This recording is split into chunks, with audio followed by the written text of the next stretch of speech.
And we're back in Final Fantasy. The final fantasy. Fantasy that is final. Something like that.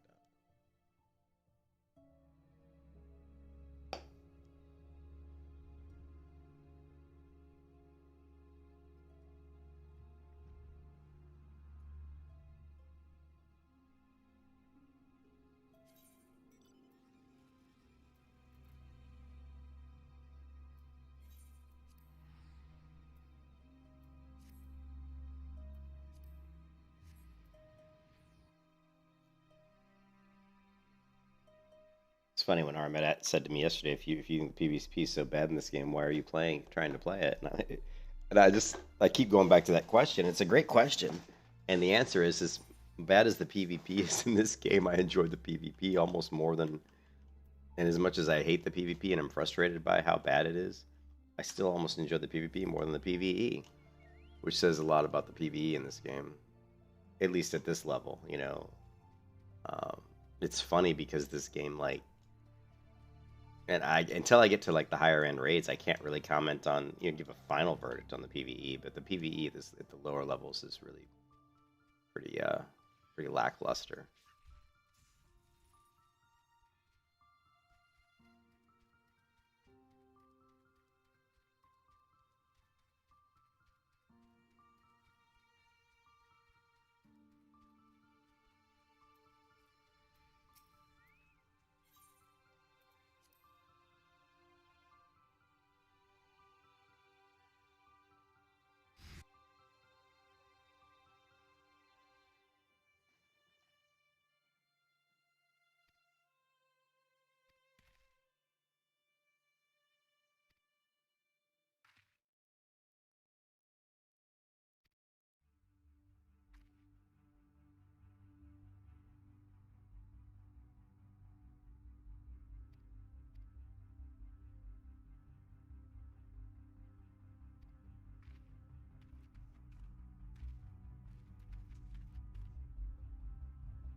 Legacy of a Toa Khan.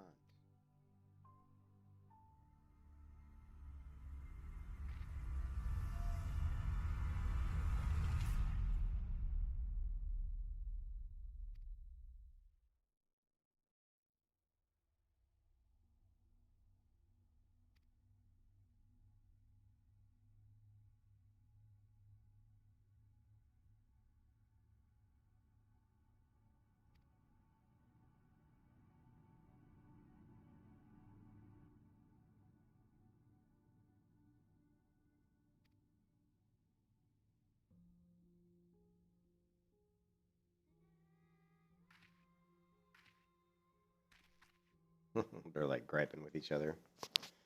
This is what is so good about the game is the stories and the animations. The cutscenes are really well done.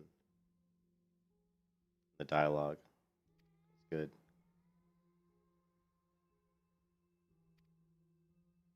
That's why I've always said that it just feels like this game is really good as a single player RPG because it just feels like a single player RPG.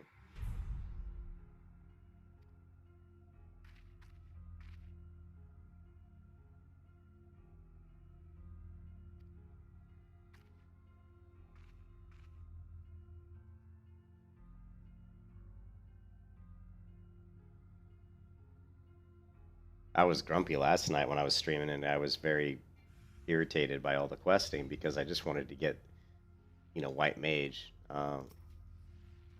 levels this creature.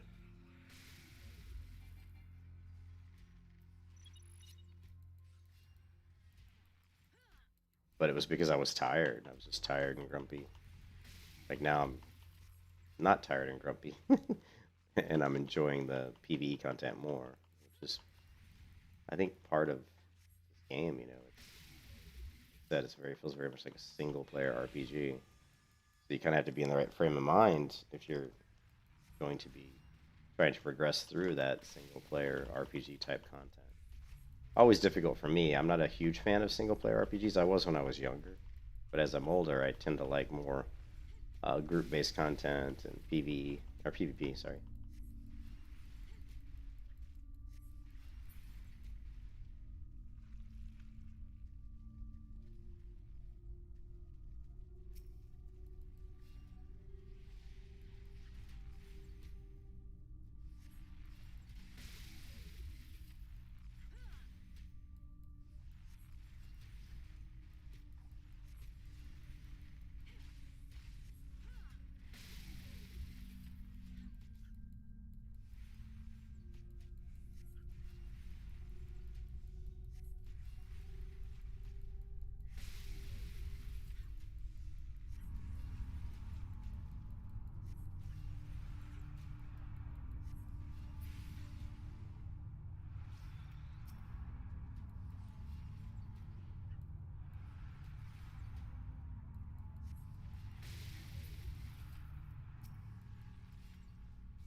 Hey, what's up, Shiny? Well, I had to work this morning a little bit for like an hour, so when I got done working, I figured I'll do a little stream. Um, until my wife wants to do something. My wife's still sleeping, I think, but when she gets up, we'll have to see what she wants to do. So this will probably be a pretty short stream, but I was trying to finish up this quest to become a white mage. I'm hoping that I'm getting closer here, but I don't really know.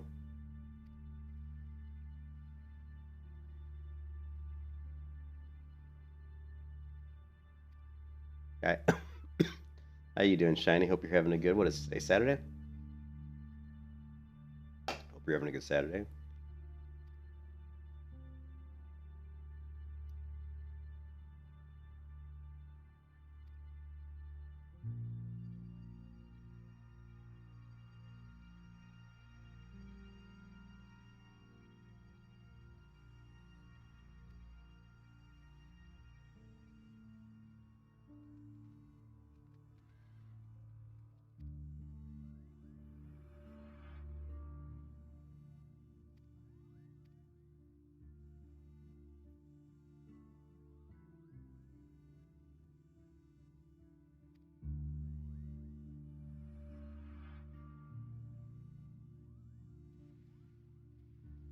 All three healer classes, yeah.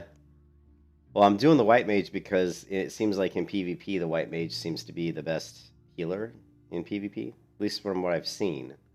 So I want to try out the white mage doing the PvP stuff because I don't really like. I mean, the PvP to me is like. I think part of the problem with the PvP is it's kind of hard to see what people are doing, you know?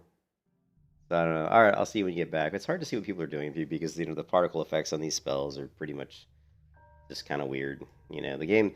I think one thing that's always overlooked in MMOs is that spells should be created for these characters in a way that is easy to identify what spell is being cast. That plays into PvP so that when someone starts to cast it, and the World of Warcraft does it better than probably any MMO.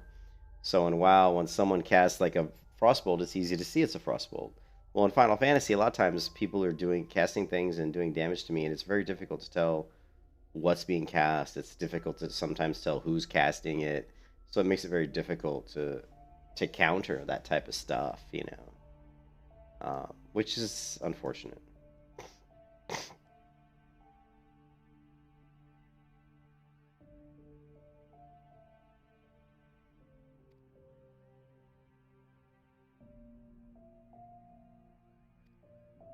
She said, "I welcome you, Meadow of the White." I'm like Gandalf the White. I'm like Meadow the White now. I can feel the Great One's fury welling up even now. Time is short, and yet while you may have been chosen by Atoa, I fear your journey as a white mage has just begun. Return to me when you have further honed your skills, and we shall proceed with your training. Presence of mind. Okay, this is very confusing to me. It's like I have to be level 35 before I can continue.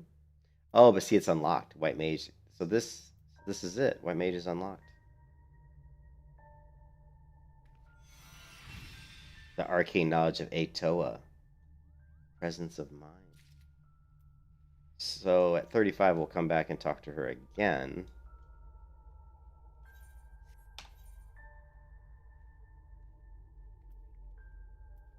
Okay, so what we need to do is somehow become a white mage, which means I probably have to equip something.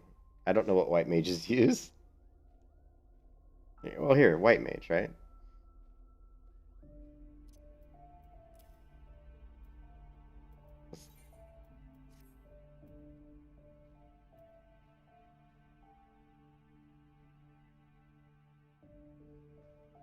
Well, I don't like lousy spell effects, but I don't think you need to have super glitzy glamour like spells, right? You can do stuff that's very easily identifiable that still looks good. You know what I mean? It's a job crystal? Okay. Yeah, I always forget that crystal part of it. Yeah, that this is always weird. It's a crystal. Same thing when I had to become, I guess, the a scholar. Look at that. I'm finally a white mage. It feels good. I've been trying to become a white mage forever. So now it's presence of mind. See, it's instant. Reduces spell cast time, recast time, and auto attack.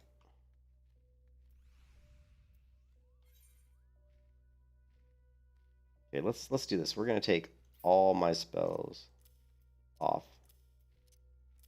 What's this? Lucid Dreaming's here. Restores all of a target's HP, and it's instant. How much mana does it cost? Action not yet learned. Okay, well, let's not have anything on our bars that we don't know. Action not learned.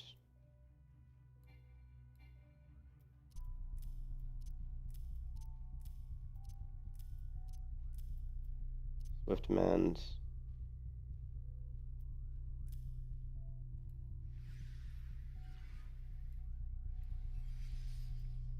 Okay, we still have Stone, which is our DPS ability. We still have Cure. MP cost 1,000.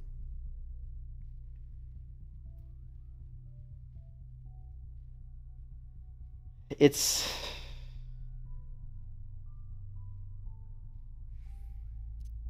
We're going to put Cure 2.0. Even though it uses more mana, it's a stronger heal. Got Raise. Medica. Stores own HP and the HP of all nearby party members. Okay.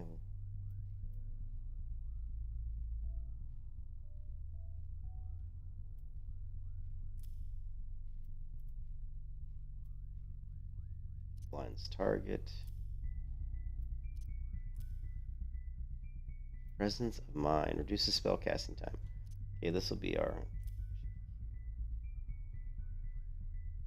And that's pretty much it. Oh, we have Stone 2. Okay, Stone 2. Deals damage. Instant. This is our dot. Okay, so that's interesting. So that's all we have.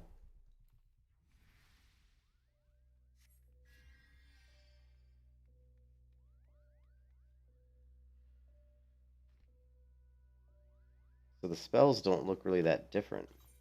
I don't see anything that's that different from the other job, but what's this do? Level 52 restores target's health. But see, it's instant, which is good. This is also instant. But when it's healing over time. So let's do healing over time.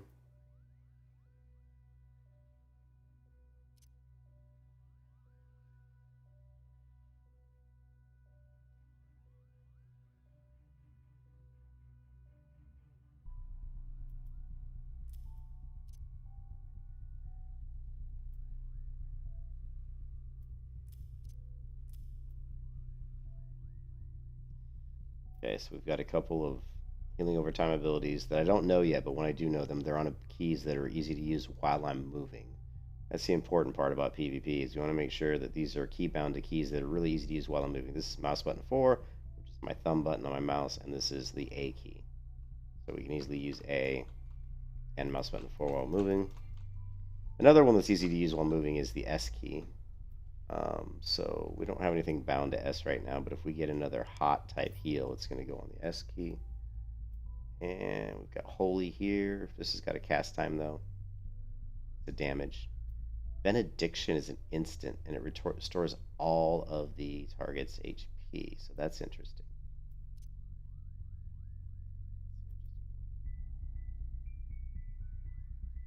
I'm not sure where we're going to keep on that one. Thin air. Thin air will be something like, I don't know. Shift space. Creates a barrier around self or target member that absorbs damage. That's pretty cool. That'll be Shift A.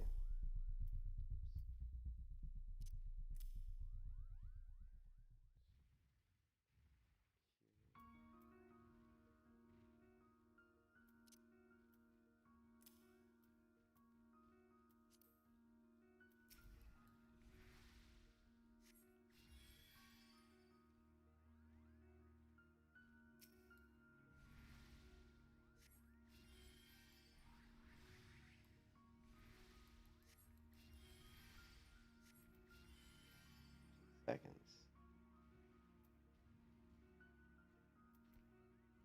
Reduces spell cast time. Where's the one that reduces the mana? That was this one, right? Yeah. Okay, cool. Alright, so we are a white mage.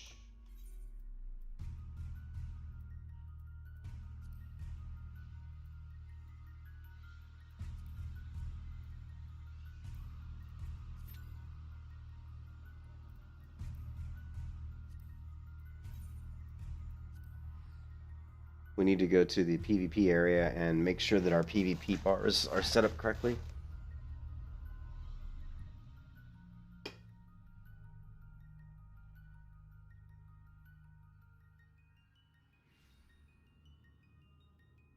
So let's go ahead and leave this.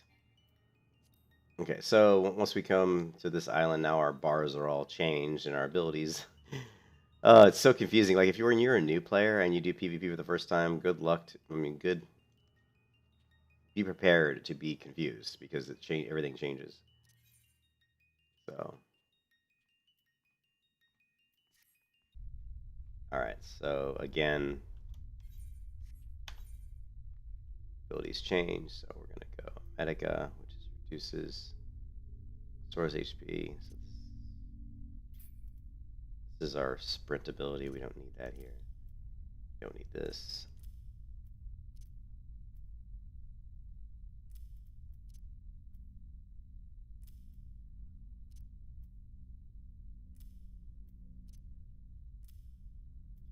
This is our teleport. We certainly don't need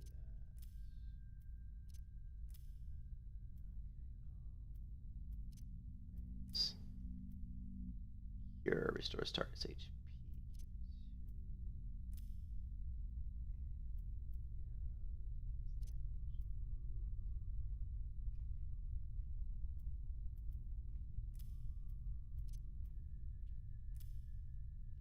Hey, Shiny, welcome back. Welcome back. Presence of Mind reduces spell cast time. Okay, that's this one. And this one is restores target's HP. Heals unsuspecting. This one restores all. Okay, Asylum. Healing over time. Ooh, that's kind of cool. It does like an Asylum. Medica, Cure, Raise. Let's put Cure 1 on here somewhere. You know what, let's do this. Let's make this one our powerful one. Let's make this our weaker Cure.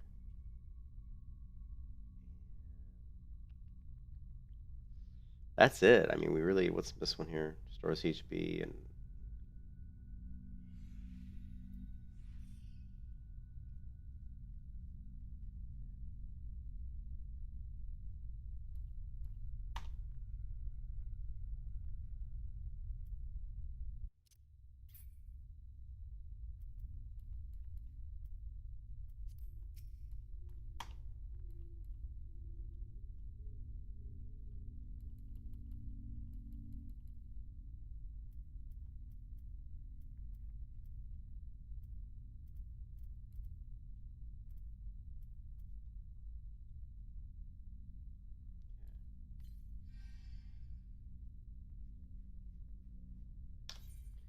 take a look at our gear. Everything looks good. Cancel. This is White Mage, so we want to add a new set. White Mage.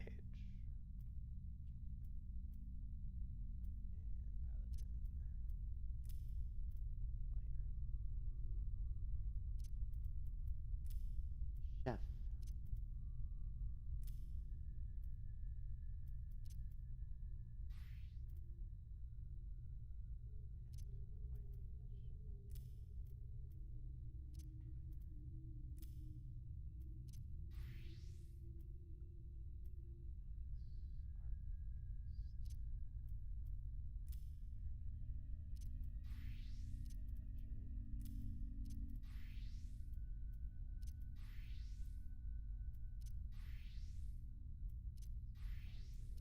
Scholar.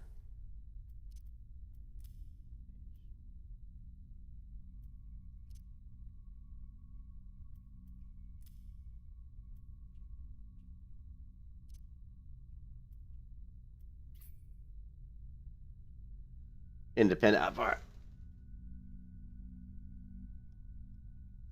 Well, what I have is a. This is a. What do you call it? This basically a hotbar is set up such that when I change classes, like when I go, it's independent. It is independent. Oh, you say it. No, I don't. I want it. I don't want it to work like that. I want the hotbar to change based on the class I am. So if I go to Paladin, we have miner. If we go to mining, then we have blacksmithing. If we go to blacksmithing, we should have armory. And if we go to armory, we should have carpenter. And then that takes back to miner. Here we've got culinary. Here we've got conjurer, which is kind of, what am I on right now? So it's not really, this one's not, I'm on carpenter. So this one should be arcanist. This is basically damage dealing. This is melee damage, physical damage, spell damage, healing. Professions like mining and armory. Actually, this should be gathering professions. Cooking, we can just put cooking over here. So really, this should be gathering. I don't know how many gathering professions there are. So really, this should be here. Here. There's a method to the madness. But there's a method to the madness. So, when I go from conjurer, it goes to scholar. And then when I go to scholar, it should go to white mage. And then when I go to white mage, it goes back to this setup. So if I go to white mage, then it should go back to conjurer. Or not, yeah, conjurer. So it just cycles through, basically. So it's, yeah, miner. This would be miner, gardener, fisher. This one should be blacksmith. And then when I'm blacksmith, it should always be armor. And then when I go to armor, it should be like whatever other, like crafting, like if it's tailoring or, whatever, kind of crafting thing. So these should be like, well, here, like the carpentry. Carpentry is like a craft. So if we go to carpentry, then we're going to go back to armor. And then we go to armor, should be, wait, hold on a second. Let's go armor.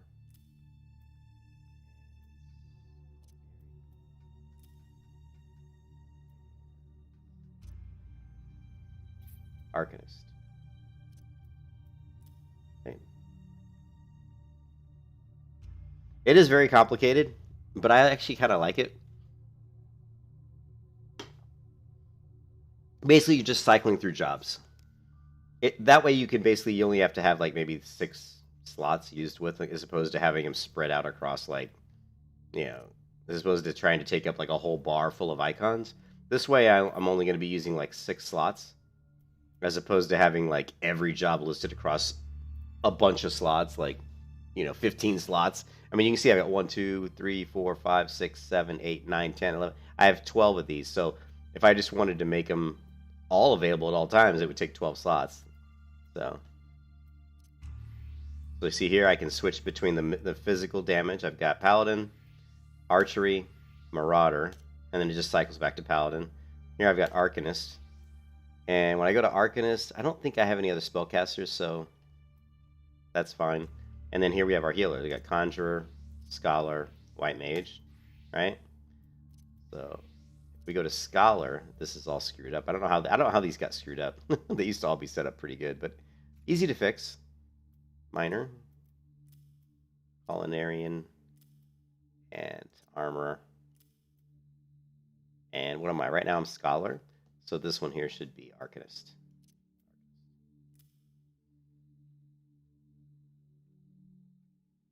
You use the arrows.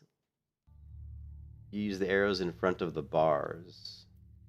I'm not sure what you mean by the arrows in front of the bars.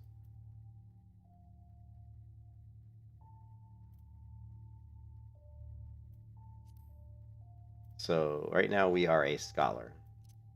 White Mage. When we're a White Mage, Blacksmith, Armorer.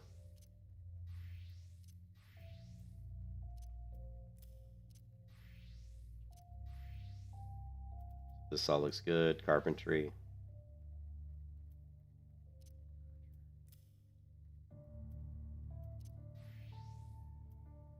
That should be.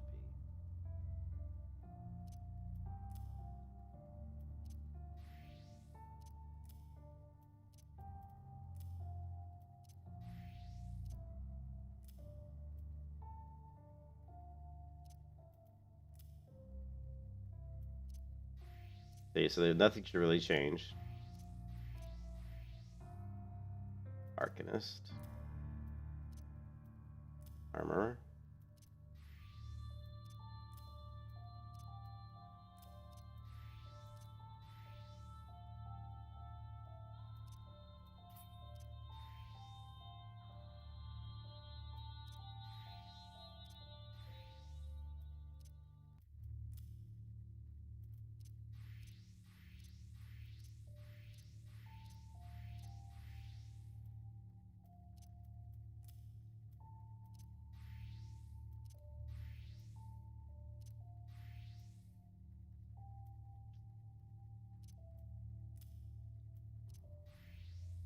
Yeah, I screwed that up. So if I'm a blacksmith, it should be a carpenter.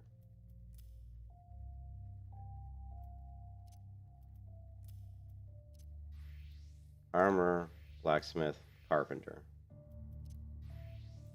Okay, armor, blacksmith, carpenter.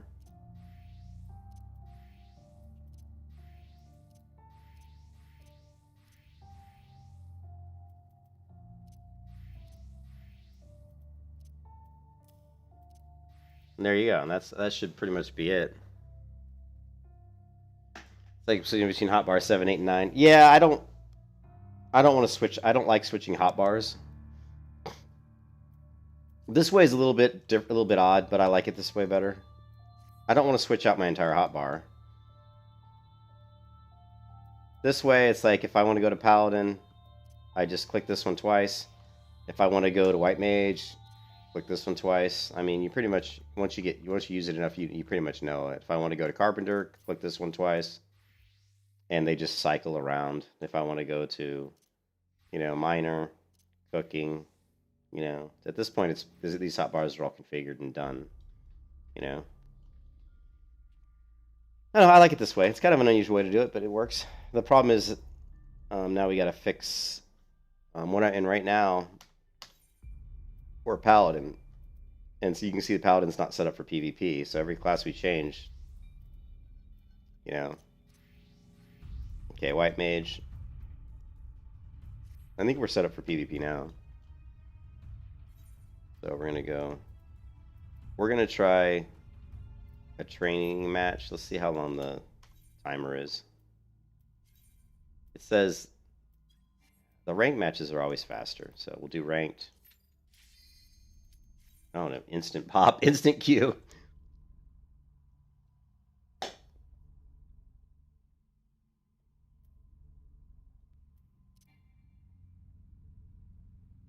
Oh, I'm in the wrong build. I'm in my Scholar build. Oh well, we'll have to do this one with Scholar.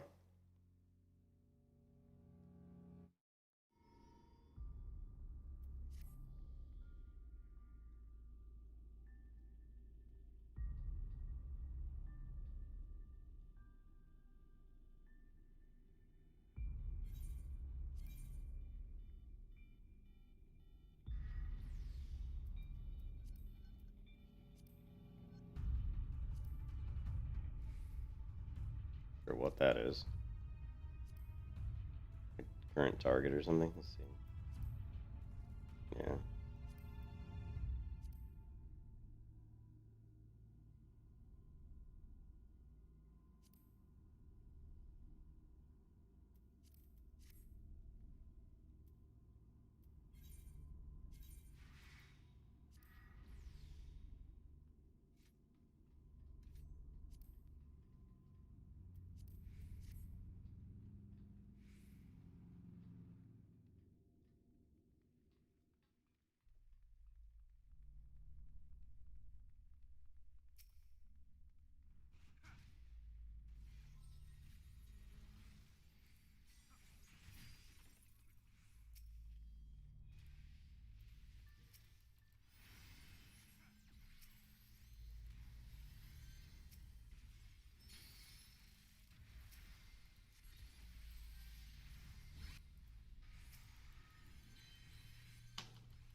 Damn it! We're already gonna lose this match.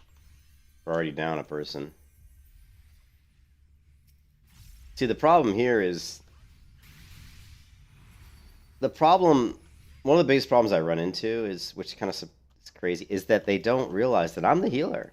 And stop running here. Stop running like, stop running away, like LOSing your healer. You have to be in a situation where I can actually heal you.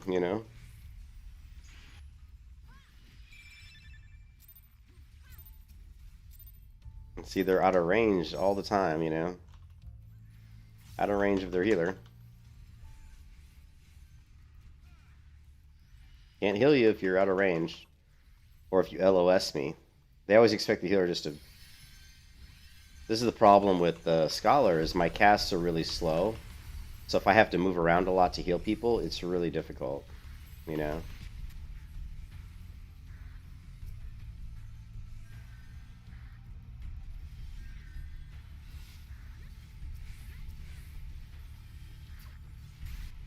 Interrupted. Someone just put me to sleep. Sucks.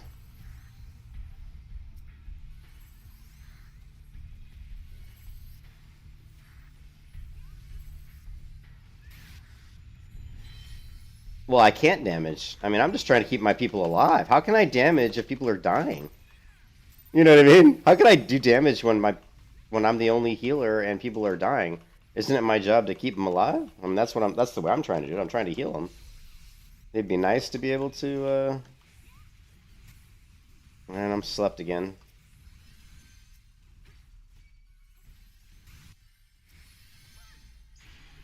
I'm dead. Yeah, I'm dead.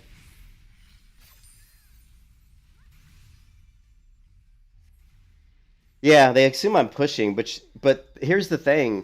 I have extensive PvP experience in a lot of PvP games. And when I look at this map, you should use the map to your advantage. Instead of just chasing people around, right? Like, to treat it as an arena map, you know what I mean? Use the terrain to your advantage. I don't see people really using the map to their advantage.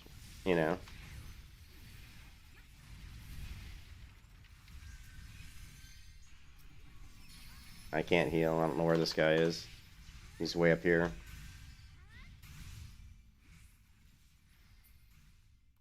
See, this guy's using the map to his advantage. He's running into a place where, he was LOSing DPS. He's gonna die, though. I can't... Well, here, hold on.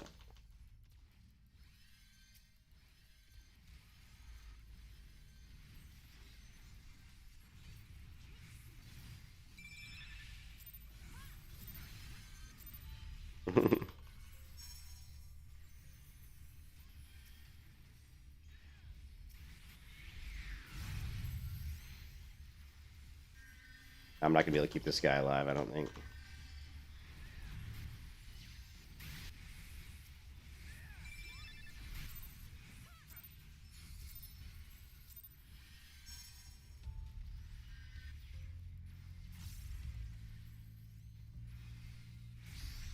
This is like a dead even match. This match is dead even. I haven't been in too many matches that have been dead even like this. Pretty interesting.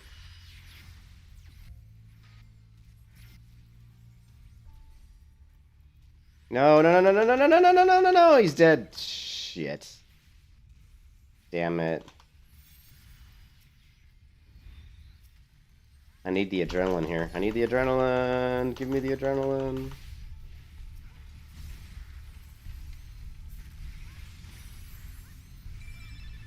He's dead. I'm dead. Can't keep him alive. I don't know.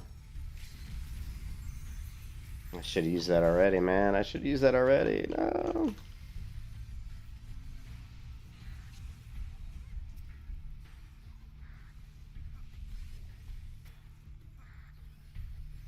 And he's dead. Yeah, we're gonna lose once again.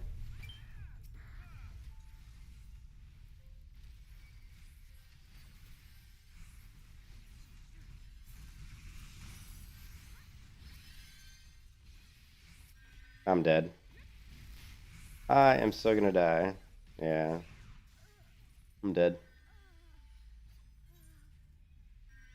What is it? What is your other skill with the 2 stacks in the middle? This one here, it heals everybody. It's like an AoE heal, but it's not very strong. It doesn't really heal that much. It's good, like, it's good if there's like a lot of people that are kind of losing health, you know?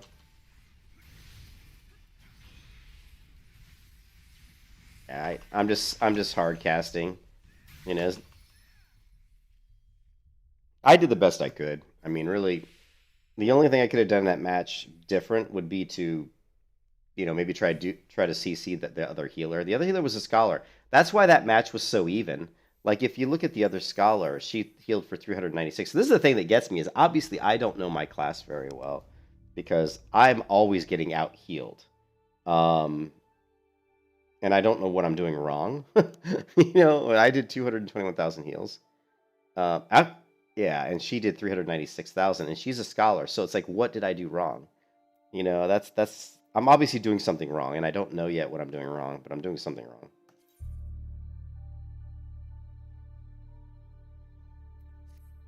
Well, there's here. Let me go through my heals, and I'll show you what I got.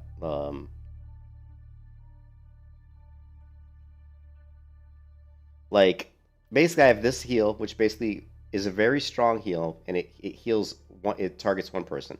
There's three charges. I have this one, which, as you can see, the cure potency is 1500, so it's about half the strength of this one, but it heals multiple people, right? And it actually heals me too. So this is good if I'm within range of a lot of people and they're all taking damage, which doesn't happen a lot. A lot of times the damage is single target. Like if they're focusing, usually they're focusing one person. So I don't usually end up using this one as much. I end up using this one because it's instant. The other heal I have is this one, which I use quite a bit. This one erects a barrier on the person too. It gives them a bubble, so that protects them.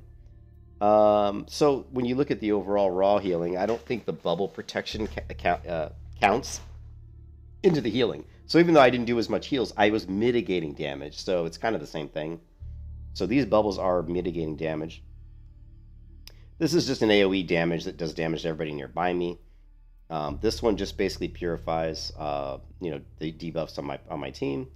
This one is a really weird ability, and I don't use this one a lot. I'm not sure how. I mean, it says Cure Potency 4000, which is a lot. It's only got two charges. It's like you throw it on one of your team members, and when their health drops below 50%, it restores some health to them. It's something I need to use more often, to be honest. This one is my sleep. I put people to sleep. I usually use this on the enemy healer, or I use it on somebody who's beating on my ass and I'm trying to get away from them. Now, this one here is an AOE heal, but it's a pretty high MP cost, and the cure potency is very weak. So it does heal everybody again, but it's a 1000 MP, which is pretty high. And if you look at this one is no MP cost. So these you want to use as much as possible because they don't cost any MP, you know. Oh, the dispel heals them? Oh yeah, I didn't realize the dispel healed them. I missed that. So it does heal. Oh, so it's double when affliction. So yeah, we definitely need to cure when people have afflictions. That's the thing is I'm not really good at seeing like knowing what all the affliction buff dots are. So that's something I need to get a lot better at is the purify. And this could be something that's one of the reasons why I'm not getting as much healing is I'm probably not purifying as much. So this I think is probably one of the areas I need to improve on the most. And then this one here is just damage. Just a damage spell. I don't use a lot. If I'm trying to get a kill, maybe I'll use it. And then here, of course, this increases my HP recovery. This I need to use a lot more often. Also, because it doesn't appear to cost any mana. Here, let's see. Yeah, it's interesting. There's certain abilities that don't cost mana. So like this one here, Indomitability and Lustrate cost no mana. So these should be used whenever they're up. I should be using these. The focalization should be basically used every time it's available. This is like one of those whack-a-mole things. When it's available, I should be casting this because it increases recovered by healing actions by self and all nearby. So this is going to help my overall healing. That's something else I need to basically be using like constantly. I might even just get into the habit of hitting Shift Spacebar even in between casts. Um, well, the potions only work on me, right?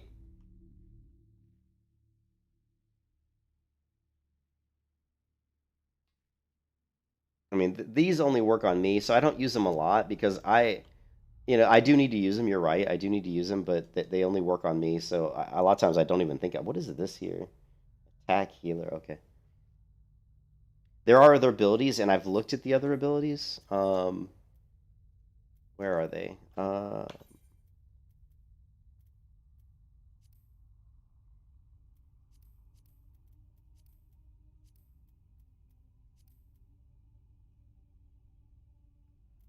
Gotta remember where they're at.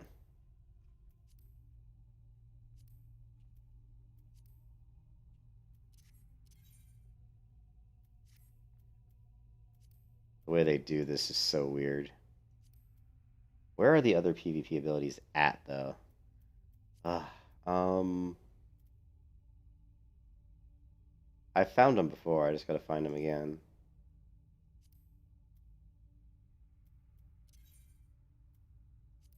Here they are. So right now, what I have on the PvP abilities, I'm probably using the wrong ones, shiny, because right now I have this one, which is like a sleep. This one's kind of good, but a lot of times I won't use this that often. Like this is like when I'm trying to peel myself, I might put someone to sleep who's trying to kill me. And like I said, I might use it against the enemy healer if I'm trying to get a kill on the enemy healer and I want to interrupt, or if we're trying to get a kill on like one of their other players and I want to interrupt their healer to get the kill. So that's useful. Then you have this one increases healing potency.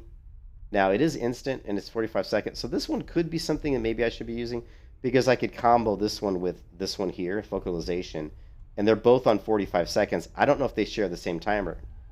Let's try something here. Let's do this. And then let's drag this down. Can I... Well, I guess I have to go back to just my main actions. Right? Maybe?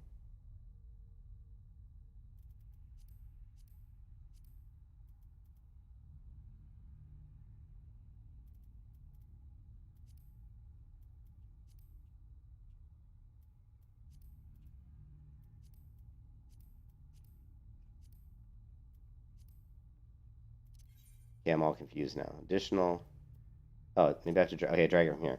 So if we can combo this one with this one, and they're not on the same cooldown timer, that would be good, right? Like, see, that these aren't on the same cooldown. So this one, HP recovery via healing is increased, and then this one also increases my healing potency. So these two, this one might be worth using, right? It could be really good. And then the other one is rescue. This one is like a pull where we pull someone away from getting killed. I haven't seen people use this too much. I don't really see this as being super great. And then we have attunement, which is just another instant heal, but it restores own healing. Additional effect nullifies this 90%. This is like an oh shit ability. It was just like if you're getting blown up, you can use this on yourself. Again, I don't think it's really worth it because I would rather have something like this that increases my healing potency that I can use every 45 seconds as opposed to this that we're only going to use once in a while. My wife's calling me from the bedroom. I'll be right back.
Oh my God, I have my mic muted.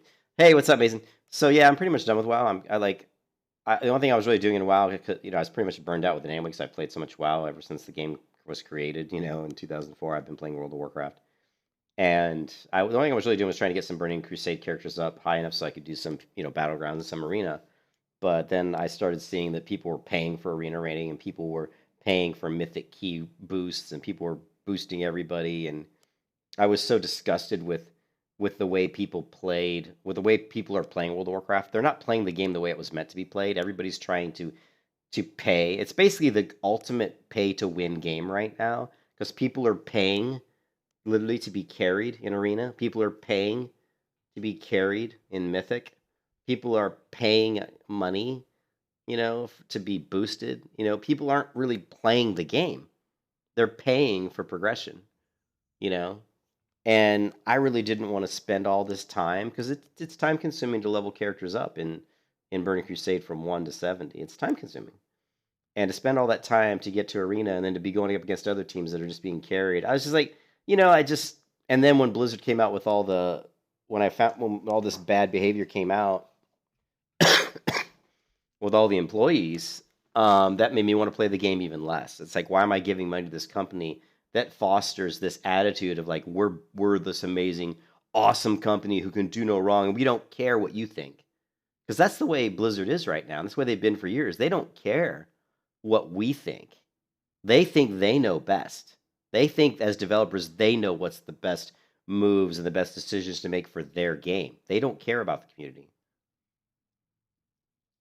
All they care about is the almighty dollar, making money. You know, fuck them. I'm not giving you money anymore. Fuck you. I've given you money since 2004 and I'm done giving you money. You don't deserve my money anymore. I was watching a live stream with Bellular yesterday, and everybody was talking about World of Warcraft, and Bellular said he thinks if the next expansion by Blizzard fails, that Blizzard will be in a really, really bad, dire state. And I posted and I said, they're already in a dire state. How can you not say that Blizzard is not already in a dire state? Right? The game is probably, right now, I would say that World of Warcraft is probably, if you discount Classic TBC, retail World of Warcraft right now, subscriber population, is probably at an all-time low. It has to be. It has to be at an all-time low. How is that not dire straits for for Blizzard? It has to be dire straits. And the other comment I made in Bellular's stream is I said, look, you people that are playing World of Warcraft that are paying for subscriptions are not helping the problem. And someone posted, says, hey, now don't be like bashing people. And I go, I'm not bashing people. I'm not saying you're bad people. What I'm saying is you, by carrying a subscription to World of Warcraft, are helping them to continue to do whatever they want because you're giving them money. The only way they're really drastically going to change WoW, drastically change it, is if everybody stops playing. Everybody stops playing the game. Because if they're making no money, then they're like, oh shit, we're not making any money. How do we fix the problem? And Mason, you say, unfortunately, WoW needs to die. And I totally agree with that statement. The problem I see is I don't know if Blizzard as a company, there's two problems. I don't know if Blizzard as a company is willing to I talked about Activision Blizzard. I don't know if Activision's willing to let Blizzard develop a new MMO or rewrite the existing MMO. I don't know if they're willing to let them do that. I don't know if they're willing to let them do that. That's one problem. The other problem, and I forgot what the other problem was, but I had another problem. Number one problem is I don't know if Activision's willing to let them do that. The second problem is and I remembered what the second problem was. The second problem is they've lost so many of their development team, and they've lost so many of their people that had this great vision. I don't know if they have the talent there right now. I don't know if they have the pieces there right now that can sit down and hash out either rewrite WoW or create a new MMO. I don't know if they have the talent, the drive, and the vision amongst the people on their team right now to do that. I seriously question whether they do. And on top of that, you have to have a good environment to be prosperous. You have to have a good environment to foster that creative mindset. And they don't have that. They don't have that environment. They've got a very bad environment, and so I don't see that, when you put all those things together, how can we expect them to, fix it? To me, they've got a clean house. Activision needs to come in and clean house. Anybody who's got any bad comments in HR against them, saying they were abusive, saying they were doing inappropriate behavior, those people need to go. I don't care. Just let them go. And you don't have to say, you can just say, hey, I'm sorry. Here's your severance. But you can be nice about it. Don't ruin people's careers. I don't think somebody's career should be ruined just because they went up and put their hands on a girl, gave a girl, a back rub. It's bad enough that they got fired for it. I think that's enough punishment. As long as you didn't do anything worse than that. If you just made a few comments, hey, nice ass, whatever, that's inappropriate, of course. But firing them for those comments, I think, is enough punishment. I don't think they need to publicly admonish them because it could ruin their careers. And I don't think we need to ruin people's lives. I would hope that if you slapped a girl's ass and got fired for it, that would be a big enough of a wake-up call to say, hey, what I did was wrong, right? What you did was wrong, okay? Now, the people like Alex Afrasabi, the things that I've heard that he's done are above and beyond. Putting his hand down girls' panties, stuff like that. He needs to be in jail. The guy should literally be in jail almost for, that's, you're way beyond. That guy should be publicly admonished. They should be saying, this guy's slime, and we fired his ass. And not only that, but there should be some sort of restitution. There should be something. He should be held accountable for some of his actions, beyond just losing his job, in my opinion, because that kind of behavior should not, it doesn't fly, So I'm with you, Mason. I have a ton of resentment towards the company. I have no confidence at all. The thing with WoW is once they started the WoW token, that was the beginning of the end for the game. The WoW token has created an environment that allows people to trade money around and to use that money to pay for all the mechanics that really aren't good mechanics. The only way I would get involved with a Blizzard MMO again is if they basically built one from the ground up, brand new. They would have to basically prove to me that they got rid of all the toxic people. They would have to prove to me that they don't care about just money, right? That they just don't say, oh, we're just trying to get your money.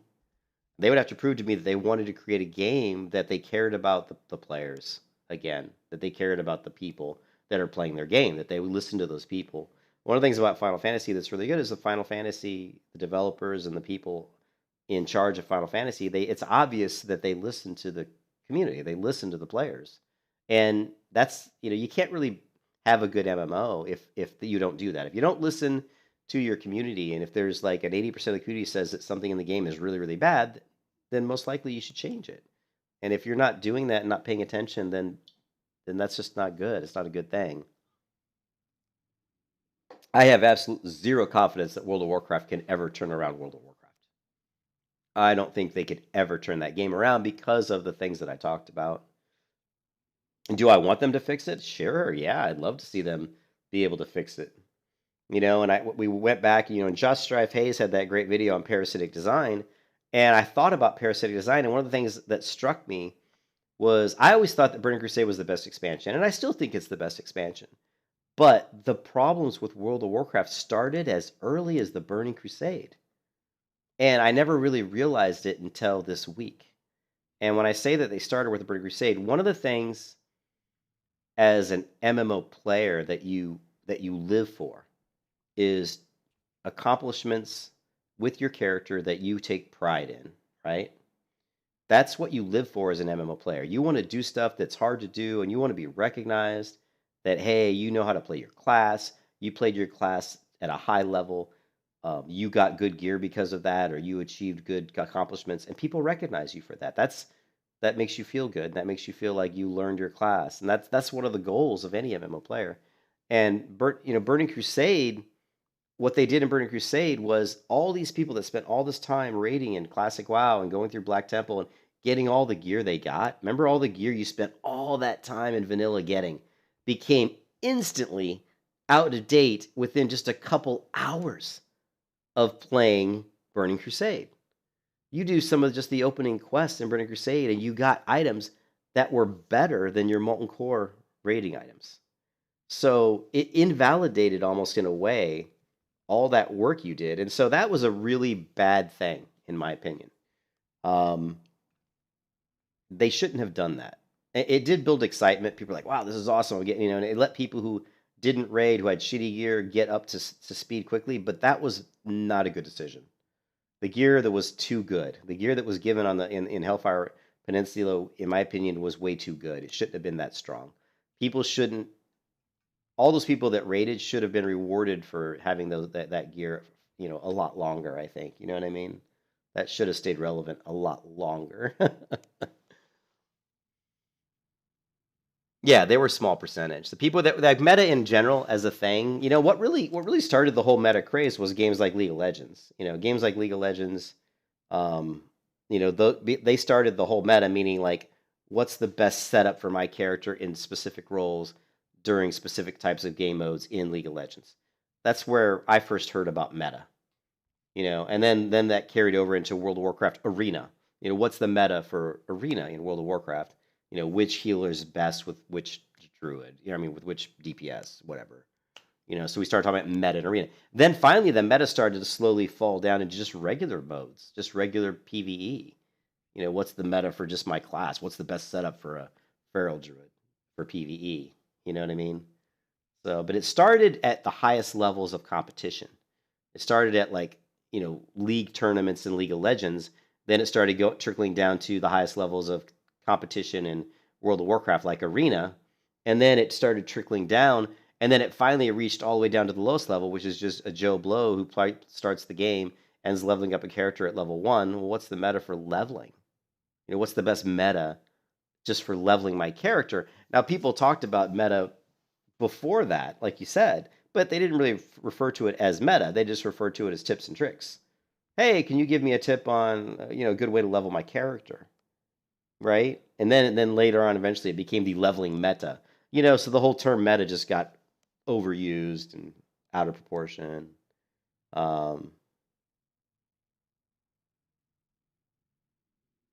Yeah. Well, Mason. Yeah, Mason. That last comment. When everyone is super into the meta and knows everything, okay. One of the ways to get around. Yeah, that has to do with the length of the game. How long does the game in and out, right? So when you talk about people playing Classic WoW, everybody knows everything there is to know about Classic WoW. Everybody knows all the fights, they know all the quests, they know all the raids, they know all the best gear. So it's all known information. So the way to get around that is to create new content where people don't know. So you create a new MMO. Nobody knows. And the other way to get around that is don't release all the stuff in the betas. Betas should just be like level 1 to 20, right? That's it.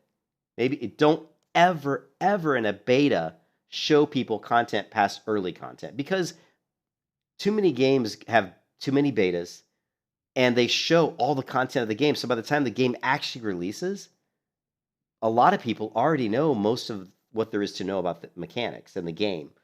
And I think that's a bad thing. Don't do that. Let people get in the game, and when the game's live, figure it out in the live game. And then once everybody's mastered everything, that's when you want to come out with new content that forces them to master new stuff. And the other thing you can do with the meta stuff, Mason, is to change it. And years ago, I didn't like the idea of changing the meta, but now I understand that that's a good thing. Changing the meta is a good thing, because then people can't, it takes away the fact that everybody always knows the right way, and then people who come into the game who are new or don't know or looked down upon or treated poorly. Well, if the meta is constantly changing, it's not so easy to abuse people and be like, well, this is the best way to do it. Well, you could be like, well, that was the best way to do it, 3 months ago. What's the best way to do it now? You know? Yeah, well, that's everything. Yeah. Well, I didn't know how to train my pet, man. Yeah, ignorance is bliss. It totally is. I didn't know how to train my pet on my hunter. I was level 35 before I knew about training my pet on skills. I didn't even have taunt. I was level 35 before someone told me there's a taunt ability for my pet. And I'm not, and I'm like one of many hunters who fell into that, because it just wasn't widely known. It wasn't you know, and it wasn't really taught. The game did a poor job of teaching you about pet skills because it was a different trainer. Like when you went to Darnassus as a night elf, it directed you to the excuse me. It directed you to the hunter trainer in Dolinar. So you're thinking, well, if I'm a hunter and I want to hit a trainer, there's a hunter trainer. There was no pet trainer in Dolinar. So why would there be a pet trainer in Darnassus? Why would there be a pet trainer at all? All I ever know is, well, here's a hunter trainer, here's a warrior trainer, here's a rogue trainer. So it just taught you that there's one trainer for each class. And until you played a pet class, you probably didn't realize there was a trainer for the pet. And I think that was a bad decision on Blizzard's part. I think that the hunter trainer should have, all the skills for your pet and your hunter should have just come from one trainer. Or they should have put in a quest that explained to you that there's a separate trainer, and because they didn't really explain that very well. So anyway, so I was looking at macros in Final Fantasy, and I've never really created one before, but we're going to say, I don't even know if they have an example of an ability. They have action auto attack. So I'm going to try to do like action and then type in something like, God, these spell names are crazy. Or let's see if we can drag it in. Here we go. Let's try something like action this, and then let's see if this works. Okay. I have no idea if this is going to work. It's not a valid action name, so it's not an action. So let's try like cast, I guess. I've never done macros in this game. Maybe it's like cast. Cast, maybe? There's no save button, so I guess it just saves automatically.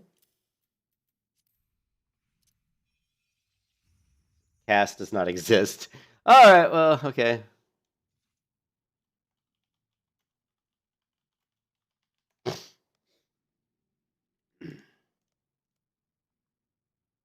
Okay. AC. What the fuck is AC? There's a weight. Okay, what's AC though? Stone. I guess AC is cast. That's kind of weird.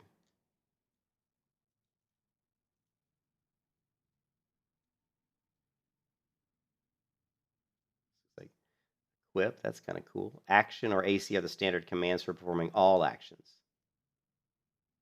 Okay, so I guess AC is. What's this one? EA action. Unequipping. This looks like a pretty good guide. Okay, so this is what we need. Okay. But yeah, ignorance is bliss, that's for sure. We need some music. What can we play?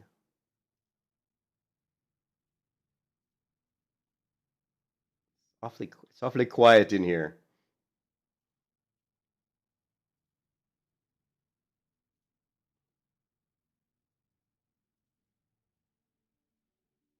Did I Darrowshire? Yeah, I thought about that, Mason. I thought about playing on a private server or something, but the problem with the private servers is the populations aren't very high, and I was like, and when I logged in, or I thought about, like, I jumped into Turtle WoW because I wanted to play my high elf in Turtle WoW, but the client crashed, and I was like, man, the client's kind of buggy. And then I was just like, I don't want to play World of Warcraft. Honestly, I've reached my limit. Like, I just don't want to play WoW right now. And I'm not saying I'll never play WoW again, but right now, I'm definitely have no desire to play World of Warcraft. I'm playing Final Fantasy, and the only thing so far that I like the PvP a little bit. It's not great. The PvP's pretty bad, but because it's PvP and I like PvP and it's challenging, that makes me want to get better at it, But I'm really, really looking forward to Alien. Alien's is the game that I really want to play right now, and it's not even a great game, but it has really good combat, and I'm excited about doing some of the PvP in Alien. I think the PvP in Alien should be pretty fun. It's very Terra-like in how the combat works. Yeah, I don't play. The only games I ever play are MMOs. I don't really play any other games. I mean, If you look at, let's see.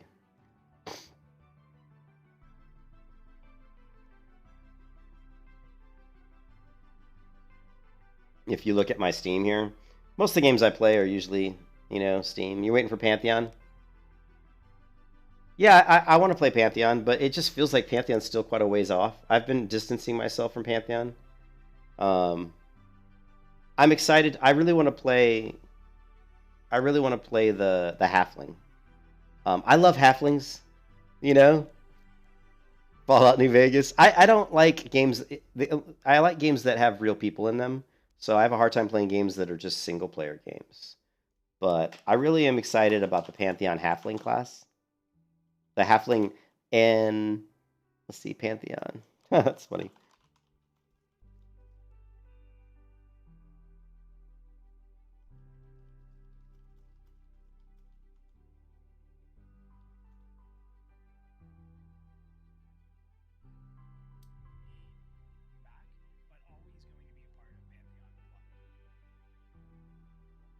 You can see here's the halflings. I I don't know if we have any gameplay.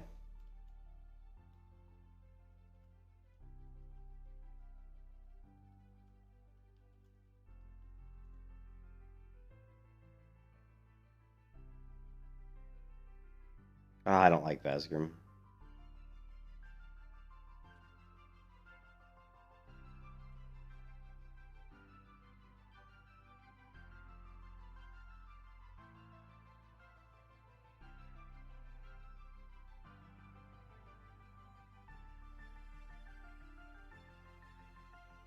Oh well, but I can't find any footage that I really want to watch. But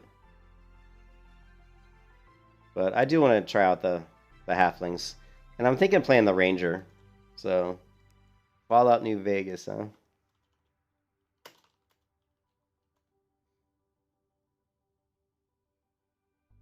I do like post-apocalyptic is an overdone theme, but it sounds like it's an old game, dude.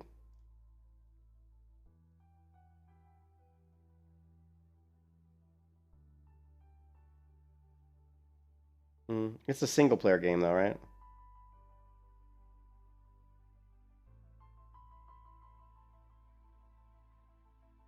You know, the games like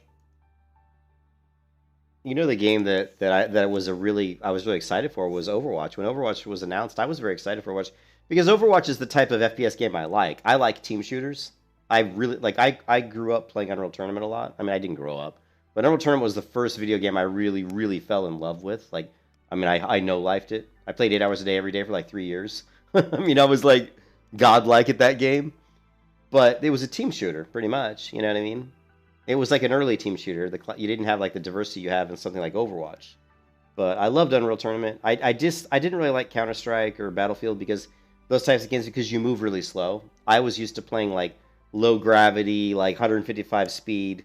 So you're moving really quick. You're jumping and flying through the air, and that type of gameplay, like mechanics, like the movement mechanic, was part of your tool set.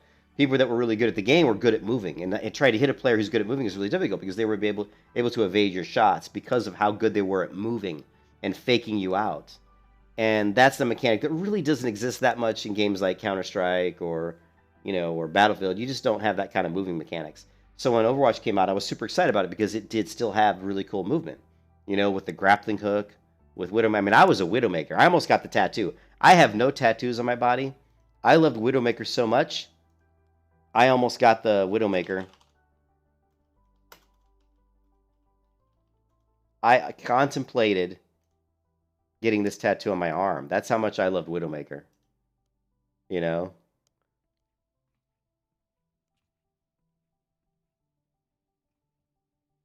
Right here. I contemplated getting this tattoo.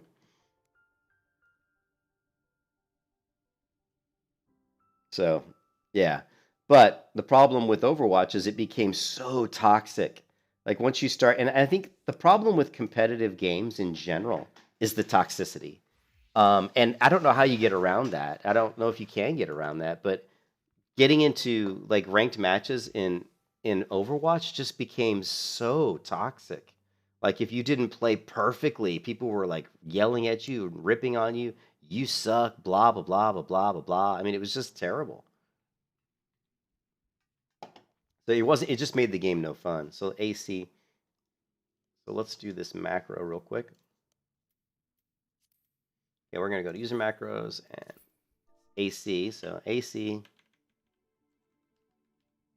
Okay, and I don't. There's no save button, which always annoys me. Okay. It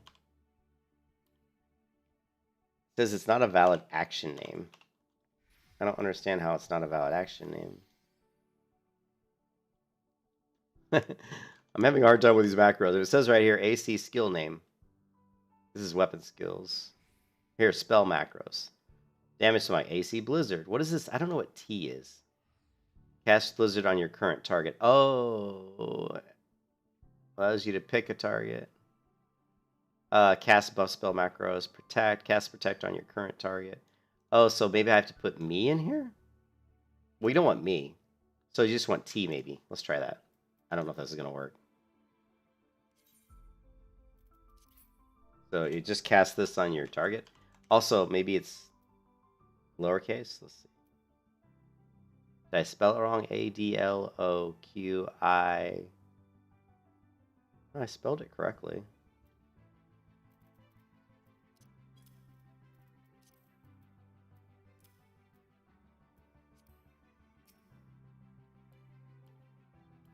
Not a valid action name.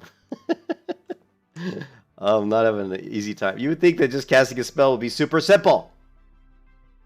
Magic spell macro. It has it in quotes though. And why is this in quotes and this isn't? Hey, what's up, Vine Bay? Let's try putting it in quotes maybe? I don't know why it needs to be in quotes.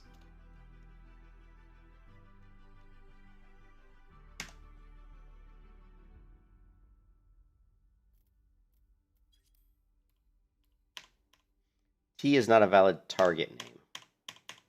Okay, well, that's some progress. Okay, let's get rid of this. Oh, Jesus. What's up, my man? How do you create a macro in this game? How fucking hard? I mean...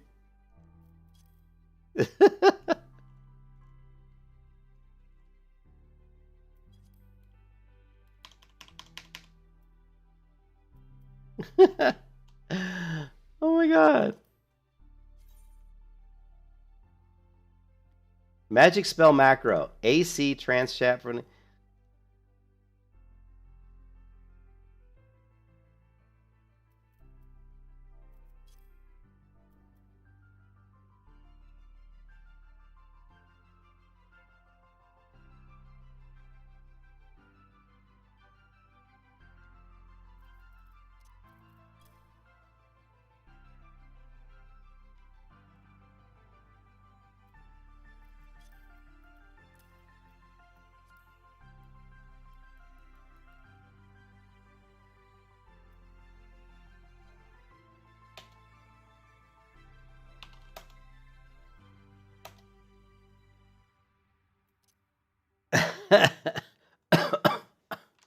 Why are macros so difficult? How hard can it be to do a fucking macro?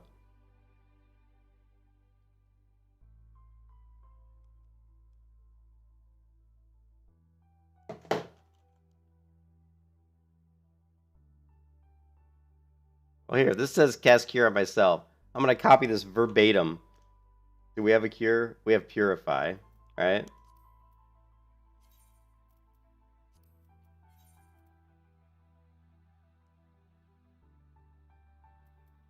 I hate that they have such crappy icons.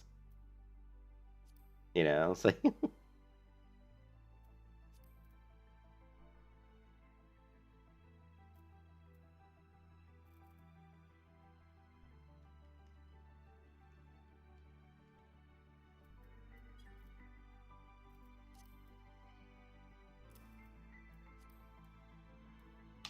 Purify is not a valid action name.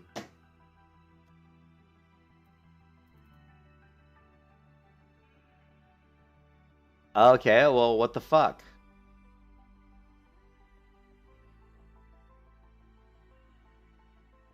I'm at a loss as to why this shit doesn't work.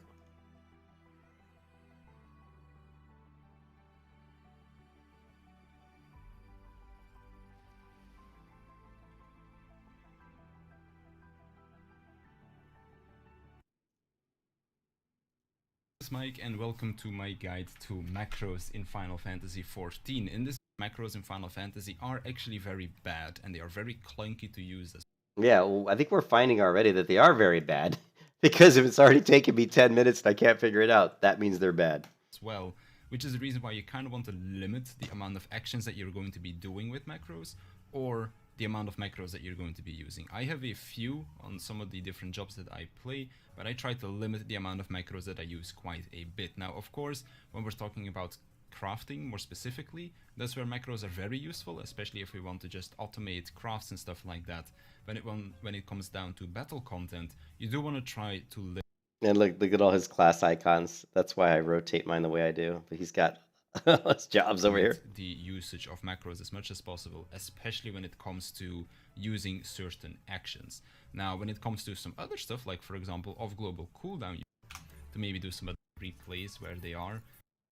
Okay, so he's got weight, which I understood weight. Now he's got AC. Now these are that's profession based stuff though.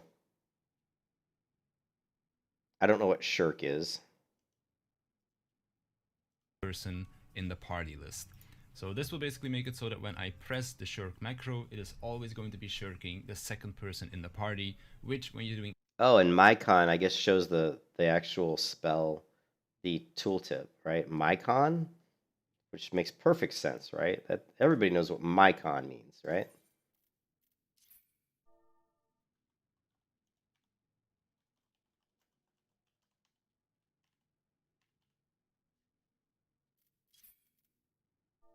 Look at that.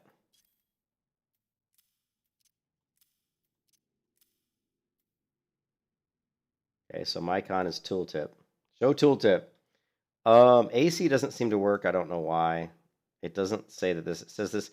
Well, we know this is the right spelling and the right name because it picked the right icon. But now if I use this macro, it's going to tell me that it's not a valid action name. So interesting. 8-man content is going to be my co-tank. You can also use this for some other stuff, like for example Nascent Flesh 2, for example Heart of Stone 2. So if you're playing a tank, this can be very useful. Now, of course... Yeah, and it looks like it does need the quotes, which we don't have, so that's part of the problem. I did have them there. I don't know if I took them out or what. Okay. Now it's saying it's not still saying not a valid action name, which I don't get. Of course, it's not only for tanks that macros can be useful like this. For example, say with Dragon Sight, can be good as well. The reason why you might want to macro your Dragon Sight is because depending on, and for example, if you're playing on PlayStation, this can be very useful because on PlayStation it's a lot more annoying to start targeting different people in X, and now it will target that site depending on just targeting this as a, and then you press it again, and then you go to that location. Now, as you can see, I have a Shikuchi macro to just... Now, one more thing, if you're not sure which of these two is your macro, the macro will always have this little cog icon on the top right of it, and when you're hovering over it, it also won't display the like the flavor text, I guess you could say. Like for example, if I hover over Shirk, this doesn't do it either. Now, what this one for Dark Knight is going to be doing is it is going to use Salted Earth on the target. So if I normally, again... Yeah, so as far as I can tell, my macro is 100% accurate, but it doesn't work. I mean, I don't see anything wrong with this macro. But even when I put T in, it says not a valid target. So for right now, I'm just gonna not use macros, I guess, because it doesn't. When I use Salted Earth, I get this targeting thing, which I'm gonna right-click. And then if I press my macro, it's not gonna do. I'm also wondering if maybe macros don't work in PvP. It's possible, you know, if I'm not on my PvP bar, maybe it would work. I don't know. Maybe that's part of the problem. I have no idea. If I, for example, target... But everything I've seen, makes it look like I'm, excuse me, creating this correctly. So anyways, we're going to go back to PvP, and we're going to take a look at these abilities. And I'm actually going to get rid of this one and this one, and we're going to try to do this. Now this is going to be, I don't know, let's just do here, and then this one we've already got down here. So we're good, yes. We're going to queue the Ranked Feast. And we're going to see, hopefully, what we can see.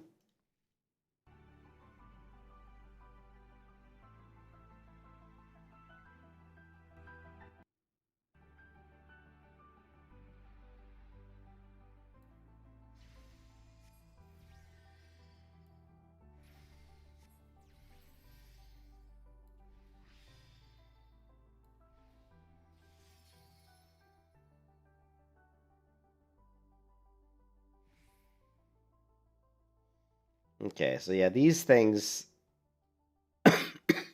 need to be used a lot more often because the fact that they are free of mana cost, which is crazy to me. But yeah, we have these spells here like Lustrate has 3 charges and Indomitability has 3 charges, and they share the charges, but they require no mana. And even Purify, I can't believe it. Purify requires no mana. And Purify, if I cleanse a debuff on one of my players, it actually heals them. So part of the problems that I've had is I'm not playing my character correctly, obviously, but a lot of it's because I don't understand some of these things. You just read the freaking tooltips, right? But pretty interesting that some of these abilities like Purify, they take no mana. So ooh, is that?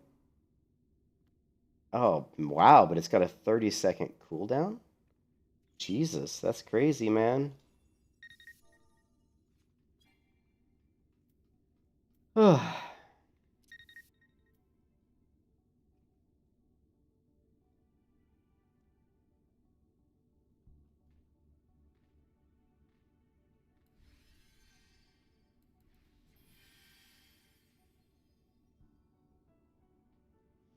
Okay.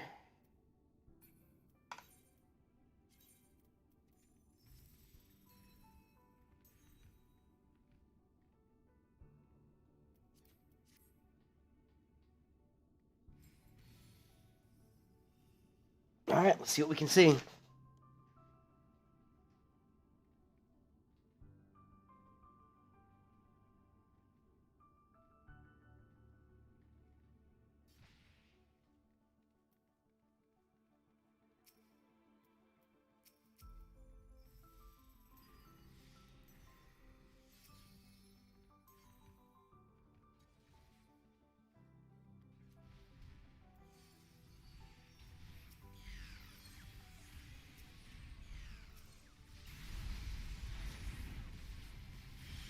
Holy crap.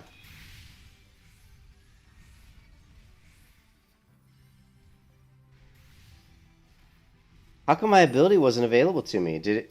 This ability here, which is why was that not available? Did it not get updated on my bars? It looks like it didn't. Because I think, see, like I removed this. I don't know, man. Well, we're already getting our butt. Oh, no, no, no, no, no, no. Don't die. Don't die. Don't die, you bastard.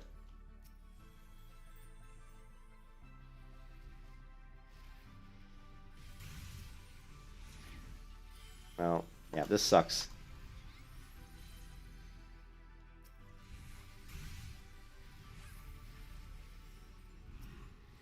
Yeah, I'm dead again. I'm dead again. Again. Yeah.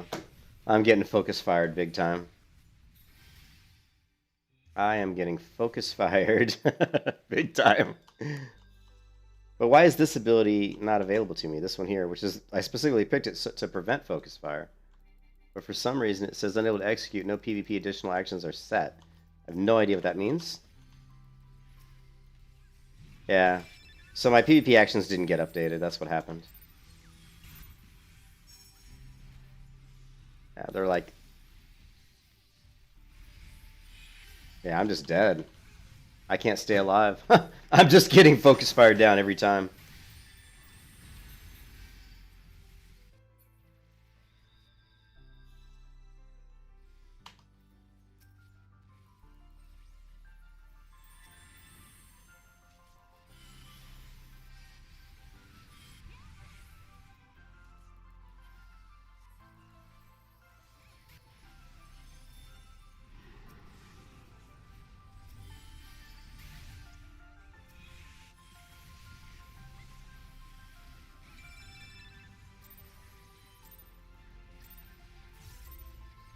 Yeah, I'm dead again. Stun, stun, stun, dead. Yeah. Jesus.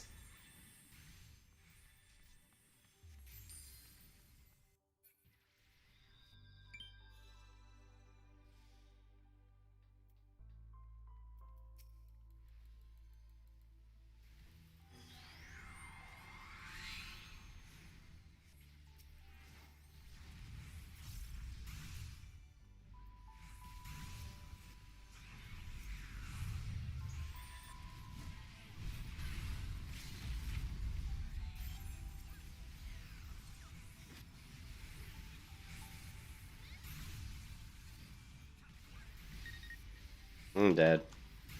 Interrupted and dead, yeah. Just getting focus fired. This is the worst focus fire I've ever received in a PvP match. I'm just getting killed over and over again. Yeah, we're getting absolutely annihilated. And once again, their team has, guess what? A white mage.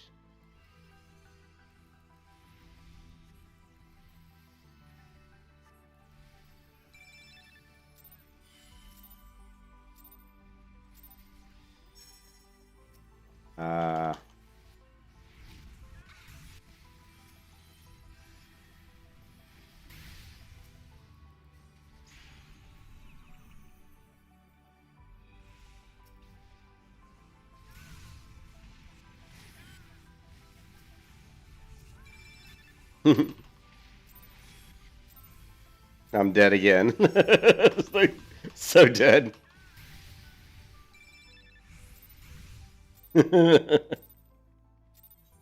Does it? What is it?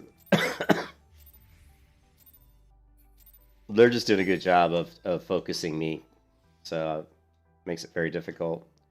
And I tried to pick this ability that would prevent that, but for some reason my PvP ability that I picked didn't update, so I don't know.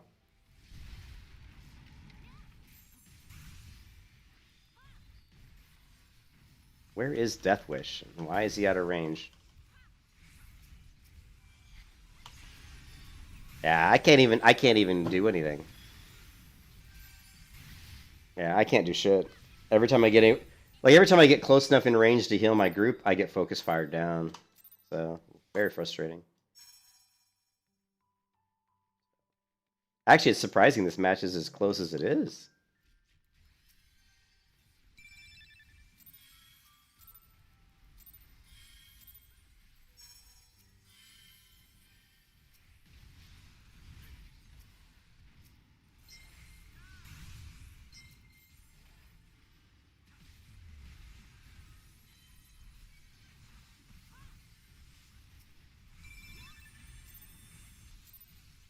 CC'd.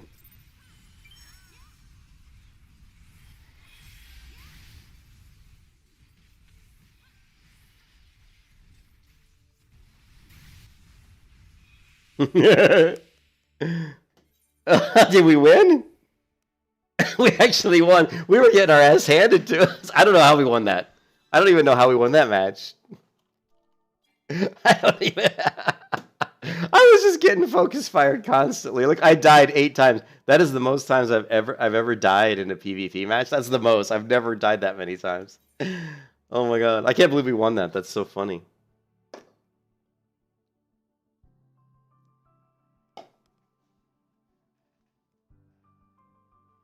Anyways, what I was saying is I had picked this ability, this one, on purpose so that I wouldn't get focus fired, and for some reason it didn't update. I didn't click save. Anyways, but this ability here will help me prevent me from getting focus fired. It's a 30 seconds cooldown, but it nullifies 95% of damage taken for 3 seconds. So when someone jumps on me, I can heal myself, put up a buff that's going to protect me. So I know it was just crazy. I don't know how we managed to win that one. That was really funny. The other thing I could do if I really am concerned about survivability is I could even grab repose, or how do you know how you pronounce that, repose, because this is a good self peel. If someone's focus firing me, I can just put them to sleep. But I actually like having this one here, which increases my healing potency by 25% because it doesn't cost any mana. It is a 45-second cooldown, but it's pretty good. There's also protect, but I don't know, 20% damage mitigation. I'd almost rather have greater healing by 25%, which seems pretty significant to me. But I don't know. I'm trying to figure this stuff out. Trying to figure it out. But yeah, that was a weird match. I thought we were just going to get destroyed, and somehow we ended up pulling it out at the very end. Okay, so now we have the ability to help protect me a little bit from getting focus fired. It adds a little bit of survivability. The other thing I was talking about earlier, I'm not sure, is does level matter? Like, if I'm like level 80, does that mean that some of these abilities that have a level requirement, like this one, that these will become available to me in PvP? Actually, this one, yeah, see, it doesn't seem to be available, right? I don't understand. It says level 45. So I'm only level, well, I'm 48, but it's here, but does this mean it's just not available? Yeah, I don't really understand. So is this just because it's not available in PvP? I really have a hard time with this PvP skill thing. Like, oh, it's an Etherflow gauge cost. Okay, so that's... I don't have an Etherflow gauge, do I? I have this... I have a fairy gauge. Oh, so that's not... Oh, that's for, like, when I'm an Arcanist or something. I don't know. I'm all confused.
I'm definitely getting better. I'm trying to get better anyway.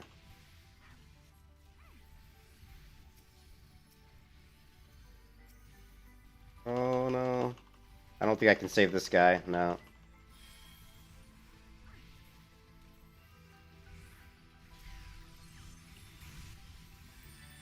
Yeah, I can't save him. Damn it. There's nothing I could do there, I don't think.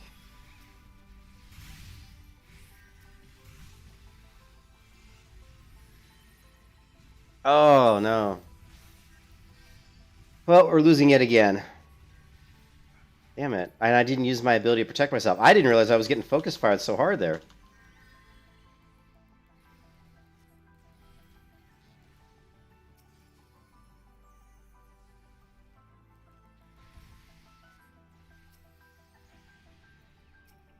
I'm put asleep again. They slipped me!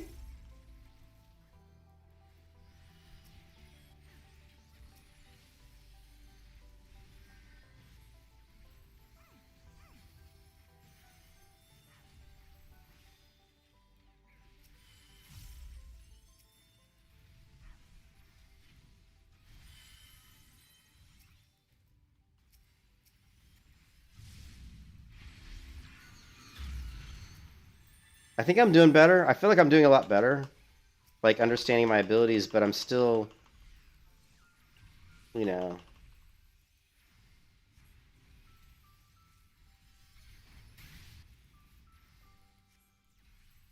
Oh shit. I don't know if I could save this guy.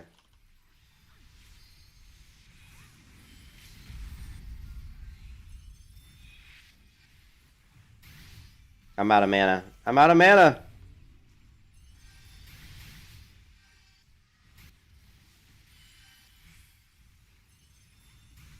I'm out of mana!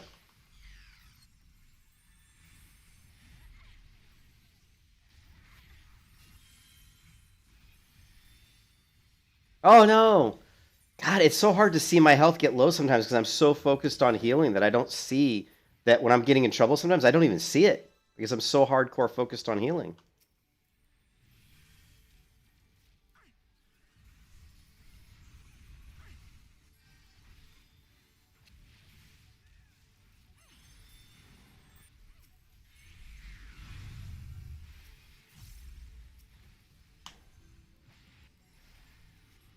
Yeah, I'm just hard casting. I just don't think we have enough DPS on this team.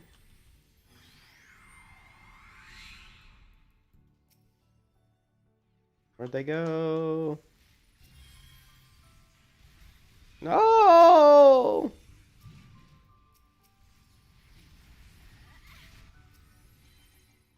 No.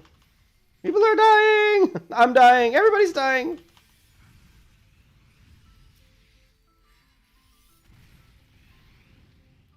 Oh, come on. Come on, we're coming back. Come on, Adrenaline. I don't have any mana. I got no manas. Come on, I need this. I need this mana.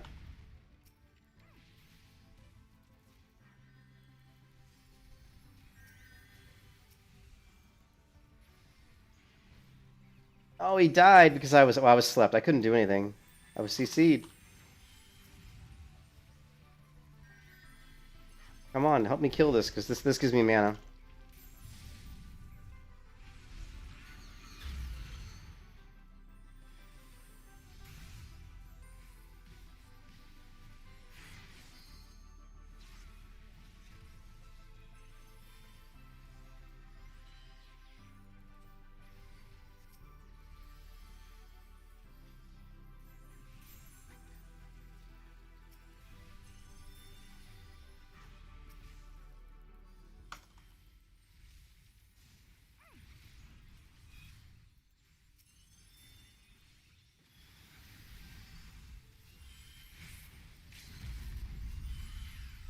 Big heals. Big heals. Oh, shit. Oh, shit. Come on, heal, heal, heal, heal. Oh, he died. Son of a bitch.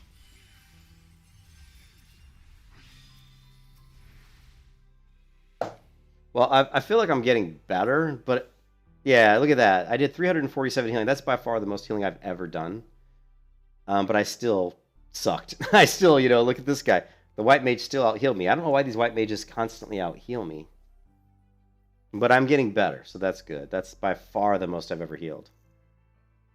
And I only died twice. I just think if we look at the damage, I'm going to guess that maybe our damage just wasn't there. You can see that 3 of the enemies are in the top 4 damage. Okay? That's what really hurt us. This guy here, this whatever he is, did 300,000. So if you use 3, 4, 5, they did 600,000 damage. Just those 3 characters.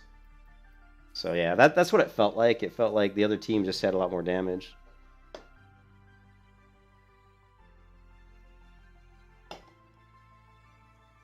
I did miss the CC though. My CC, there were times there when we almost had kills, and if I could have popped CC on their healer, we probably would have got the kill. So I definitely was feeling the loss of this ability here. I mean, it's a 30-second, so I think what I could do is I could drop this one, because I only cast this one probably about 4 or 5 times during that match, maybe more, but I mean, it increases my healing potency, so this had a direct effect of why my heals were, why I was getting so many more heals during that fight, was probably partly due to this ability. So I think maybe I should hold on to it. We're going to stick with it for now, and hope that I just get a team that does a lot for DPS next time. When you said newest PvP gear looks good, which gear are you talking about? Do you see this gear I got? This is a PvP, like a PvP cosmetic set, what I'm wearing right now. Cost me like, I don't know, like 10,000 marks to get that. It's this stuff here. I don't have the helmet yet. But I could buy the helmet if I want, and then get the full set, and then you look like this. Some sort of futuristic commander.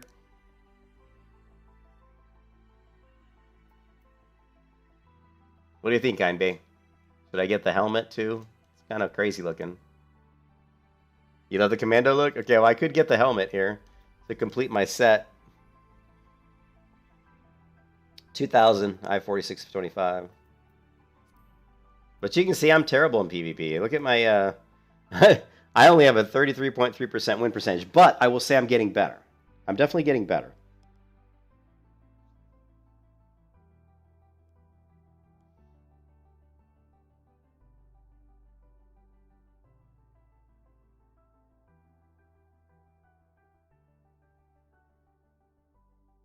So far, I don't understand why the white mages are doing so much heals. Get the beret? You think I should get the beret? Alright, we can get that.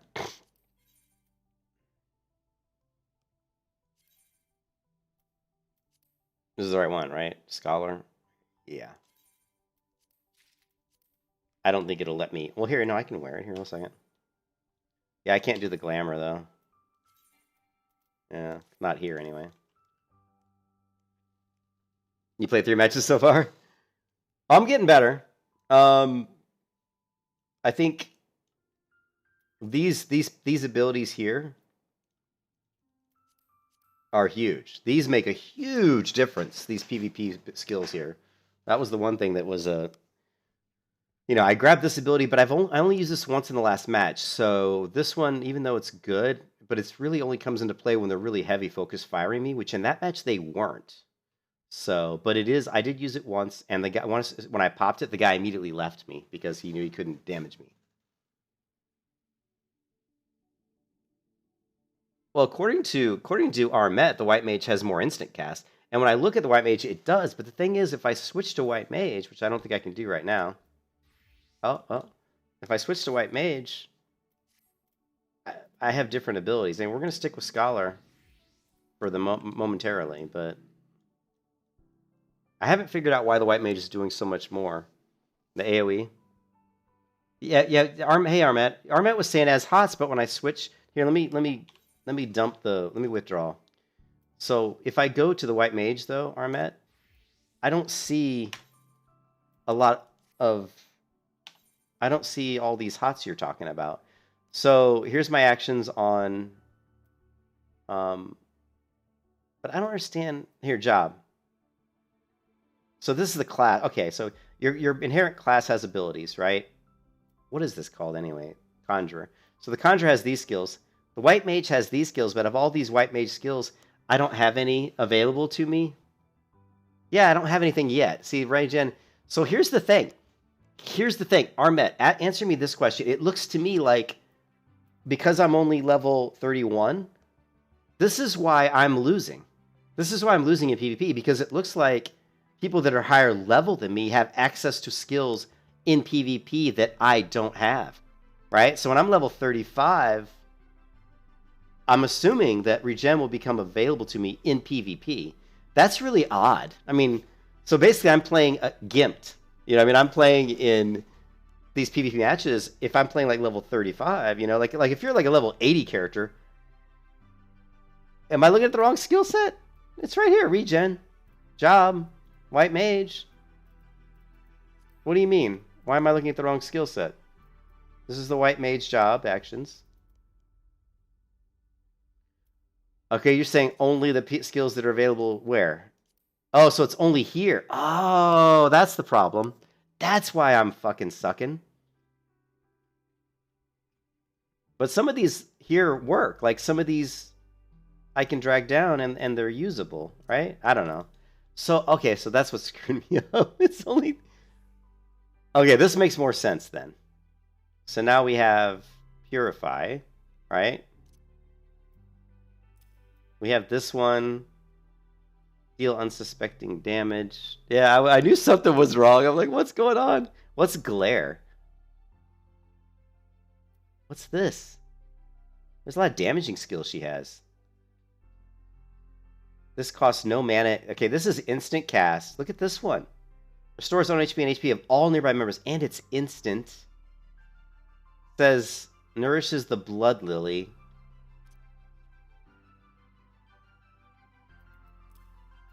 What is this arrow?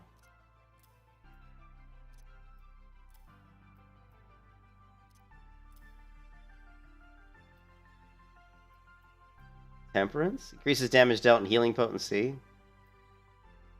Okay, well this is going to be this one. Okay, we got that one. Oops, sorry. Medical kit we got. Purify we got. Deals unsuspecting damage. Restores, but it also restores own HP and HP of nearby party members. So this does damage and heals people. Holy shit. What the hell? That's crazy. Is that instant? Well, here's an instant heal every 30 seconds that's doing damage as well. That's crazy. Deals unsuspecting damage. Okay.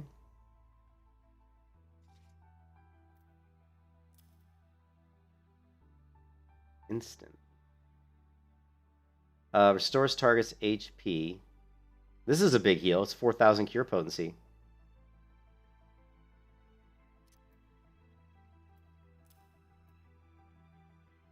But okay.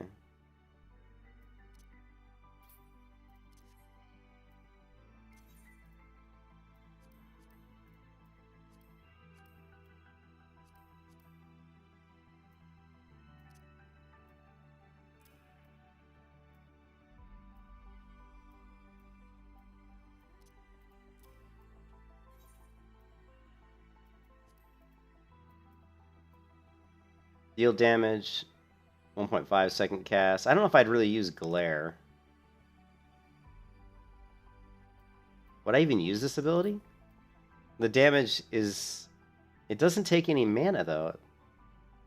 Man, a lot of these skills don't take mana.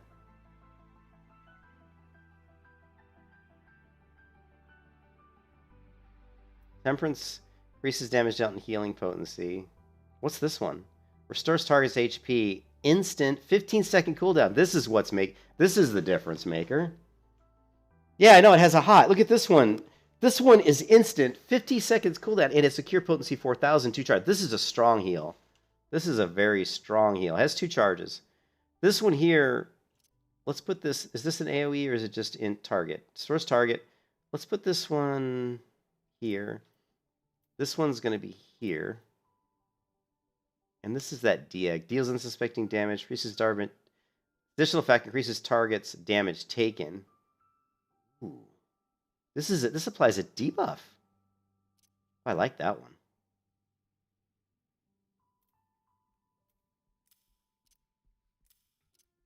Is there a mana cost on this one? Oh, it's 1,000 though.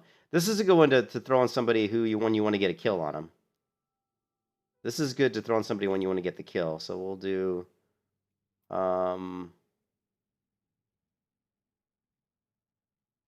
Is this Shift F? Oops, sorry. Yeah, we'll do Shift F. And then, do I have a Resurrection? I guess I don't really need Resurrection in PvP because you can't resurrect. This one is the deals damage with potency to target and all enemies nearby. So that's the correct spot for that one. I think that's all of them, right? Except for this one is Glare. I don't think I'd ever really use this one. It doesn't do much damage. It is, but it's mana free, which is nice. But I think most of my damaging abilities are mana free. This one's mana free. This one's... Why is that available? It keeps fucking this up.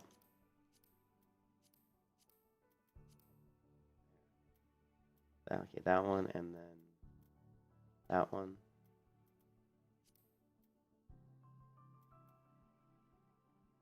Okay, I think it screwed up my bars again. This thing is so weird. When I hit save, it fucked up my bars.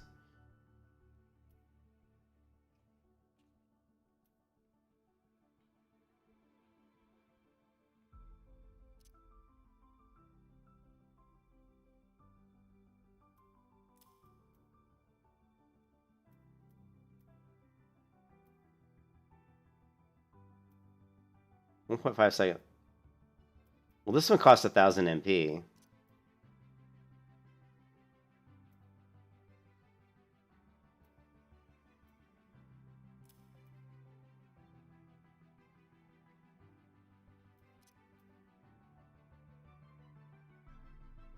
I just don't know if I'd really use Cure. Cure is a much stronger heal, but it costs 1,000 mana, whereas this one costs no mana.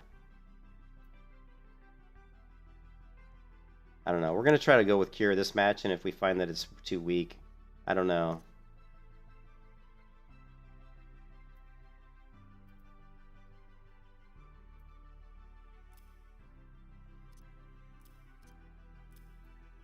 Yeah, there's the weaker Cure, stronger her. What's this one?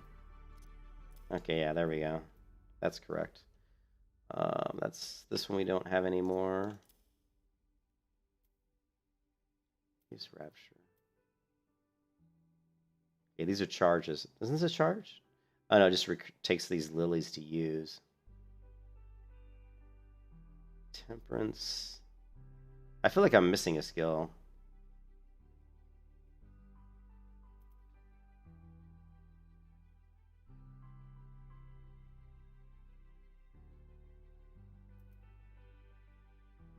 Oh, that's race. Yeah, that's not right.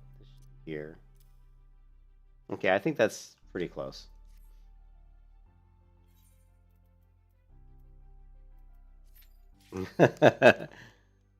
I'll go crazy over the astrologian. Oh man. I'm just trying. Now I gotta learn a whole new class. The white mage is different. I try to put the abilities on bars that are similar to the abilities of the scholar, so hopefully it won't be too different. We have, you know, this heal, which is the weaker heal, and then we have this heal, which is the stronger one. This is my free damage ability that also restores HP to people, which is awesome. Where's the killing blow one though? Where's the one that? That's the one I forgot about. The one that helps me assist get the kill. What is it called? This one, Dia. Dia we have on T. I don't really like that keybind.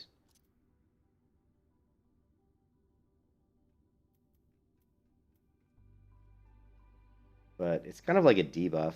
Like, I think of T as a debuff.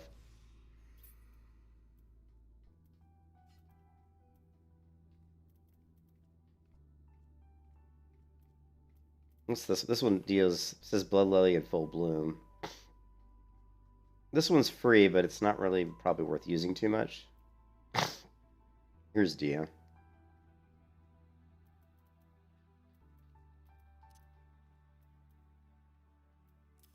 Alright, cool.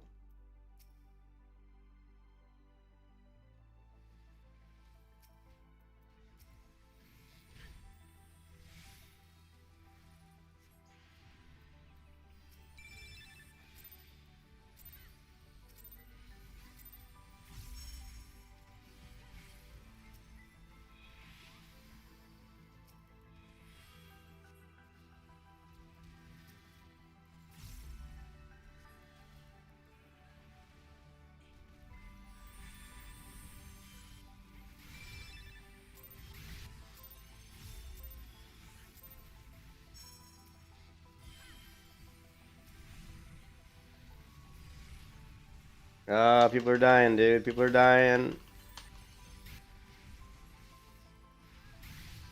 I was just starting to get used to, like, I was just starting to get used to playing the Scholar.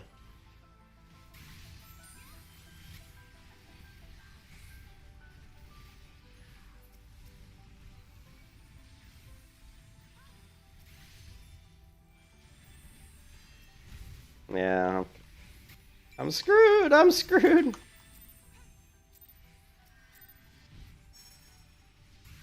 Yeah, I'm dead. Oh, yeah, I'm used to playing the Scholar. I'm not used to playing the White Mage, so it feels a little bit more awkward.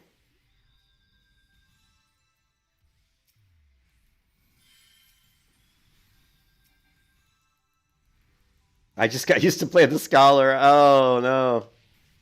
Oh, my goodness. Oh, yeah, the Paladin. I don't like the Paladin because the combat system doesn't really lend itself to fun play, really.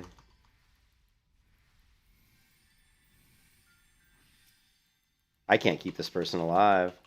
I'm trying, but it's proving difficult.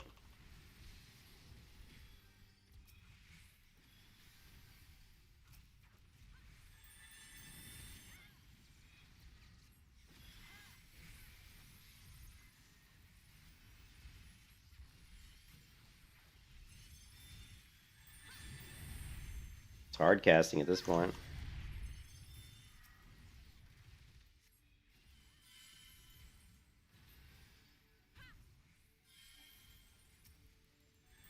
I'm gonna on this character too. Oh no.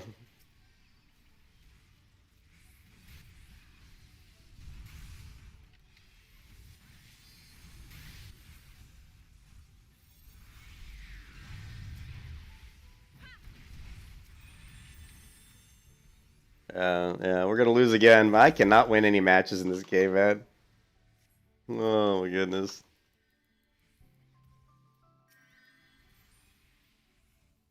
No, I've not tried the Paladin in PvP. I haven't played Paladin in so long. From what I've seen, Paladins aren't really good in PvP. They don't really do that much damage. Alright, we can see my heals drop down again. I was getting really good at playing the Scholar. Well, I was getting better at playing the Scholar. Obviously, I suck at playing the White Mage. So, you can see, actually, the other White Mage didn't heal that much either. But if I'm going to guess once again that if we look at the damage, you can see that we had one guy on our team that did damage, but we have 3 guys in the top 6, and they got 1, 2, 3, 4 in the top 7. So, actually, I don't know why we didn't do better in that match, because it felt like, from a statistical point of view, we weren't. Alright, well, we're going to go back to Scholar. I actually didn't like the White Mage that much. I'm not going to lie.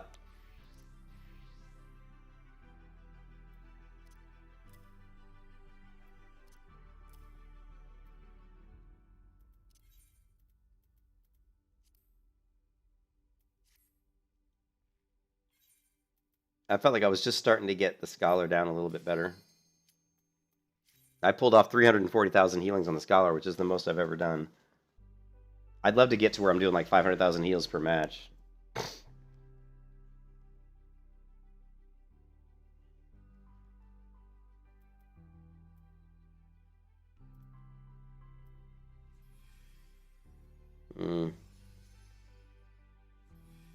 I need to use this skill a lot less. This is one of the reasons why I'm running out of mana. I'm using this skill too much. This is only for getting a... Oh, you know what? Hopefully this match doesn't go through. Because I don't think I'm using all my abilities on the Scholar either.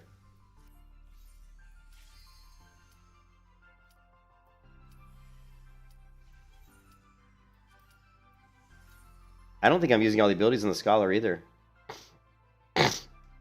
That's why I was doing so bad on the healers, is because I don't think I have all my skills. Like, if you go here, I wasn't looking at the job here. So we have, no, we're using that, we're using that. Purify, maybe we do. What's this one?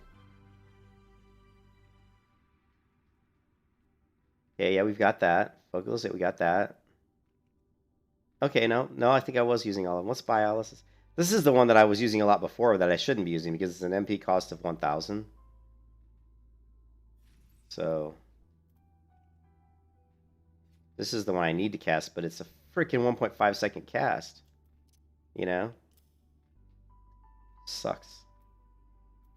The one thing the White Mage has is that instant cast damage ability that also heals, which is really cool.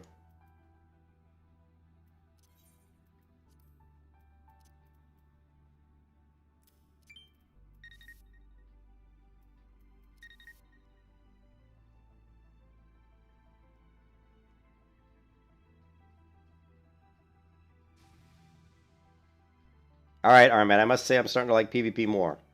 It's still really very strange to me, but...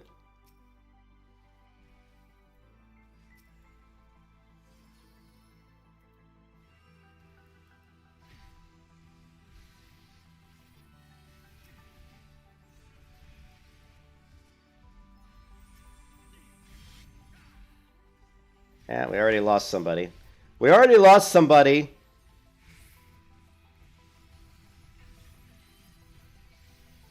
They're targeting me again.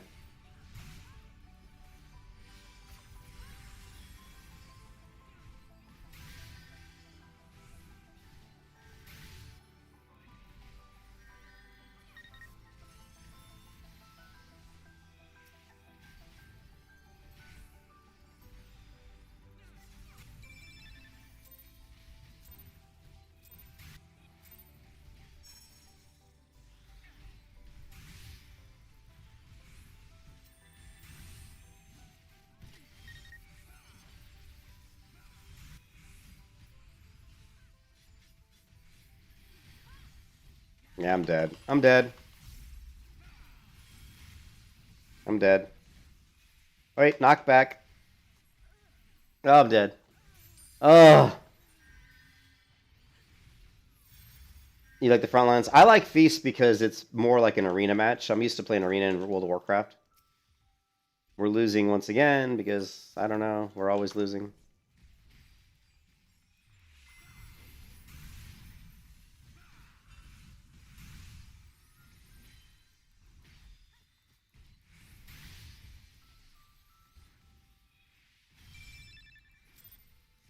I just can't keep people alive. There's just too much damage, you know?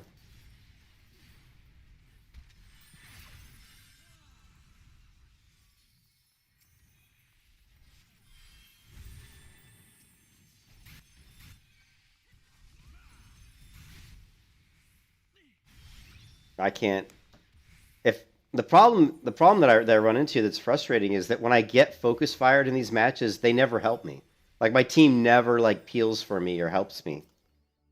That's the problem that I run into is these, these aren't really organized. I was, like look at my healing, just fucking shit, you know. Although the match was really quick. I should try. I should try doing some DPS classes too in PvP, but I wouldn't know which DPS to play. I'm not very good on any of the DPS classes. I gotta use the bathroom, guys. I'll be right back.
I like Feast because it's pretty fast, and you're always, doing something. It's very action packed, so it's fun. Whereas some of the other ones, I feel like you're just running around in circles, and half the time you're not really doing anything. So I don't really enjoy that too much. What other classes do we have? I've got Paladin. The Arcanist is kind of fun, but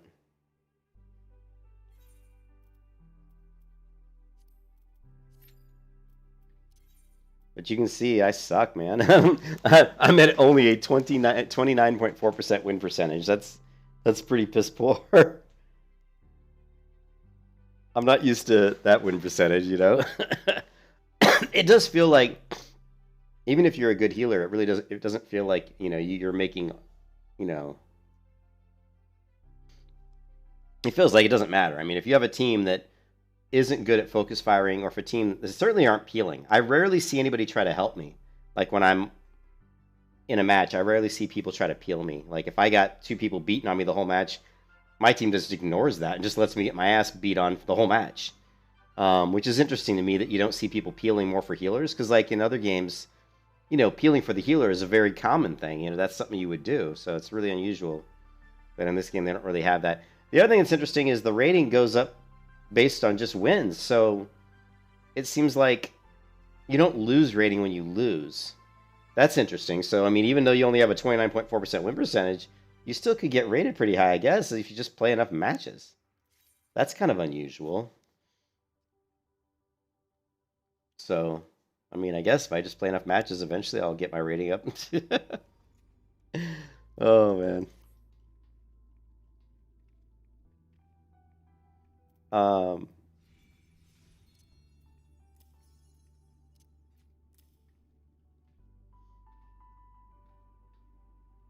Okay, is there any abilities that I'm not using, I guess? We're using this. We're using Lustrate. Yeah, I use Lustrate all the time. This one I use. I'm using that. I think I've got all these abilities. You know, I'm using all these abilities.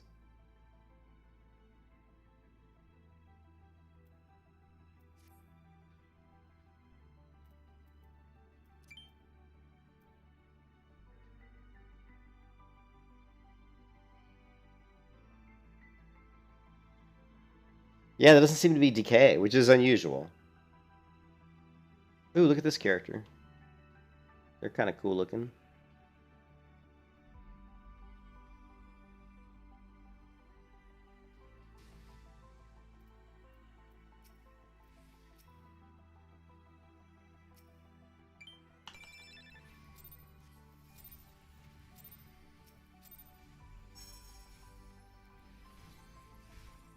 Okay, and once again, I'm getting targeted, but not really bad.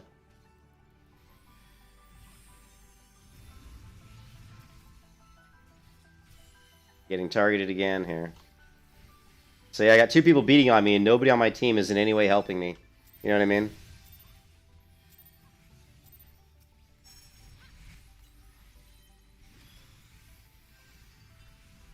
I'm just gonna get killed again. Now, this is the most frustrating thing, is when I get focus fired and nobody on my team really helps me. Look, someone's dead already. The other thing, and this person ran, another thing, this person ran up here, right?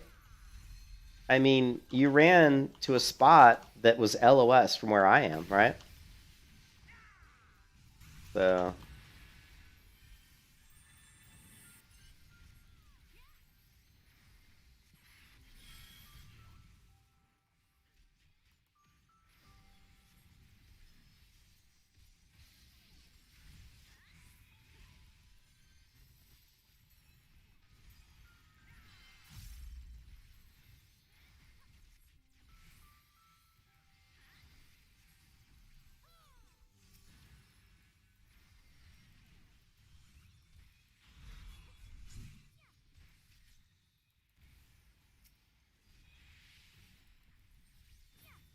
Yes, I helped get that kill.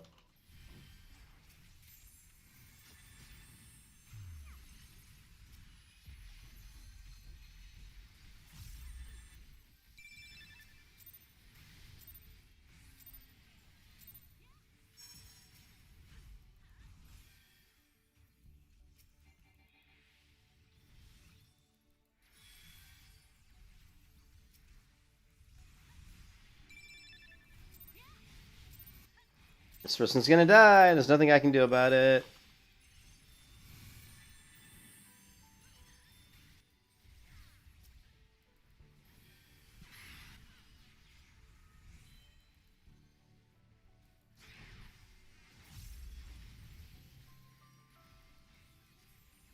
And they died.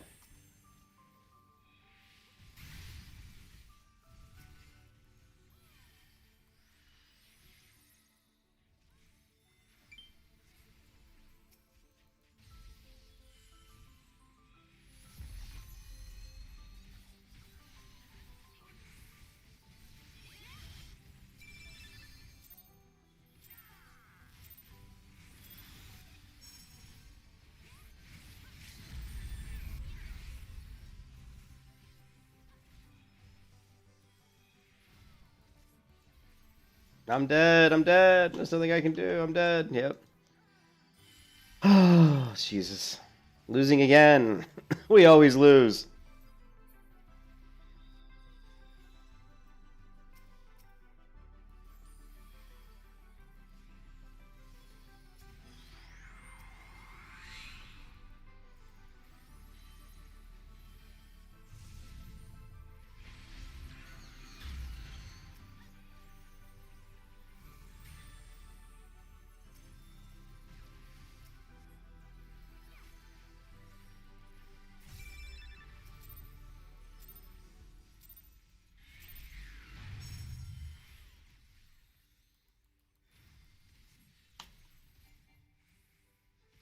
Come on, kill that person.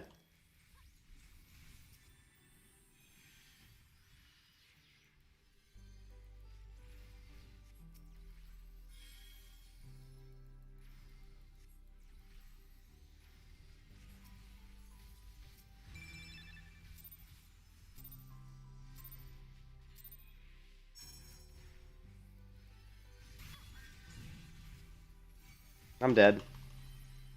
Dead, dead, dead. I'm dead. I just can't.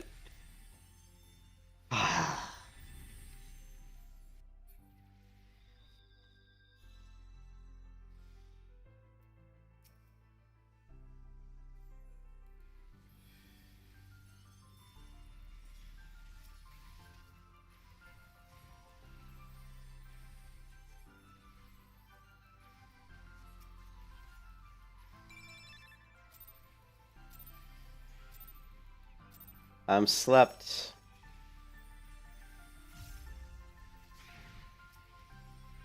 Guy's dead. Yeah, I can't keep him up. He's dead.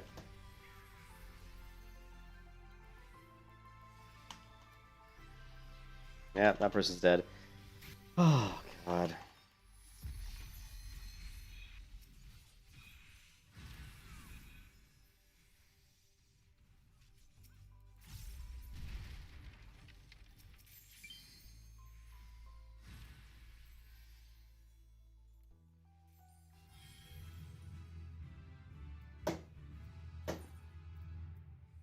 Alright, well, I did 300,000 healing. And the other healer, once again, did almost 500,000. I don't understand how these white mages are pulling off so much heals. I only died twice.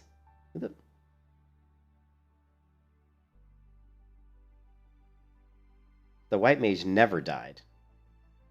The fuck? I don't know. I don't know.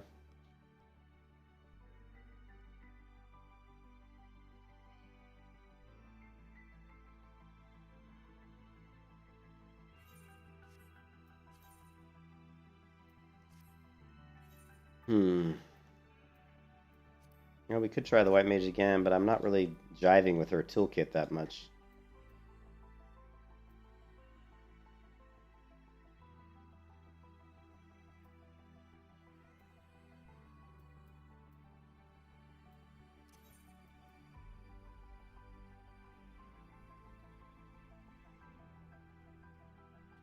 Oh, there's a countdown for burst damage? I don't have sleep, though. I'm actually rolling without sleep right now. Like, right now, what I've been rolling with, which is this one here, which increases my healing potency by 25%. And I've been rolling with Attunement, which is basically because I get Focused Fire so much. This one helps keep me alive. I could drop... I'm not going to drop Attunement, because Attunement's turned out to be very useful. It's saved my ass many times. But this one, yeah, I mean, the sleep is good, for sure. I like sleep. I could drop this one, but this one definitely has had a pretty good impact on the amount of healing I've been doing. Because ever since I picked up this ability, my healing's gone from 200,000 up to over 300,000. So I feel like I'm doing a lot more heals with this ability. But yeah, I lose the CC. The problem with the white mage is I like, look at all these skills I have down here that I'm using on the scholar. Look when I jump to the white mage, I don't feel like I'm using all my skills. This one requires a blood lily, and I don't know where the blood lily even comes from. Let's see. I'm sure. Where's the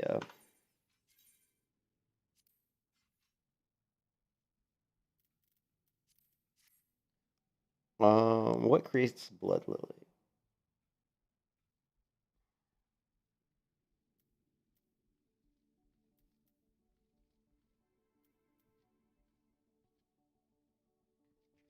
And it should be a damaging ability. Cure.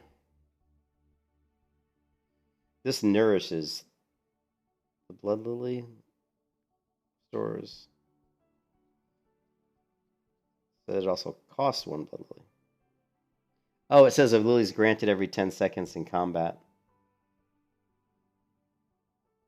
No, this is your blood lily right here, right? This little thing shows you right here, this little lily.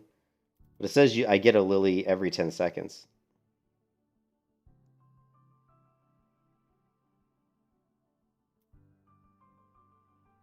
Oh, this too is blood lily.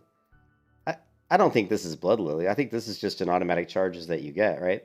Like this 2 here is not blood lily. I think certain abilities just have charges.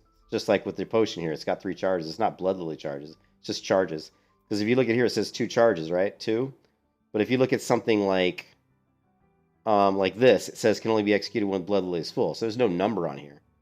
So yeah, this number isn't blood lily charges. But you're saying flower. I don't know what you're talking about. Bottom right of what gauge?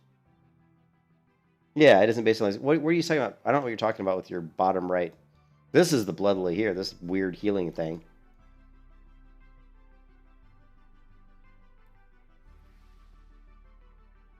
But I don't see why White Mage is out healing me so much. I still don't see in these abilities anything that looks like super amazing.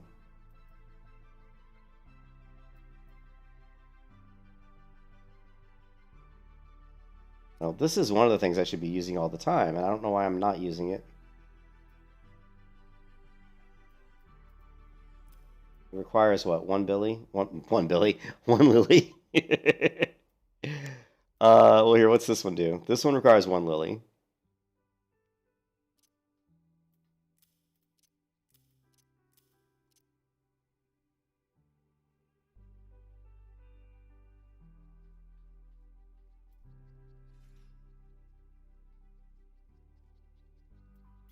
All right, well, let's try another. We're going to do some more White Mage and try to figure out how to get the White Mage rolling, because right now it isn't rolling. When you use 3 lilies, you get a blood lily. Okay. There are 4 flowers, 3 lilies, and a blood lily. Okay. So does it show up on this healing thing here, maybe? I don't know. Oh, it's so funny because I'm trying to learn all this stuff. It's all so new to me. I don't like that we don't get PvP gear. Like we get gear from doing PvP, but it doesn't. It's like I can't use this gear in PvP, can I? Well, it's a requirement, level 50. I guess I can use it. I don't like that. Like the gear's not affecting my proficiency in PvP. You say bottom right. I'm looking down here and I don't... It's on the bottom right branch. Oh, you mean this right here. Okay, I got you. But I don't like that the gear doesn't... Like, gear doesn't really matter. I think that's a bad choice. You know, I think PvP gear should matter. I think you should be doing PvP, getting marks, buying gear that gives you a benefit in PvP. It could be something as simple as just resilience. It doesn't have to be a stat benefit, but even just like resilience, so you take less damage, which means the better your PvP gear, the less damage you take. That would be amazing. That would really give people a reason to do, you know, to get the PvP gear. And so give yourself a reward. Right now, I don't see any reward from doing PvE other than buying like gear that might be usable in PvE or just getting cosmetic gear, which is really a bad decision. PvP gear and Guild Wars 2 did the same thing, where they didn't give you PvP gear. All they gave you was cosmetic rewards, which is, again, a really bad decision, in my opinion.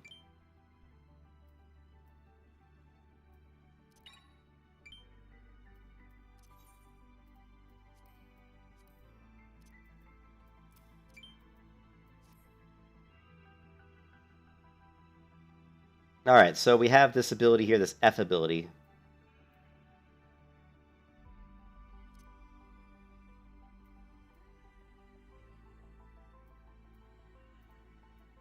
I don't like it on the F key, though.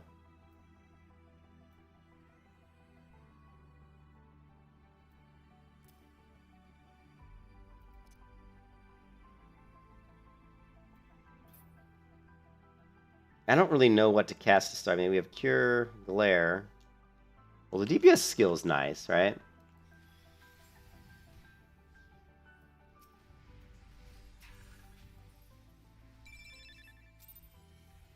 I don't understand how people... I don't understand how people stay alive, you know, in this class.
don't die! Damn it!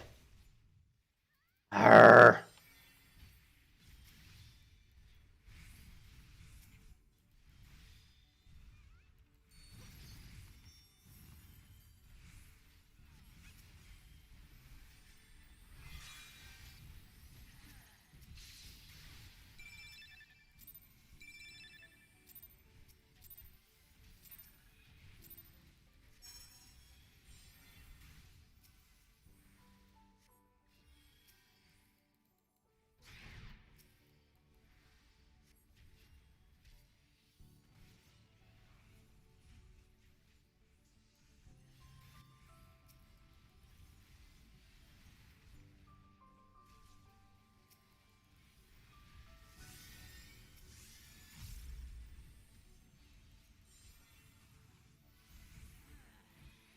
Where is this person?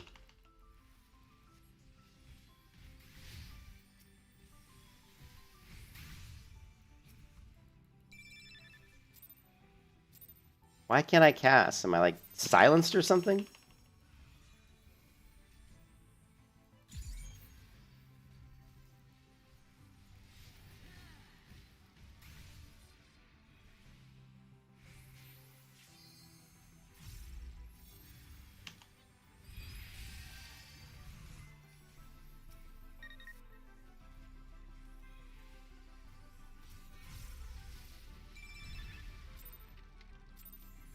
What does this ability do again?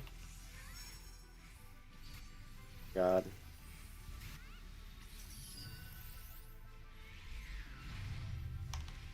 I'm running out of mana.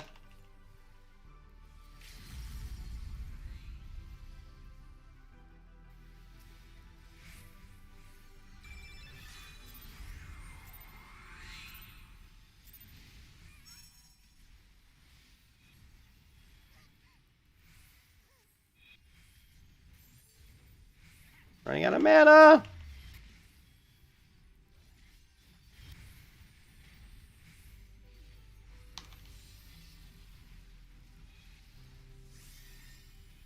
I'm out of mana. I am 100% out of mana.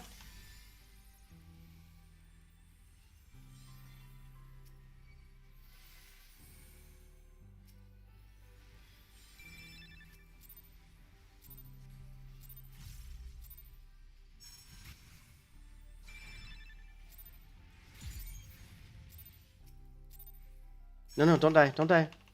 Don't die! You bastard!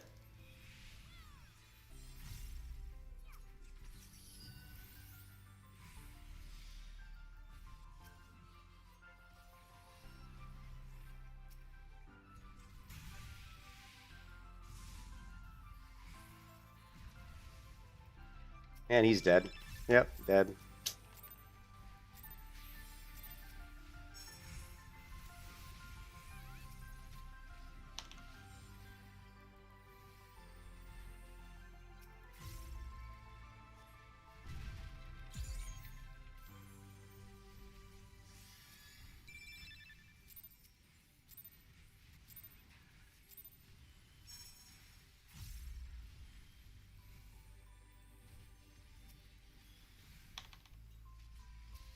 No, no, no, no, no, no, no.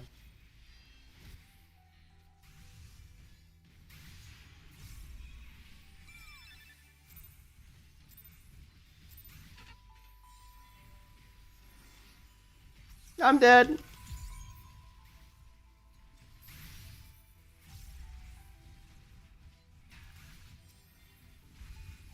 Yep, dead. Arrgh. Shit.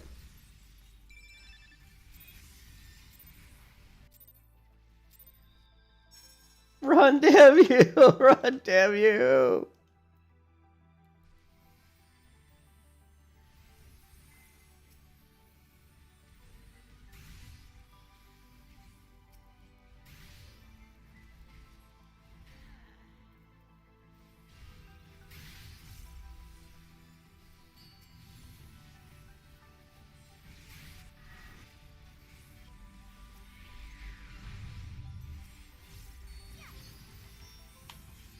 No.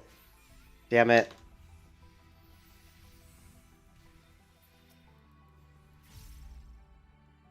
shit. Weren't we winning like the whole match until the end? We fucking were winning that match. Like the whole match we were winning until the very end.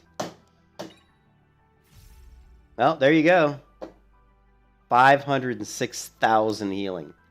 Don't ask me why I'm healing so much. I have no idea.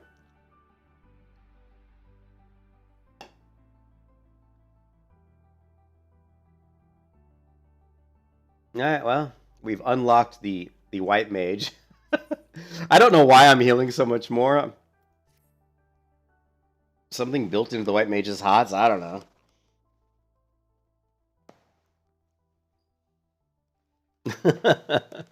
Well, I think we were winning that match almost the whole time until the very end.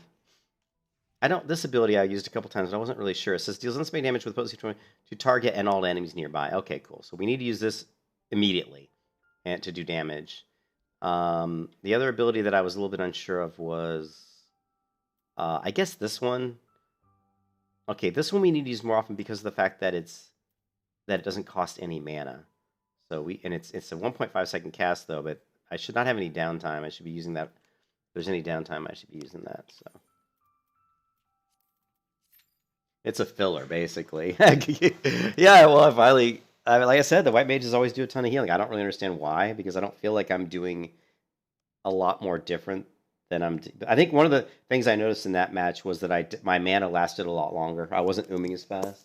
And it's because a lot of my heals are instant. Like this one here, there's no mana, and I was casting this quite frequently.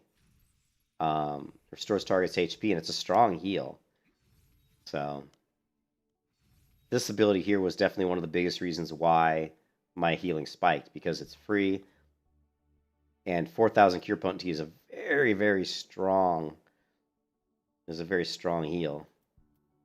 You can see this one is the one that I'm using quite a bit. It's cure potency, but this one costs. This is the biggest mana drain on my class, and I'm using this card cast quite a bit, which sucks. But so.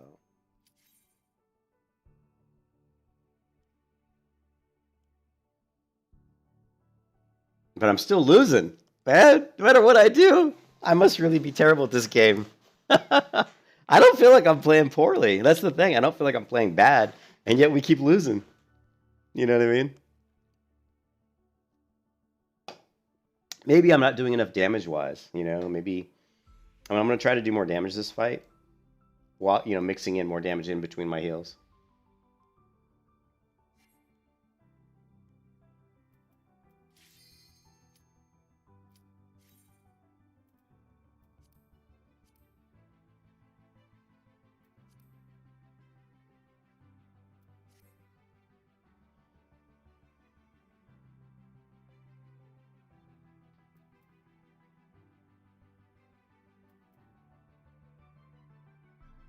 Yeah, right. I'm not going to say that. I'm not going to say it's my team because I really don't know. I mean, I'm sure there's things I could be doing better, but I don't feel like I'm like sucking. You know what I mean? I don't feel like I'm like sucking. So it's like, well, okay.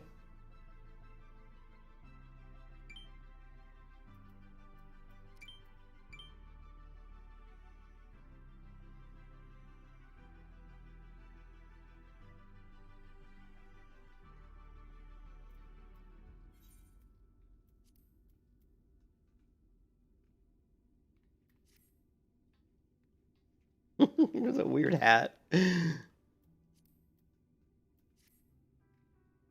One thing I liked about the scholar has a couple of defensive type-ish abilities. Like she's got this one spell that you can just throw it on people, and if they drop below 50%, it heals them. So that's kind of a nice thing you can just throw.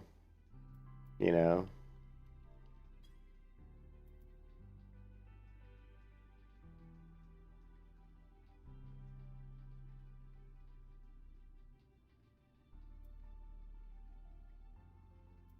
Let's go ahead and put this this heal on my character. All right, let's get busy. Let's get busy.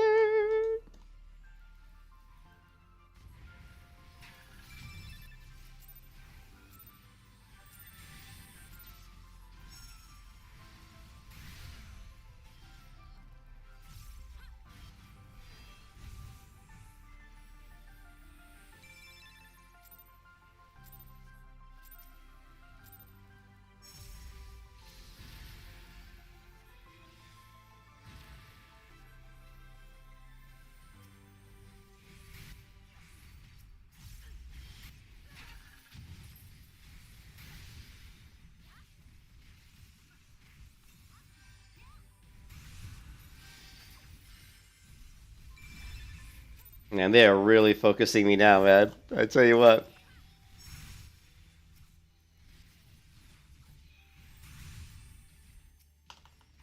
They're really coming hard after me.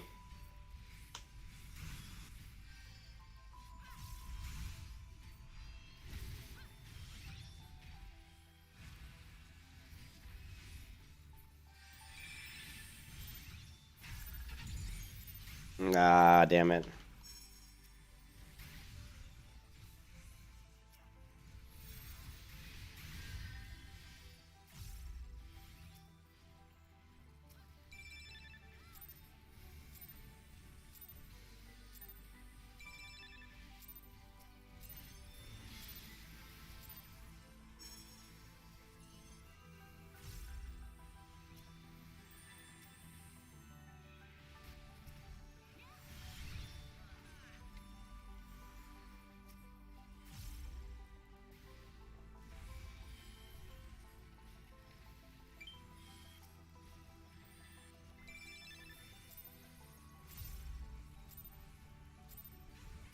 No, don't die, son of a bitch.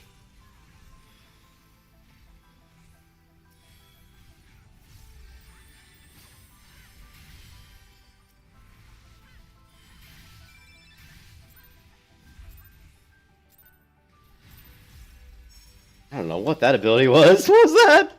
I don't even know what I just used. No, don't die, Gaber. Come on.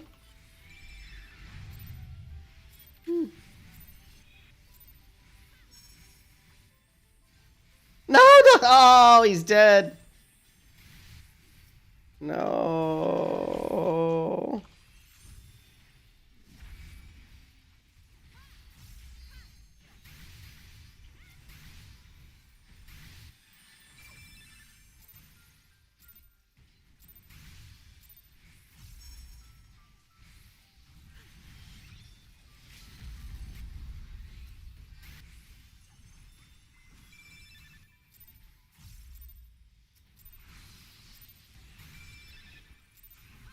No, damn it.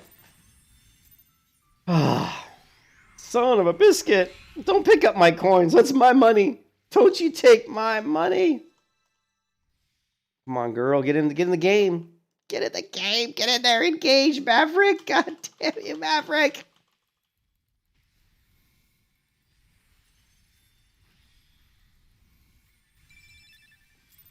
No, Gabe's dead. I can't keep him up. I can't keep him up.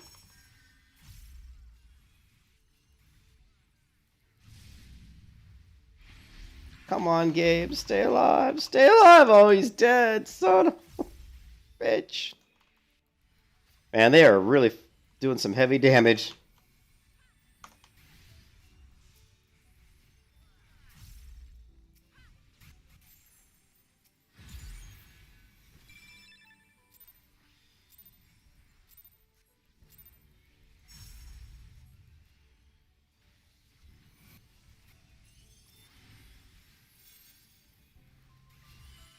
Of course I'm having fun. I told you I like PvP. I like PvP, dude. Yeah, I'm having more fun when the White Mage. The White Mage is weird. Very strange.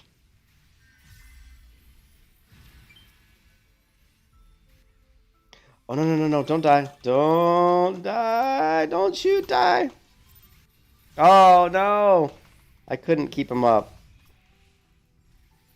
Shit. No, no, no, no. Don't die.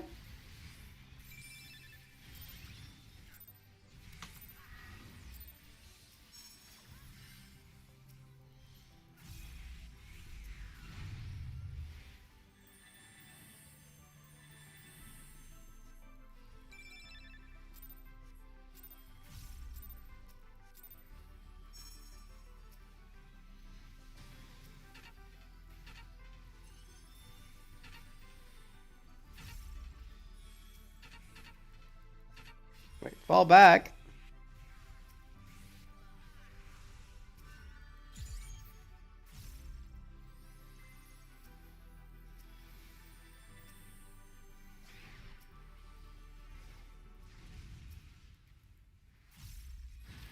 We're gonna lose again. I just cannot win matches, dude. Why are we losing? Oh, we won. I can never tell the score. Why do they always flip the score around? Hey, we won! I thought we were losing. I can never figure out which team I'm on. I can't figure out which color I am. How do you know which team you're on? So we won and we were red. How do I look at this screen and know that I'm red? Someone please explain that to me, because that drives me nuts. Like, I can't tell which team. Look at those heals, baby. 533,000.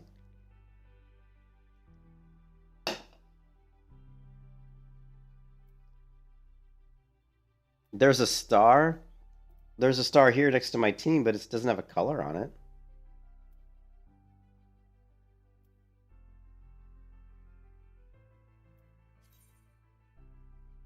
Good game. Thanks, Ambe. There's a star. I saw the star next to the team name. Yeah, but it's not red, dude. Armet, it wasn't red. I saw it, but it was like yellow. All right, we'll try it. Let's find out. Let's do it again. How do I get to... So I think at bronze... I'm at 30%. Look, I still haven't... 20 matches and only 6 wins. I'm 6-14, guys. 6-14. We got to improve. We got to be top rated, guys. We got to move on. I am having fun. I'm having a lot of fun. Don't forget to give people... Oh, yeah, I got to give people commendations. You're right. I completely forgot. I was so wrapped up in the PvP of it all. What's rival? Oh, these are different things, right? Oh, yeah, front lines. You like the front lines, Armet, but look, I've done 4, and I haven't even finished first place. We've got 2 seconds and 2/3.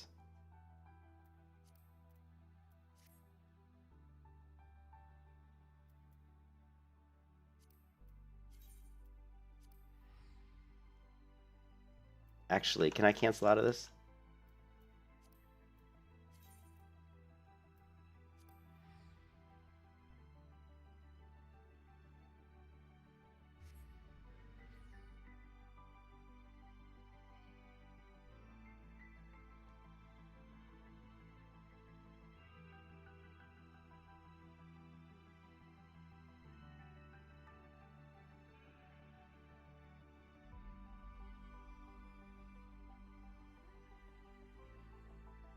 This is the longest port to a major city in the world. What the hell happened?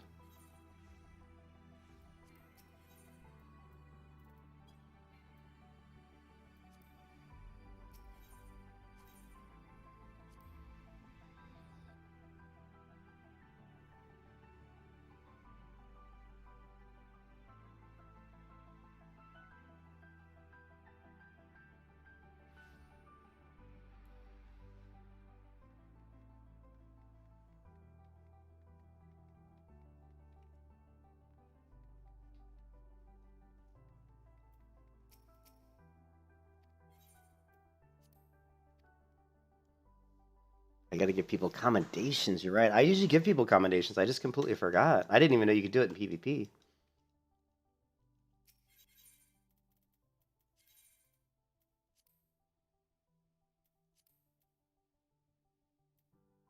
Oh, I thought I bought it. Is it not there?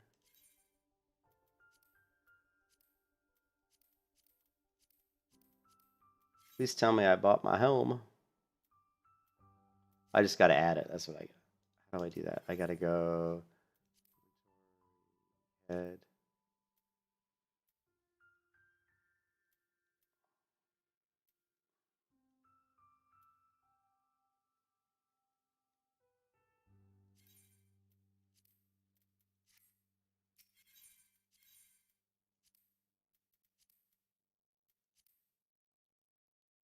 Look at that craziness.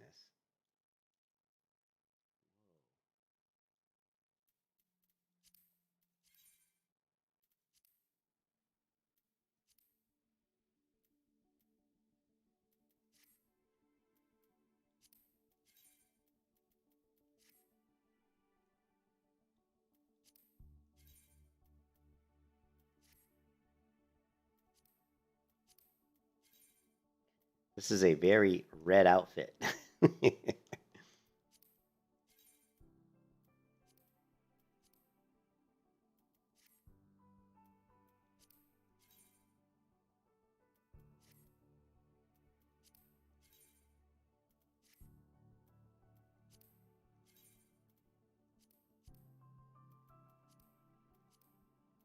Yellow shoes.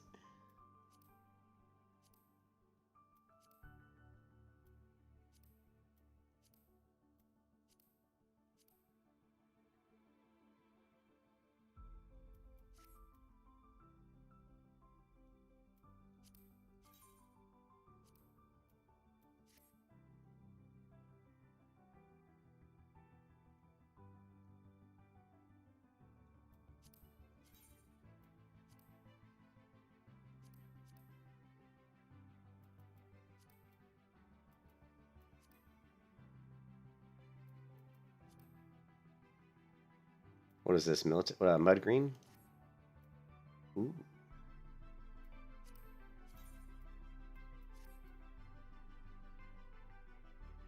Hmm.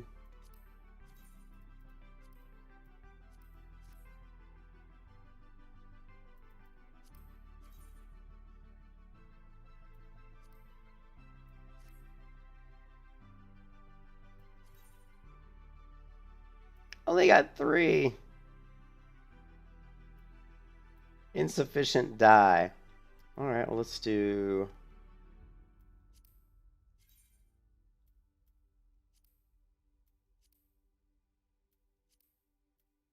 How many of these do I have?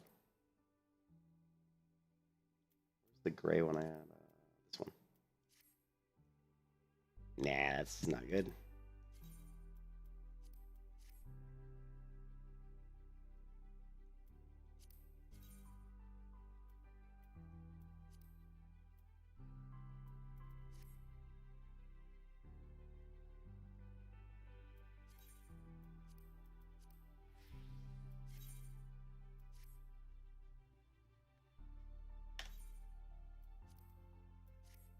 There you go.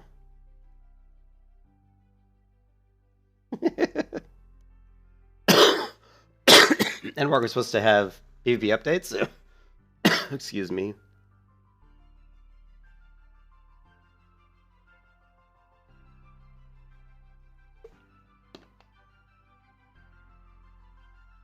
Well, if they could improve the PvP, which, you know, I think the casting part of it's difficult.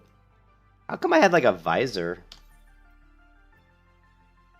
Did you see that I had like a visor, but I don't see it when I do the glamour or whatever?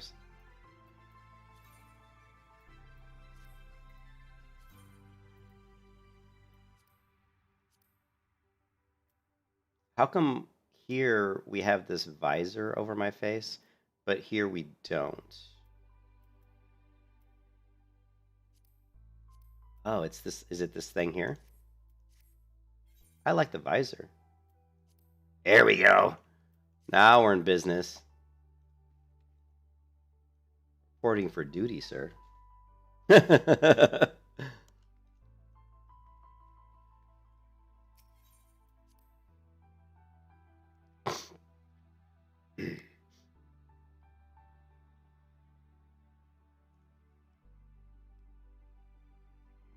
Now if we could just win some matches. You know?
I'll be right back. I got something in my eye. I'll be right back.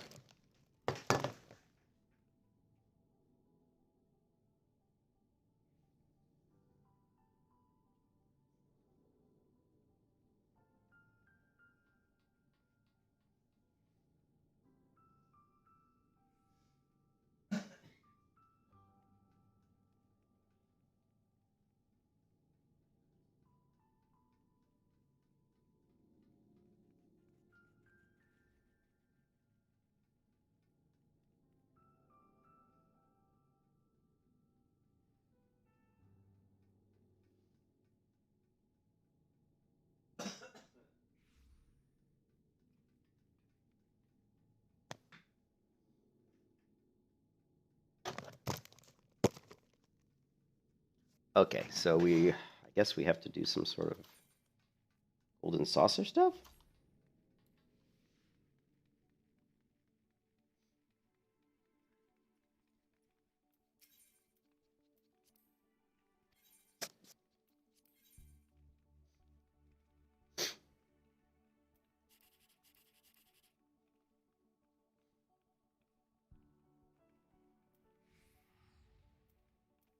Come on, 6. No, that wasn't a 6.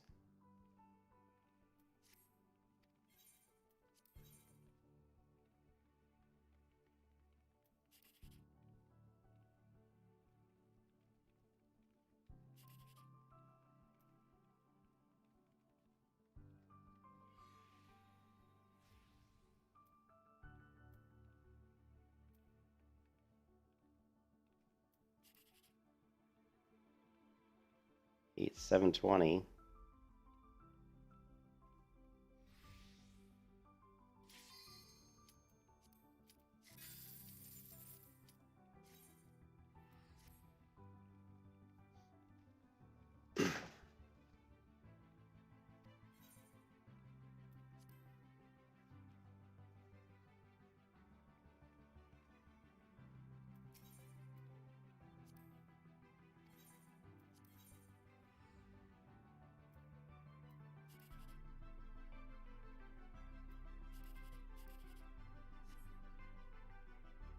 No.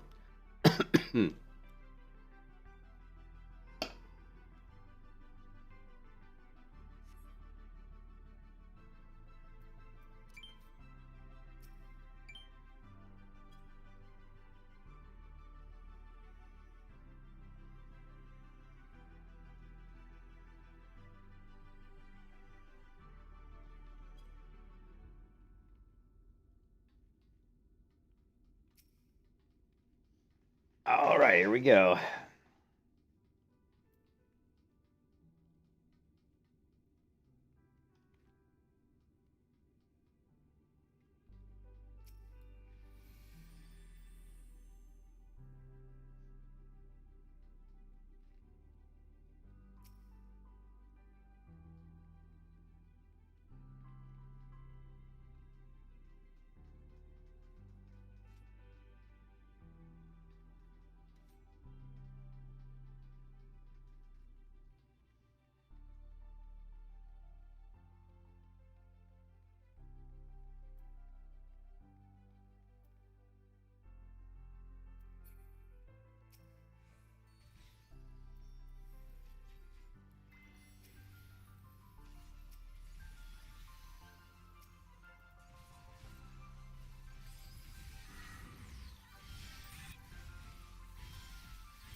Oh, she died, son of a bitch.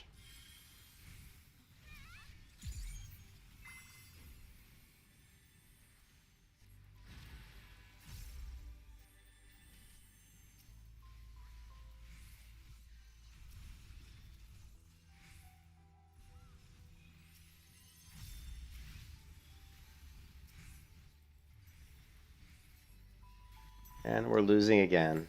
I'm always losing. I can never win these games.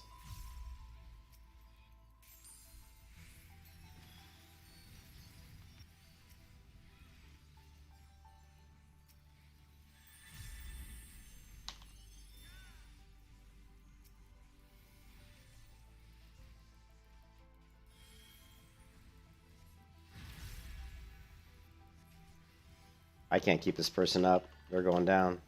I'm hard casting and I can't keep them up. There's not really much I can do there.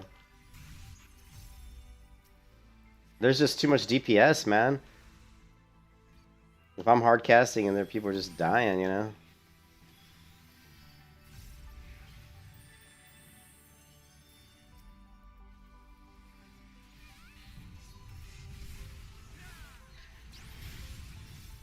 Why am I not casting? They must be like LOS or something.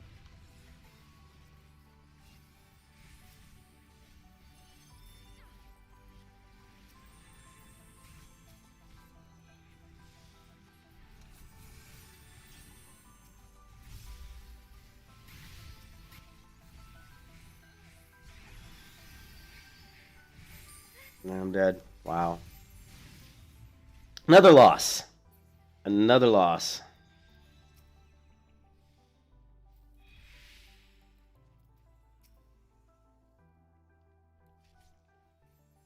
Yeah, stay away from the stairs, man, because you definitely are going to LOS my healing when you're running around those stairs.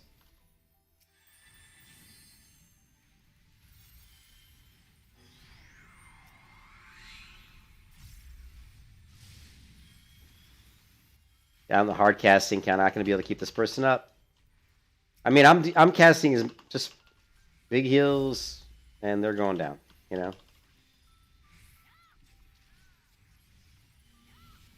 Nothing I can do.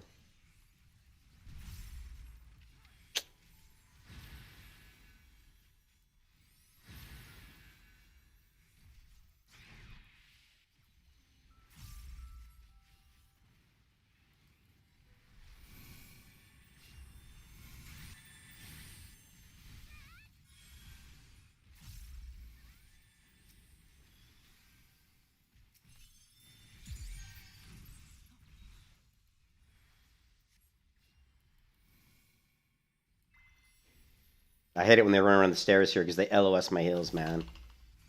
I hate it when they do that.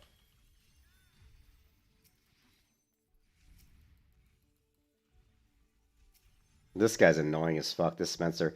He constantly tries to run away from the damage, but he LOSs me.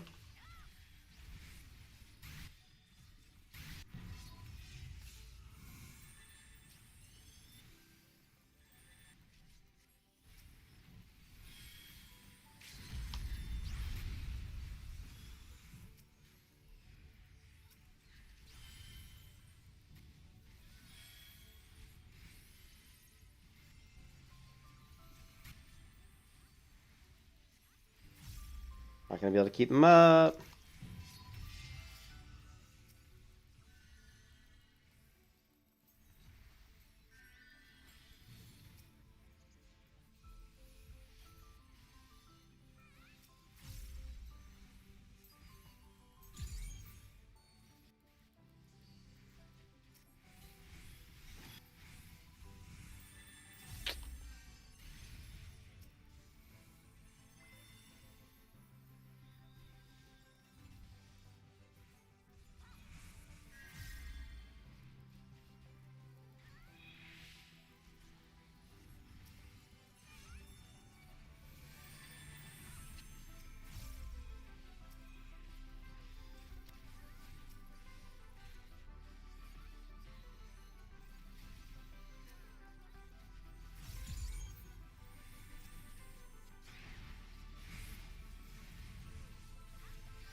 Well, again, I think I did the best I could do. You know, I'm doing my best. You know, I just pulled 460,000 healing.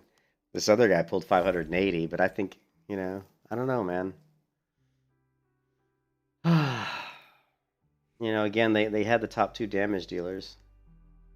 I mean, you've got 498,000 damage. 2, 3, 4. So they almost equaled these three. These three did a little bit more. I don't know what I'm doing wrong. I did not watch the entire video. I watched like the first couple minutes. Did she have like why was there stuff in there where she talked about like tips and tricks or anything like that, Armet? We could check it out.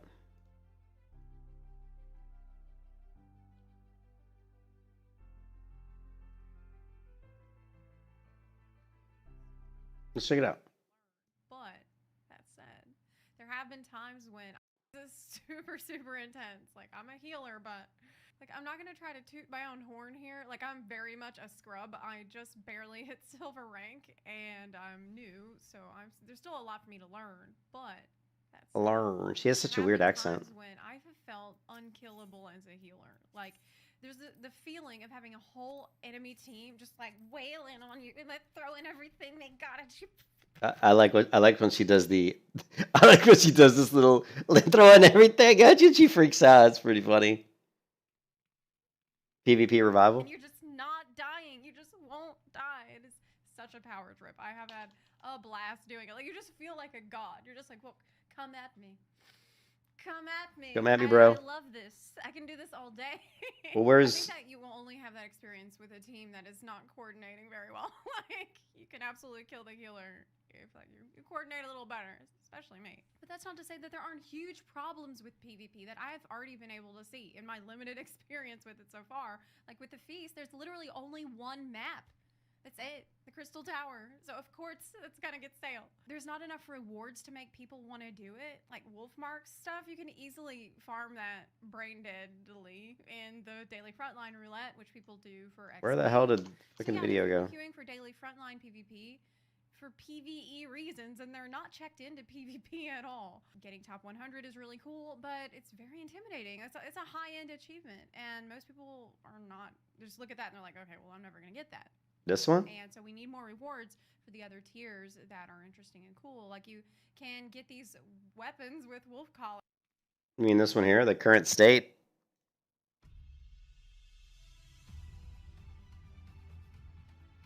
Hi, everyone. Are you talking about this jabroni, this gay motherfucker? I'm such a bastard.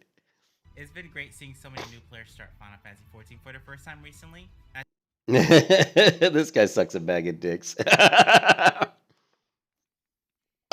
I don't really have anything against gay people, but I live in St. Petersburg, Florida, which is probably the second largest gay community on the in the United States, and it starts to get annoying because sometimes gay people can be really, when you're in certain communities, they can be really annoying. Let me just put it that way. I actually lived with my hairdresser for about 3 years, and she was, she's bisexual. She says she was gay. I like to call it straight gay, meaning you're just gay. You're not like you're not like gay, but you really sleep with everybody, but which is what she was. Like she said she was just what I like to call straight gay, but she wasn't. She slept with guys, she slept with girls, she slept with anything. So, but she's a nice girl, and she was my hairdresser for a long time.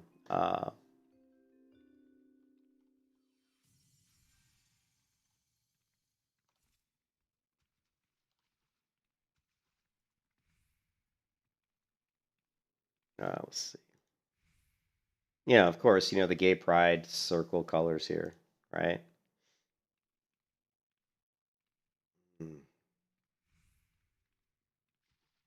This is Sarah. This girl on the right was my hairdresser. I lived with her for a few years. Nice girl. But sometimes when you get into that community, it can be kind of annoying.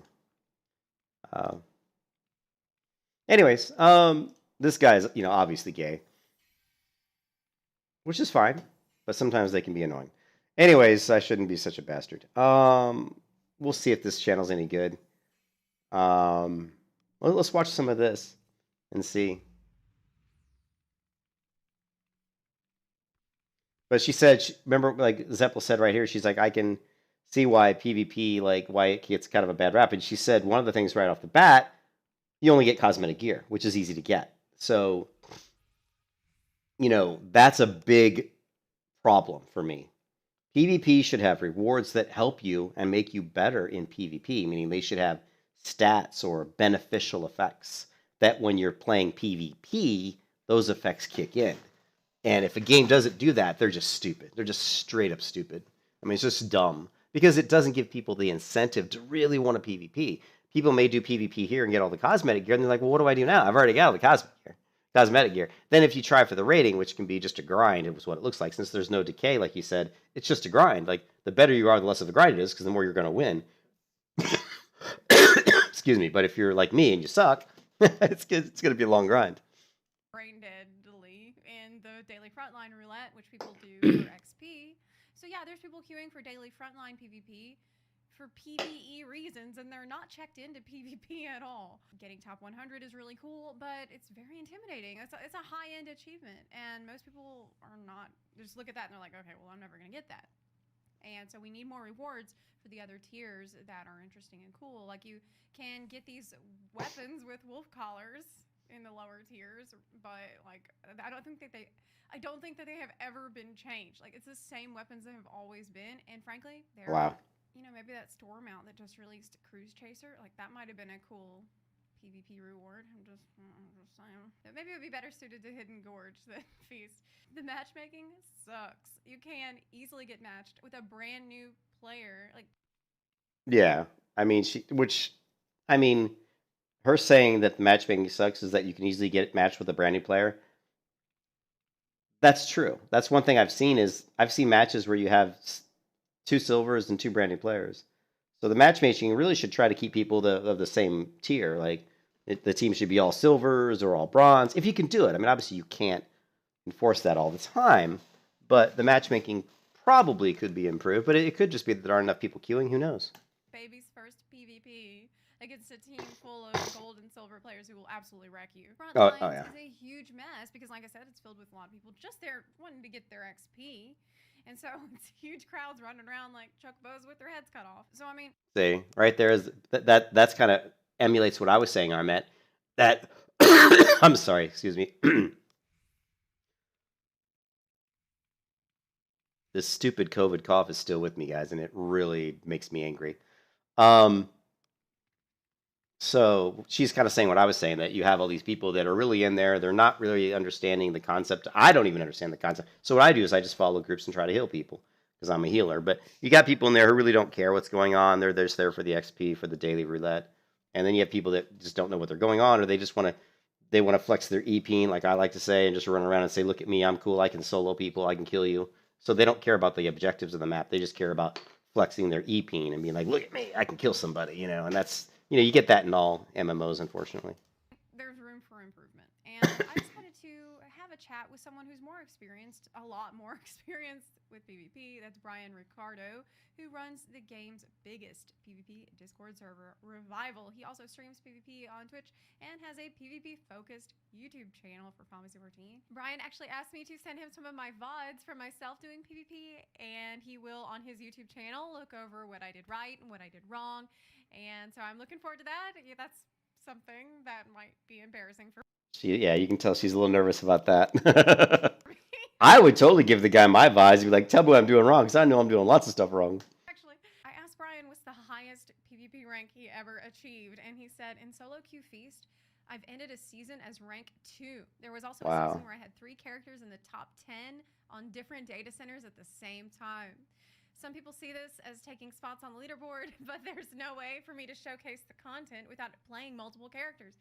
My goal for years is just to showcase Feast on my stream. He said that going for rank 1 in general takes dedication and defending your spot, which he has no interest in doing. I asked if he was ever discouraged to play PvP because of the generally negative attitude that people have about it. Like, that was the case with me. That's something that kept me from ever trying it in a serious way. He said, yeah, he was discouraged by other people for years. He said it's much better now, but in the past, I would get treated like a joke just by playing and streaming PvP content because it was considered bad. People sometimes have toxic experiences with people in the PvP community or just from playing PvP in general.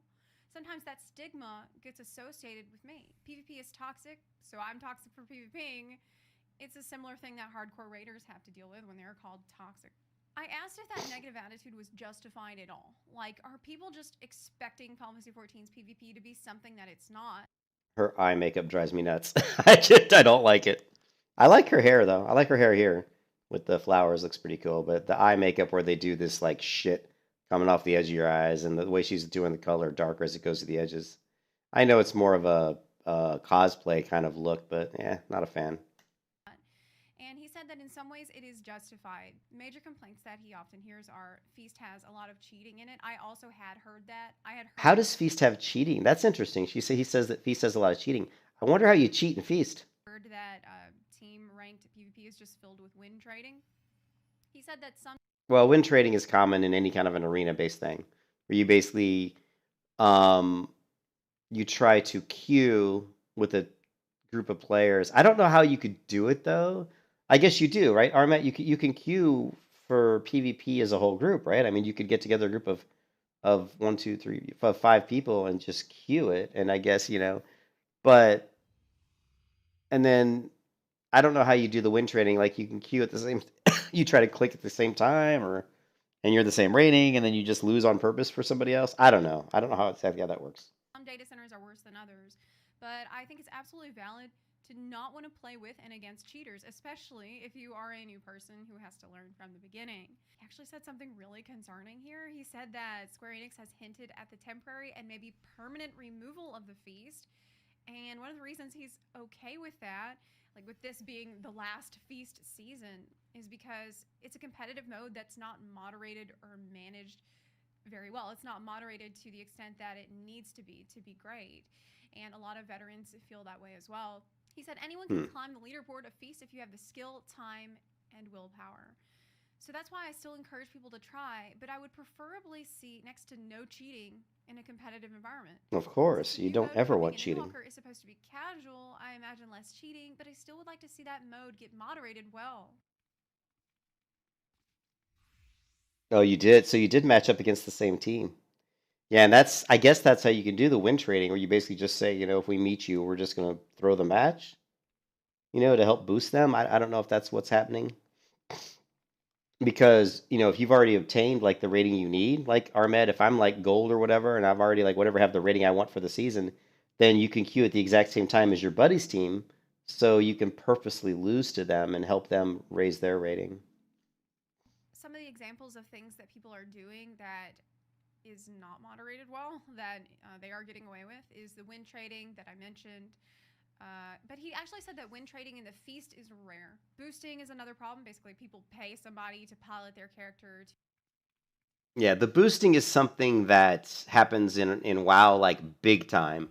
And I'm very much against that because what happens is if all the bad players are paying for boosts, that means that if you are not a super, super great player, you may end up just always running up against players that are just stacked with, really skillful, high-rated players that are helping other people get their rating, which means that you're just not going to run into lower skilled players that much, and it's very difficult for you to raise your rank because you're constantly hitting teams that don't have a high rank, but they're being played by players that are extremely skilled. And so, of course, I'm very much against boosting, and I wish there was a way that you could.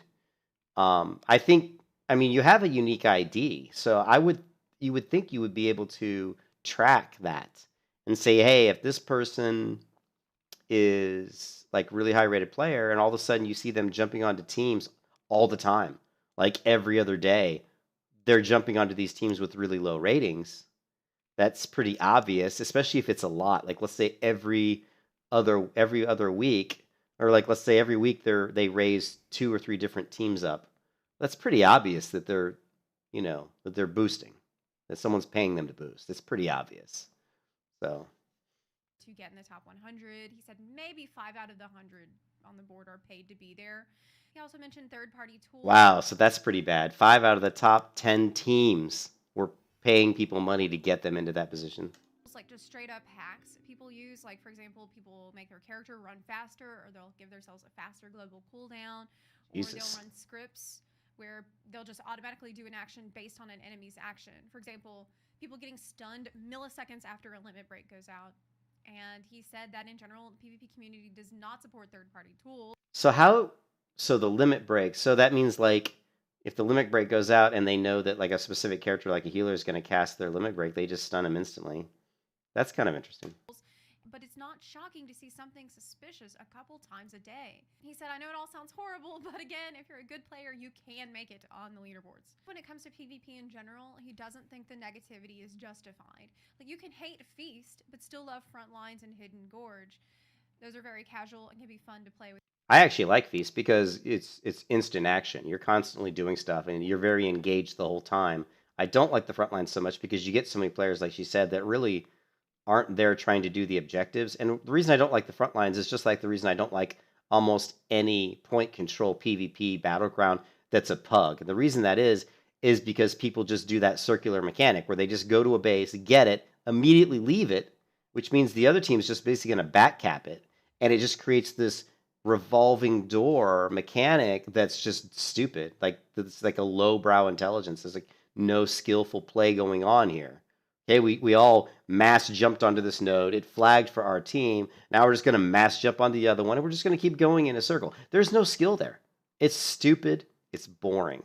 And that's why I very much dislike that type of PvP. And even in World of Warcraft, it wasn't like that in World of Warcraft in Burning Crusade. When Burning Crusade first came out, when people did Battlegrounds, they actually communicated to each other, and they would actually talk about it. The match would start, and you say, hey, let's try to get this node, and if we lose this node, maybe you guys will come and help, or during the match, you would call out, hey, we need help here, and people would actually come and help.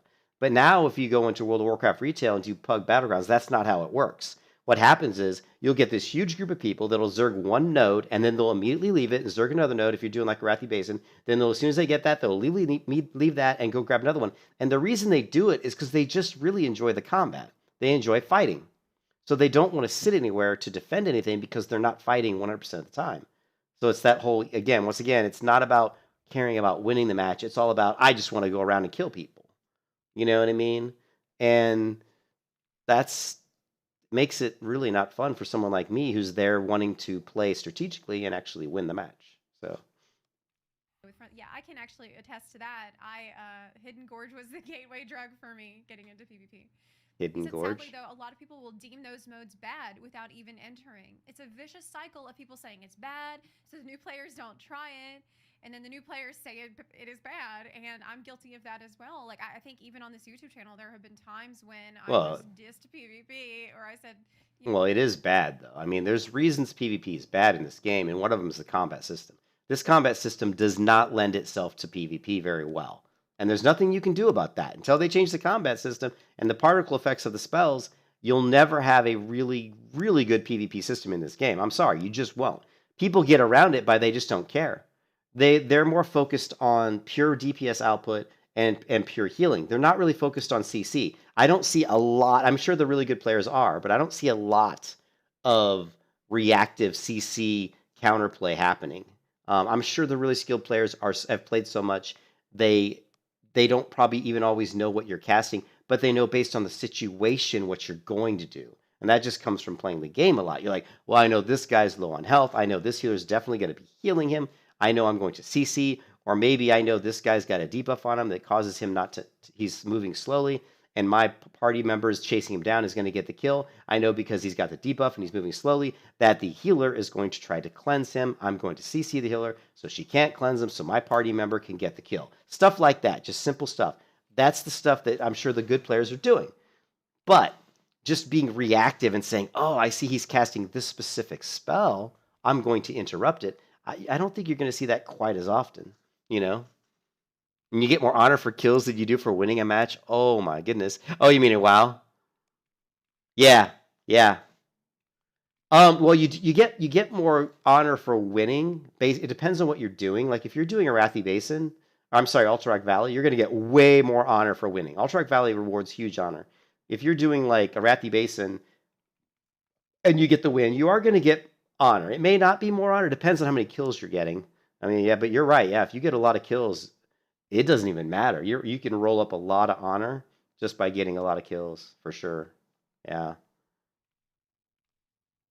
You know, oh, who cares about PvP? Let me just skip this PvP stuff because I didn't know anything about it, and I just kind of assumed based on what everybody was saying that it wasn't good, and now I feel like an idiot for perpetuating that because now that I've played Hidden Gorge and I've played the Feast and I've had so much fun, I'm seeing that, like, I think a lot of this is not justified. He said that people should try everything for themselves, see what they like and don't like. If they end up not liking any of the modes, that's valid, but vocalizing the actual issues and letting Square Enix know is better than telling people just don't bother PvPing or PvP. Well, with Square Enix having the reputation of listening to the community and actually caring about the game, you would think that they would want to change. And like you said, Armet, you said there is some Endwalker PvP updates coming. So it's very difficult to make PvP. It's really hard to make PvP good. It's because whenever you have PvP, whenever you have a combative type of mode, it always lends itself to toxic players because they're the kind of players who want to knock you into the ground, make fun of you, laugh at you, and flex their E-ping. You're just going to have that. It's very difficult. So I think the way you get around that is you have to reward team play and not individual play.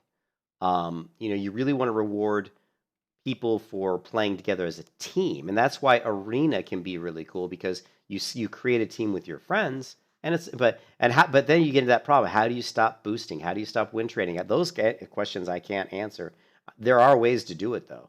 I mean, there are ways you can hire people that monitor PvP, and their whole job is to look for that kind of stuff, and basically to hand out permanent bans and say, if you're win trading, boom, permanent ban. If you are boosting, permanent ban. It has to be a very harsh, judgment.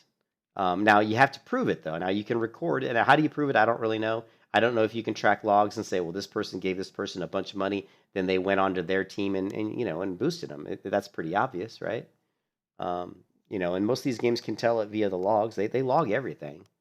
So, but I mean, that's the only way to really take care of that stuff, is really harsh punishments, which most companies don't have the balls to do. PvP is dead. The latter doesn't help the community, nor does it help Final Fantasy XIV. Yeah, I completely agree. For Final Fantasy XIV... Well, I think when you get a lot of people coming from World of Warcraft, Armet, these people a lot of them are going to be PvP players. So I think the voice... I know I'll raise the voice. I said, I enjoy PvP more than PvE. Even though PvP can be extremely frustrating, it is, to me, more fun because, you never know what's going to happen. It's unpredictable. PvE is entirely predictable. Once you know a fight, you know the fight. It's predictable. So it's boring. PvP, you never know what's going to happen. Every time I queue one of these things, I don't know. Like that match I had earlier, we were losing the whole match, and we won in the last couple of minutes. And I was like, wow, that's cool. We won. And I was like, there's no way I thought we were going to win that match. A fuller package as an MMO. We need the PvP to be good. And we need the resources. She's 100% right. A quick side note here. I remember in the most recent live letter, Yoshida had been asked a question at the Q&A by a player who brought up the fact that one of the PvP modes felt neglected. And Yoshida was like, I'm sorry, but all our resources for PvP are wrapped up in the new PvP mode we have coming in Endwalker right now. So there's a new PvP mode in Endwalker, Armet. It seems to me like it's just an issue. They don't have enough resources. They don't have enough money for it, because maybe there's just not enough engagement with it, so they can't justify putting more money into. Yeah, I know. That's pretty funny. Well, I think, and Armet, I think the reason she's doing this video is because because with all the new players coming to the game, I bet you more people are asking her to talk about it. And I bet you a lot of those people that are asking her to talk about it are new players to the game. Because PvP is very important to a lot of people. Now, it's not as important as maybe it used to be. I don't think PvP is quite as big as it used to be, but it's still really big. In fact, there was a video that MMO Byte did on his channel called, I don't think MMOs have to have PvP anymore to be successful. And that's true. You don't have to have. You can have a more niche or more specific game that's focusing mostly on PvE. But if you want to gather like a huge subscriber base, the best way to do it is to do PvP and PvE well, Yeah, but I think, well, plus once people have been in the game long enough, and even the PvEers have been in the game long enough, they start to get tired of PvE and you want to try something new. So, of course, PvP would be something new. I played PvE in Classic WoW. I did PvE because I was still fairly new to MMOs. I played Lineage 2 for a little bit, but MMOs were still fairly new to me. But, and so I was just excited about the progression aspect of an MMO, of just, making my character more powerful by leveling up and getting better gear. And then, after years and years of playing MMO, I've gotten away from that. I don't even really care about that as much. I mean, it's all part of the game, right? But to me, it's not the most important thing anymore. You evolve as a character, as a player. I mean, you evolve and you change. And so the people playing PvE and Final Fantasy have been doing it for the past, 8 years or whatever. They're probably tired. A lot of them are going to get tired of it and be like, well, let me try some PvP. And that's when you're going to start hearing people gripe about PvP or ask for more stuff. Into it, but it's sort of like a vicious cycle. And here's the big one. Here's the big question. How can PvP be improved? The short answer. Well, I mean, to me, one of the ways to make PvP better is to really overhaul the combat system. I think one of the most bang for the buck Final Fantasy could get is a complete overhaul of the combat system. I'm sorry. I believe that to my core. That is the best thing they could do to this game, is overhaul the combat. I would also love to see them roll out a new game engine and increase the graphical fidelity. Those two things for me would be top on the list. They know how to make a good game story-wise. They know how to make great stories. They know how to do that. They've proved it time and time again. So I don't think that spending a lot of time doing a new combat system and increasing the graphical fidelity is really going to piss players off too much, because the players have the faith in them as a company to create good content. Because I think the players have that. I don't think players are worried like, oh my God, they're making a better combat system, they're going to forget all about making good stories. I mean, that, why would you think that? There's no reason to think that. So to me, the best thing Final Fantasy could do to improve PvP would be to overhaul the combat system. I would love to see them change the graphical particle effects drastically. I don't think they'll ever do it, because it's kind of the art style of these Asian games. But when you look at something like, World of Warcraft, Frostbolts, I don't know if I can get a good, it might be hard to get something like, Frostbolt animations.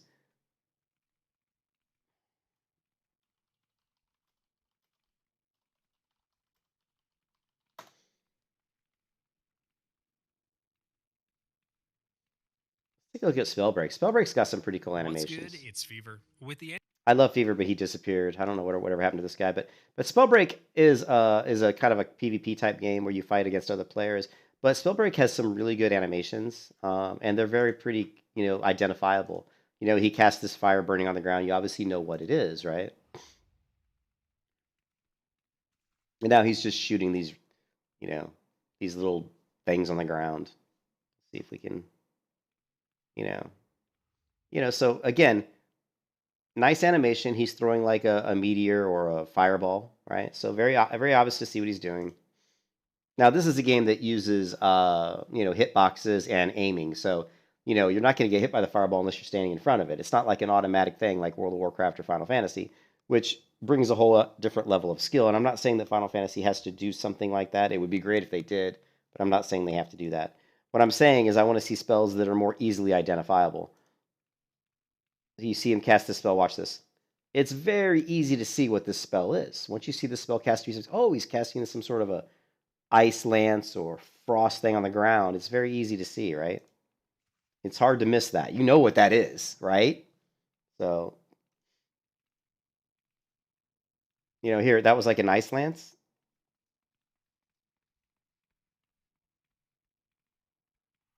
Again, and notice how he levitated up in the air before he threw it. I don't know if that's part of the animation, but if that was part of the animation, then you'd know, oh, he's levitating up in the air. He's about to ready to throw this ice lance. Okay. So you want kind of like these small little telegraphs. Like the other telegraph obviously would be his hands, right? You can see that he's got these gloves on. And again, here he jumps up in the air, slams the ground, and creates like a fissure in the ground that's going to probably extend, out in front of him like a cone. So again, very easy to see. This is what I'm talking about with animations. You want animations that are very clear, recognizable. Also, when he did that one frostbolt, a lot of times what you'll see is his hands start to build up this frosty ice around them before he unleashes the spell. That's another visual cue. And these are the things that you just don't see in Final Fantasy because they're just big, glowy, flashy things. And so it's hard to know what people are doing ahead of time, which makes it hard to counter stuff.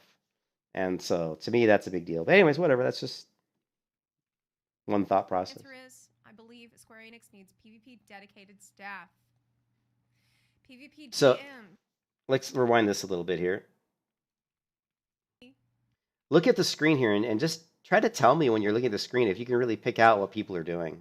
Be improved. Can you tell who's casting what? PvP dedicated staff. PvP GMs. PvP community team person, and a developer to focus on PvP modes.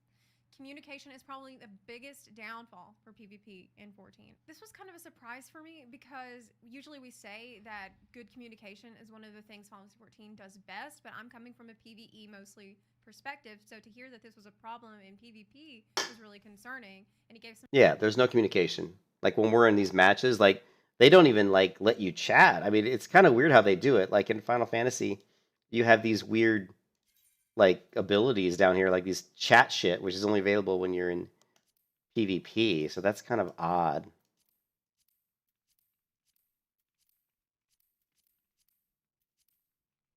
I don't know if I bought that last ticket, but I don't know if I actually got to use it.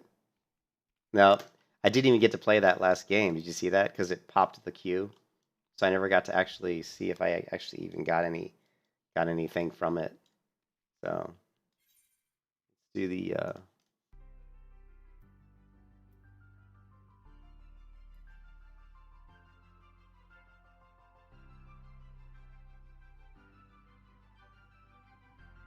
I never know where the games are in here. Let's see. Is it in here? No. That's like the theater, right?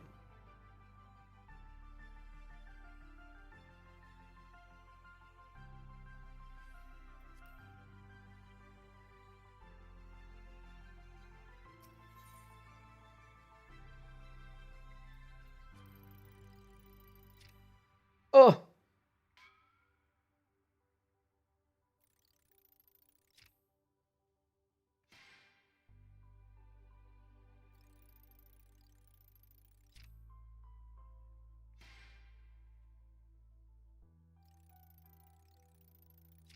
Oh no! Brick. Oh, another brick. No.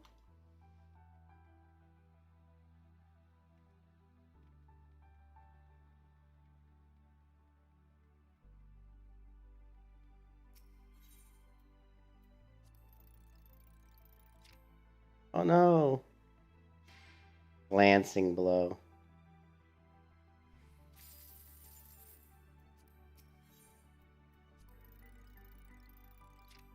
Oh no. Weak. Weak. Weak. Come on, girl. There we go. Pulverizing.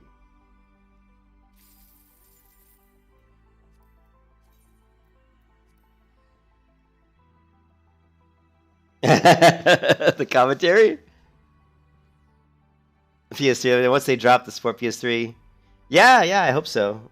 I just think that, you have... It's something that I feel is really overlooked in the MMOs. I think spell particle effects are... I don't think that they're very smart in the way that they do them. Again, I always go back to World of Warcraft because WoW is really good at it. Like, let's see.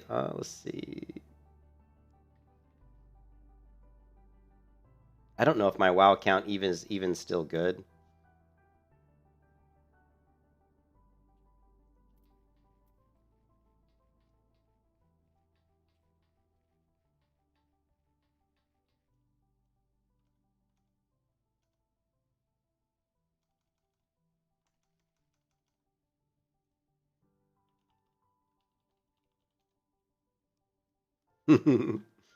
Hey, I was gonna do a TED Talk on MMOs. I was thinking about doing a video and just calling it MMO TED Talk, and actually putting up my webcam, but I don't want to do it until my throat's better because I keep breaking out into cough fits, which is just doesn't really lend itself to doing a lot of long talking.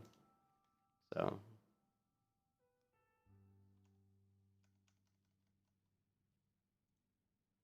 Updating? Come on now, really? I guess I still have 17 days left on my sub before it's gone.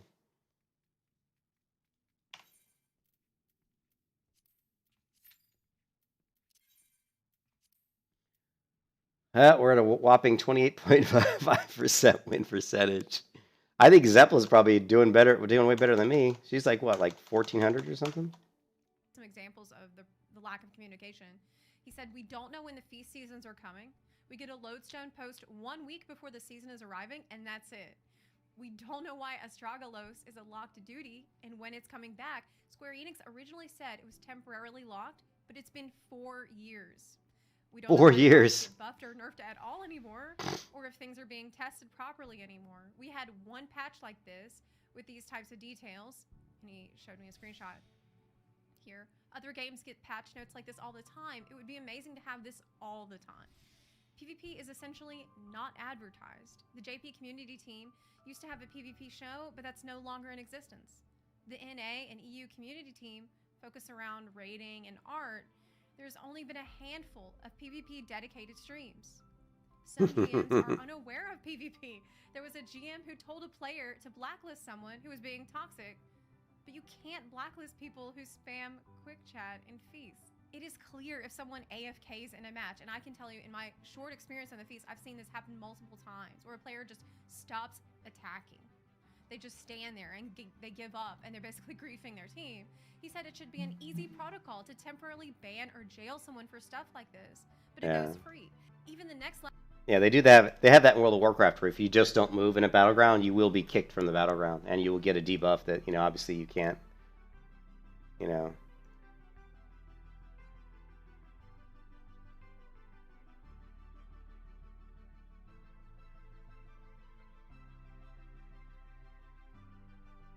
Why is this, like, not going? Waiting on another update. What update? Waiting on another update. What update?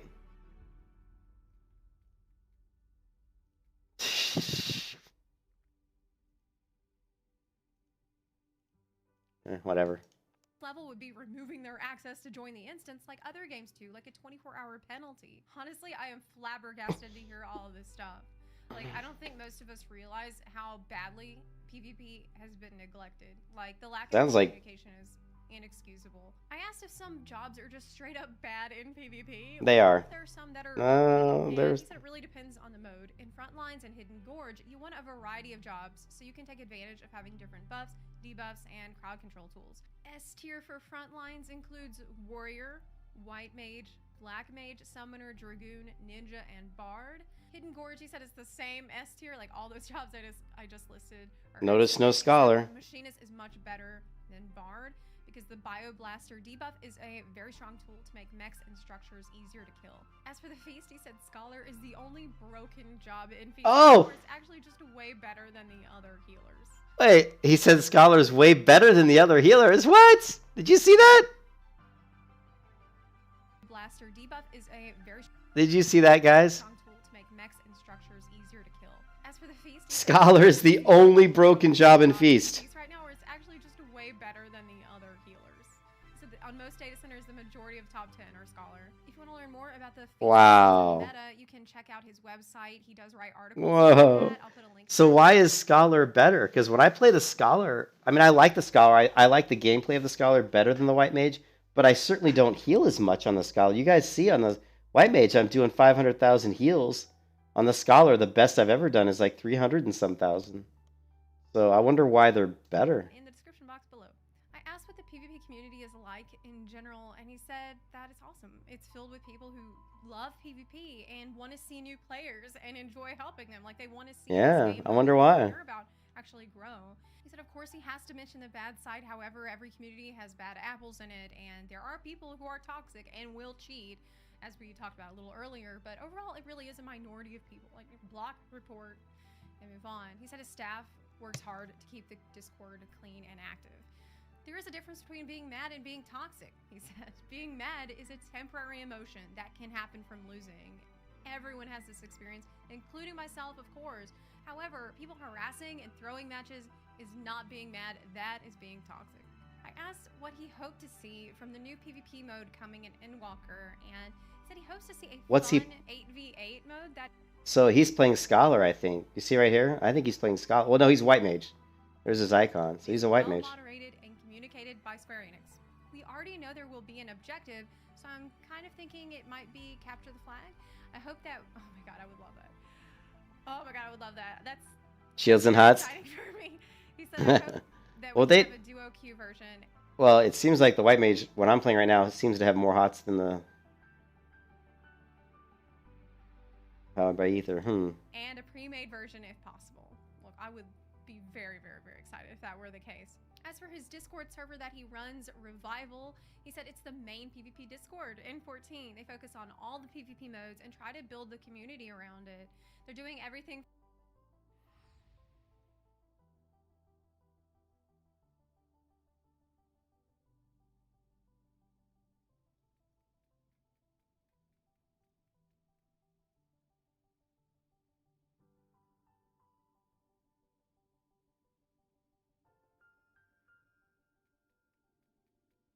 Where is it? Did it? I'm sorry, I didn't see if it invited me. Let's try that again. Invite invalid. Oh, there you go. We can't even get into their server.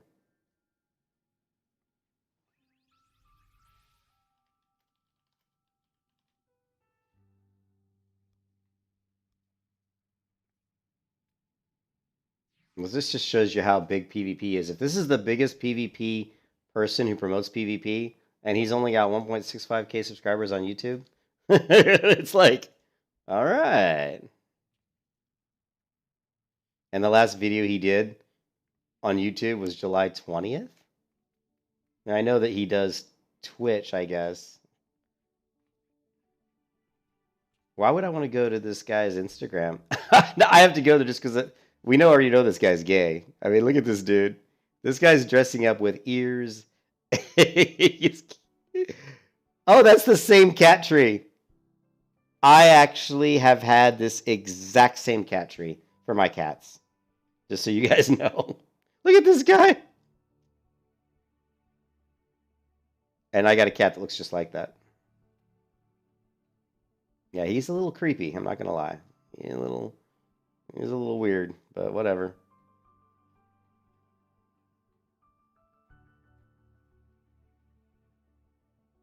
He should be a comedian. He kind of reminds me of Peele, Jordan Peele.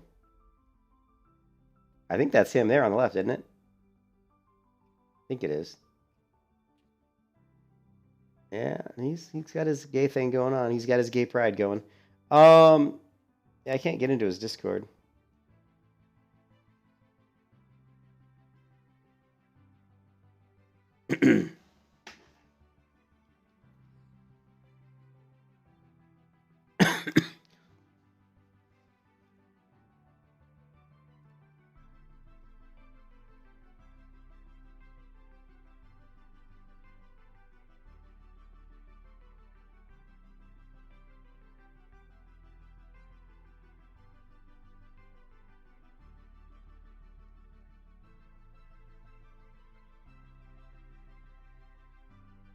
Oh, 3045.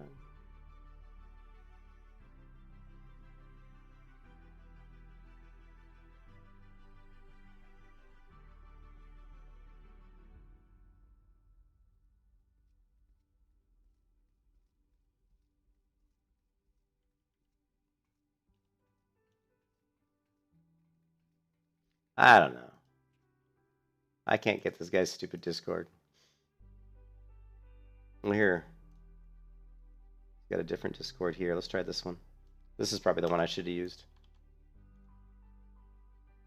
There we go. I was doing the wrong one. What was the other one that I was trying? It was, it says Community Discord versus PvP Community Discord.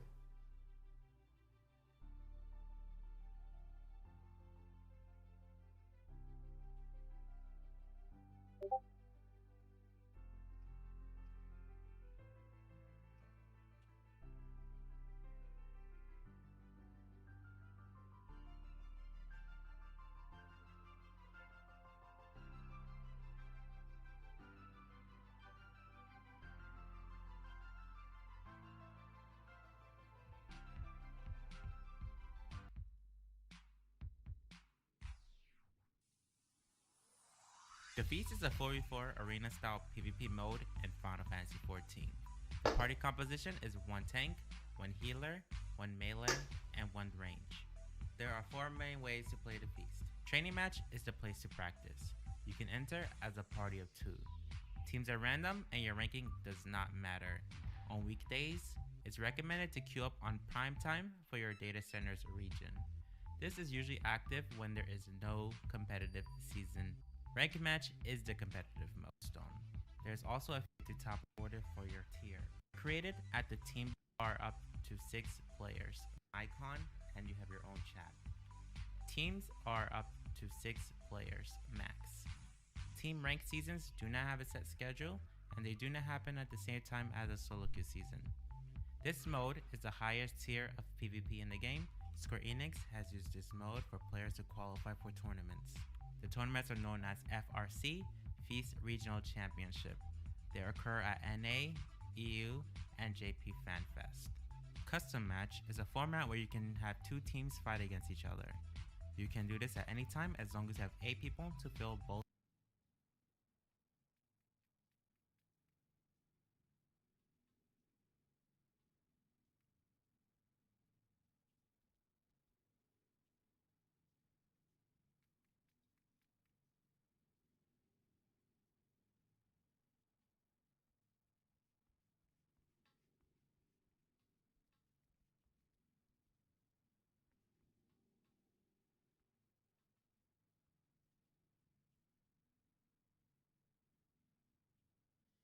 Oh, that's why my macro wasn't working. Because it's PvP AC. See that?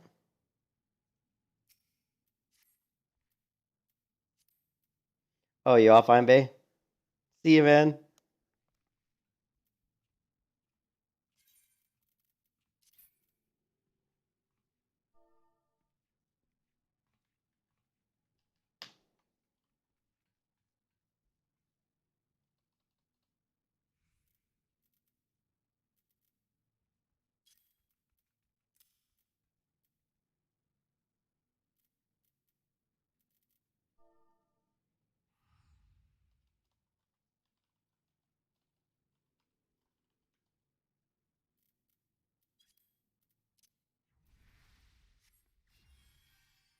There you go.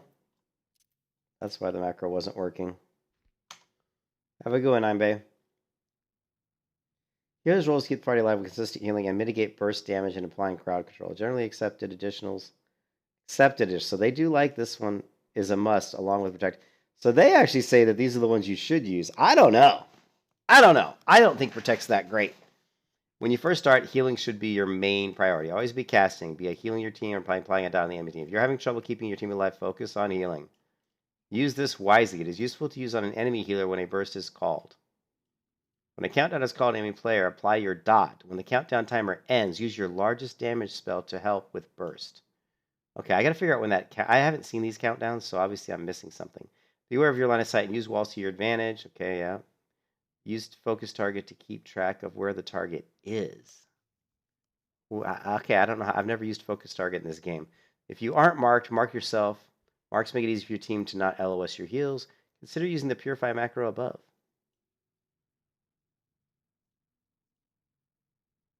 Chase the action on yourself.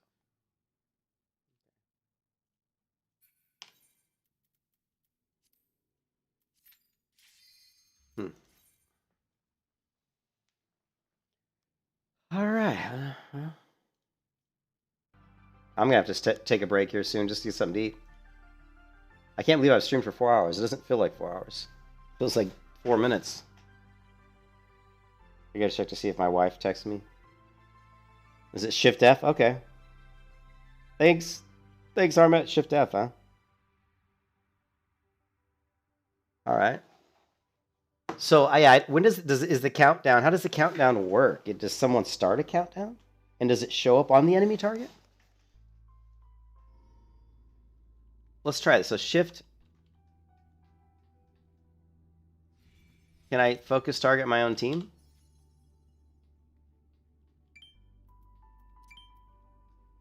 Mm-mm.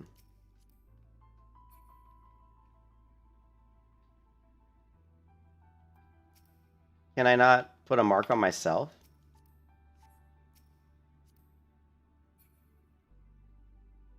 How come I can't put a mark on myself? Like,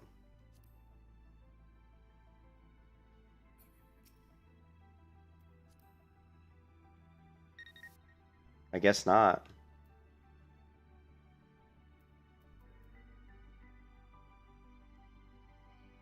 It's a mark above the person's head. How do I can't seem to put the mark on myself, which sucks. Here we go.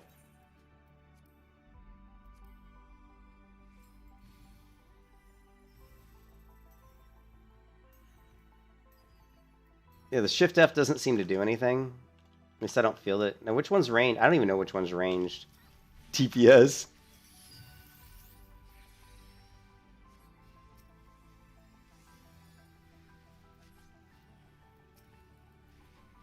That looks like ranged DPS.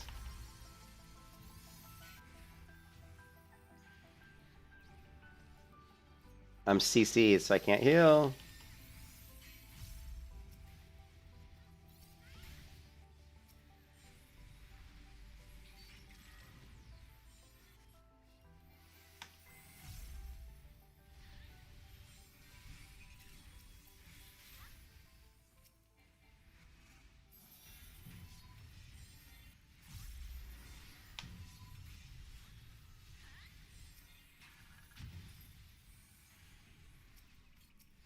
I'm slept again.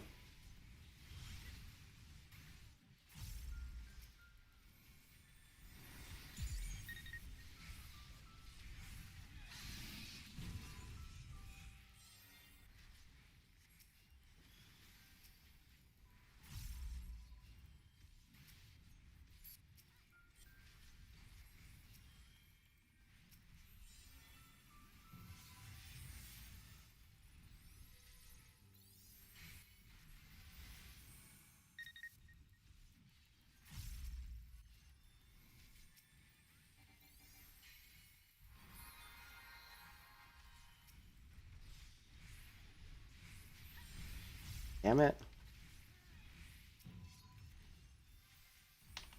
He's gonna die, he's gonna die, no!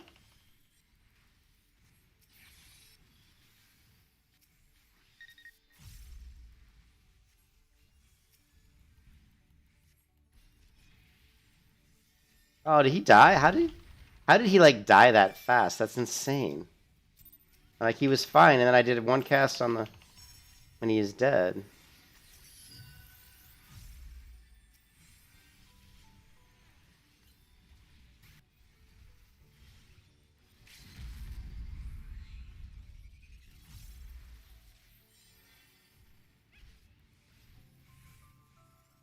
Where is he? He's way the fuck over here. He's like way the fuck over there. I couldn't heal him because he was so far out of range. If you're like dying, unless I guess if you're going for a kill, but if you're dying, you should try to get in range of your healer.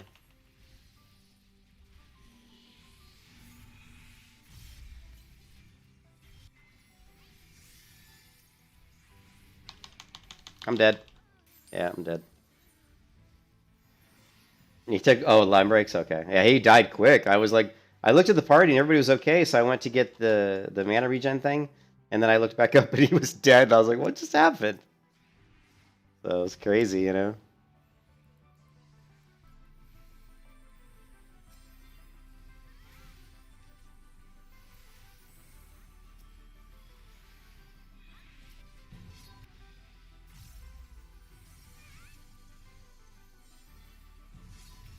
Part of the problem that I'm running into, part of the problem I run into is I spend so much time looking at the party window, it's hard to look at the playing field. You know, that's really difficult.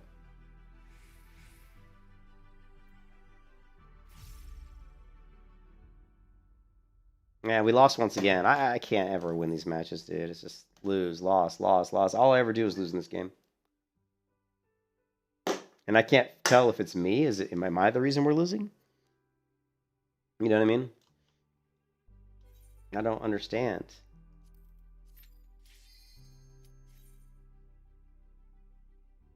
But yeah, it's tough. I mean, you're looking at the party window to heal, and it's hard to look at it's really difficult to kind of manage the board and where my positioning is while I'm constantly looking, you know, at trying to see who got to heal, who I've got to cleanse. But I guess that's all just getting used to it, you know, because I'm not used to it, obviously. So marks are Control M. Well, the Shift F isn't working, so I don't know if I just. A lot of times I'll go in and change stuff.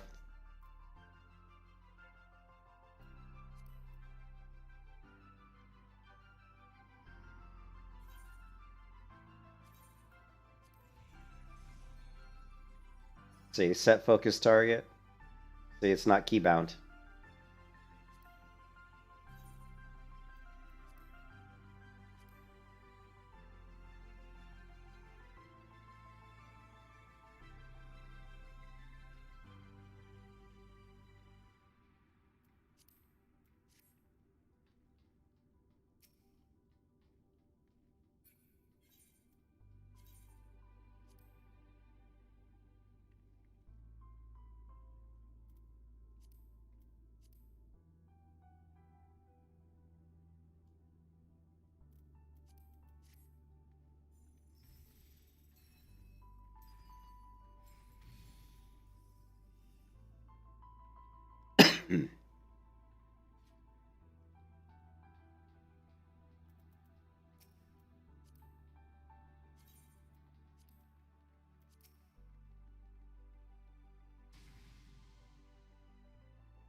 Can't keep him up, man. I'm spamming trying to keep that guy alive.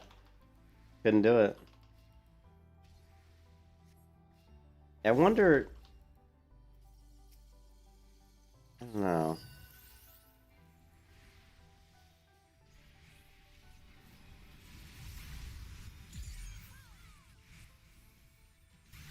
He's gonna die too, and there's nothing I can do about it. Damn it! God, it's so frustrating.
I'm dead.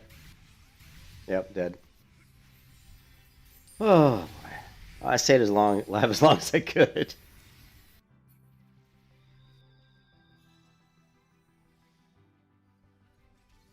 And we're losing again, aren't we?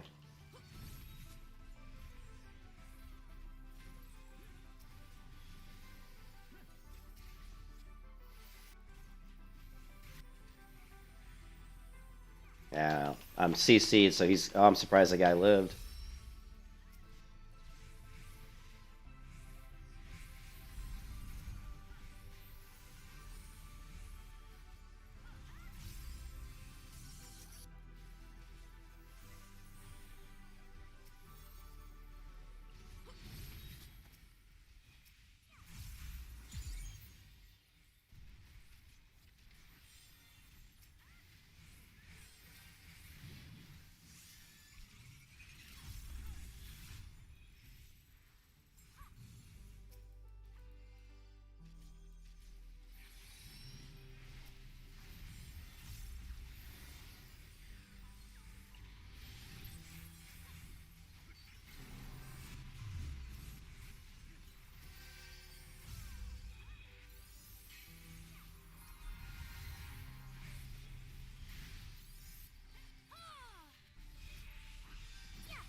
Not casting. He's in trouble.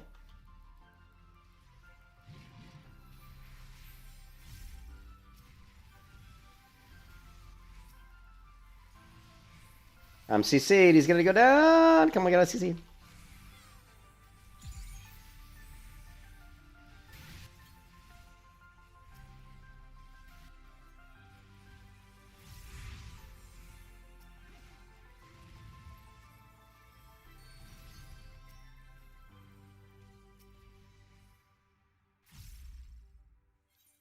Again, 465,000 heals.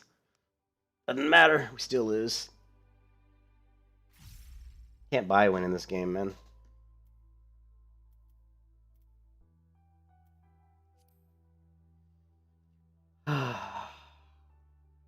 There's really no reason we should have lost that. We had more damage. It looks like we had more damage. I don't understand. I can't figure out why I'm losing. You know what I mean? Do you see me doing anything wrong, Armet? I can't figure it out, man. I'm trying to keep people alive.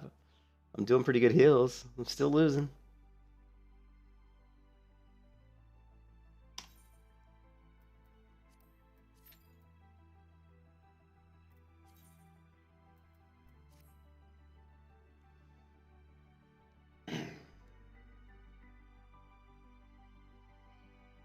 I'll tell you what. You know what I need to do? I do think that one of the reasons I'm screwing up is I do think I need the CC, so... Oh.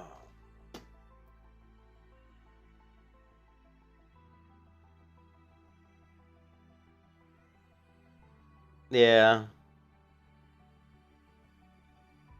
I think I'm gonna need I think I need the sleep for their healer. So I think I need to use that a lot more often. I noticed that in a couple of matches, that's been where they've gotten kills against us, is putting me to sleep when their guys are getting fairly low. So that's one thing. I don't know, but they say Protect is really good, but I'm not sure that's... I don't know. The Attunement's been really good for me. The Attunement saved my butt a lot. I like Attunement. I can drop this, which is going to lose... My healings are going to get nerfed. I haven't seen any countdowns, but I don't really even know how to look for that. So we're going to switch it up. We're going to go with the CC and see if I can pull off some CC on their healer. So I'm just going to focus their healer and try to keep an eye on... Hopefully keep an eye on when they're getting low on health. They're one of their guys, and then I'll CC the healer and hope they can get the kill. Just lack of coordination. Yeah.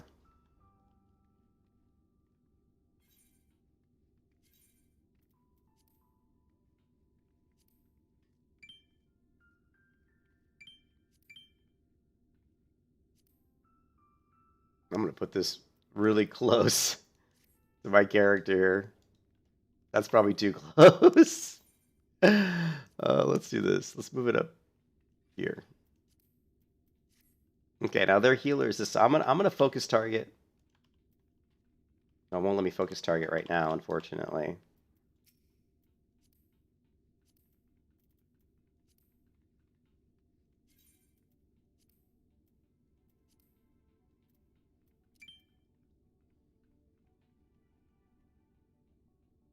Yeah, well, that's something I definitely will want to do, is create the focus target macros.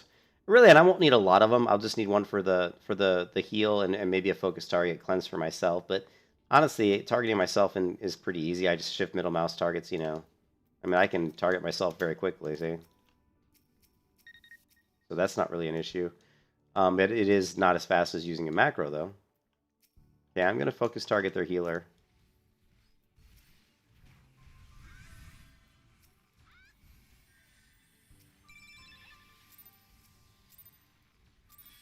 Oh, they got the countdown on that guy.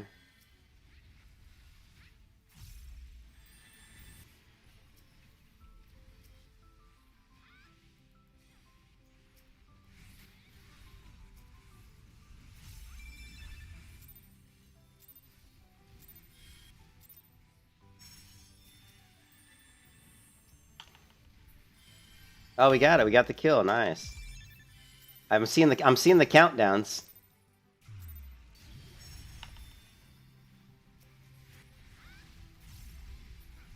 Yeah, hey! This team's got some coordination going on, dude. See the countdown here? Man, this guy knows what he's doing. He's just blowing their... I got somebody on my team who's like a freaking superstar. Because he's marking... Not only is he marking them, and I'm seeing the countdowns now, but he's just crushing them. He marks them, and then he's literally crushing them.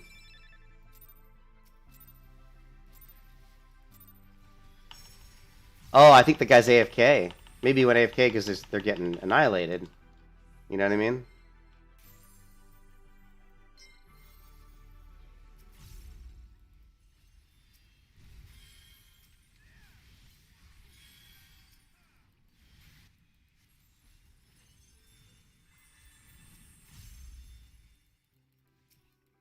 No, this is like this has like been the easiest match I've ever been in. I mean, seriously, this is the easiest match.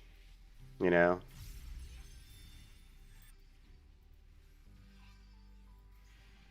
Uh-oh, I'm slept.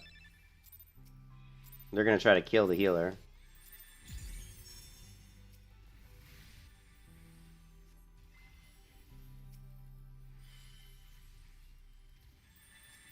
I'm just gonna top everybody off. Yeah, I think they gave up. I mean, that was like a dominating dude. Oh my goodness. That was like crazy domination, you know? I didn't even have to do many heals, you know? And their healer, look at their healer didn't do many heals and he got killed twice. Yeah, that was just crazy. They knew how to, they were countdowning, they were like getting their countdowns out really quick. And they were, when they got the countdown out, man, the damage was coming. Maybe that was a pre-made or something. Maybe I better join really quick and try to get the same team. Wouldn't that be nice?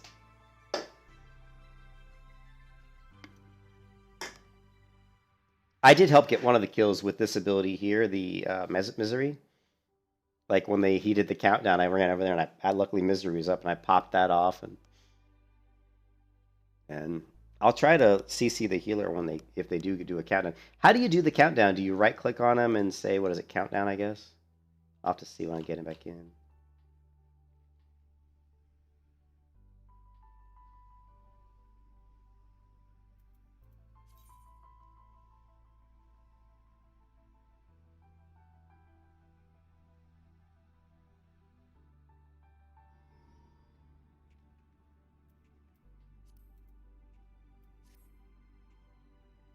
Oh, is it on the PvP page? Really?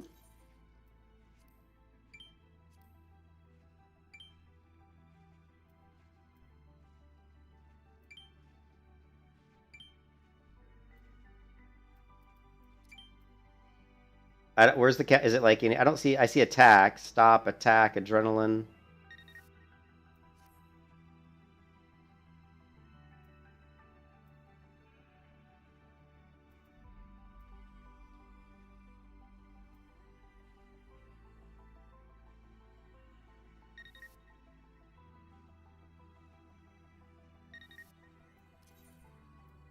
Oh, there was more. Shit. Focus attack. Oh, nice. Cool. Yeah, scroll down. Oh my god, I'm such a noob. Alright, they're going after the healers, so I'm going to try to CC this, maybe the gunner or something, I don't know.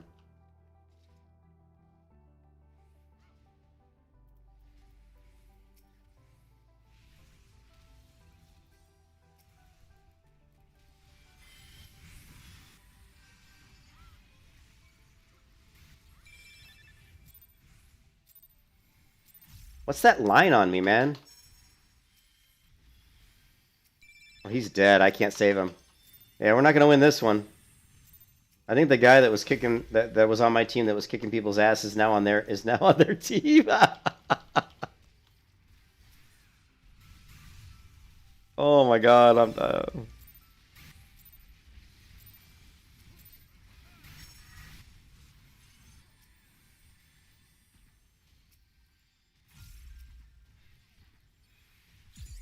Holy crap, I'm just getting lit up. I don't know what's hitting me, but it is lighting me up.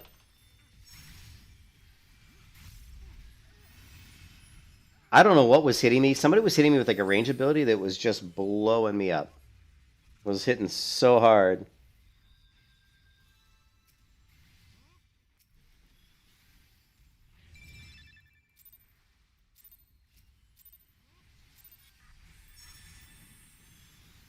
Well, I don't know.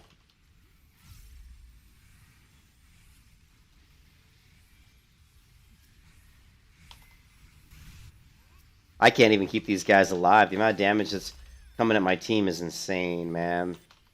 They keep going after this guy, and he just keeps getting annihilated. I'm CC'd.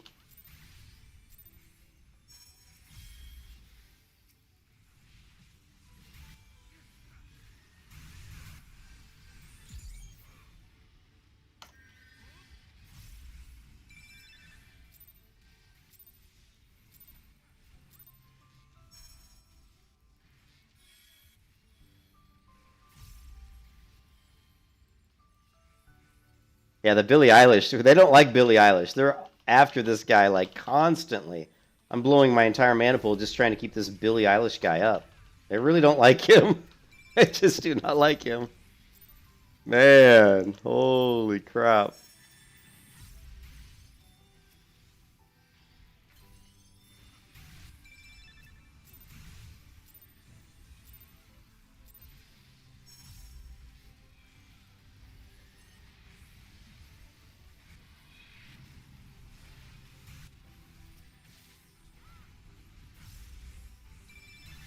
Yeah, man, these guys, the team we're up against is doing a good job of focus targeting. I really can't do anything, really.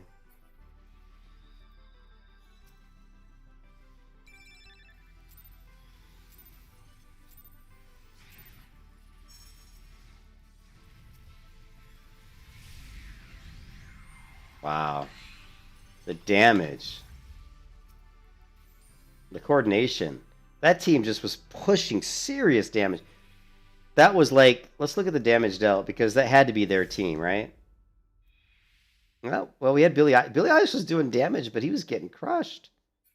I spent all my heals. I only did 270,000 healing, which felt really weird. I felt like I was healing more than that. Man.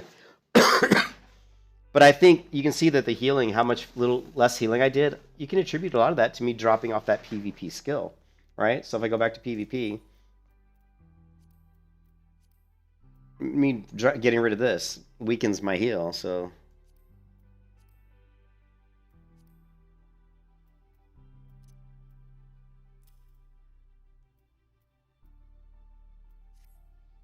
I wonder why they... Let's try the Scholar again.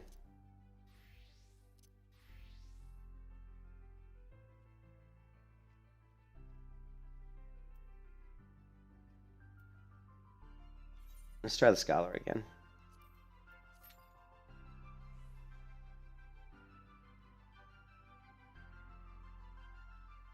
I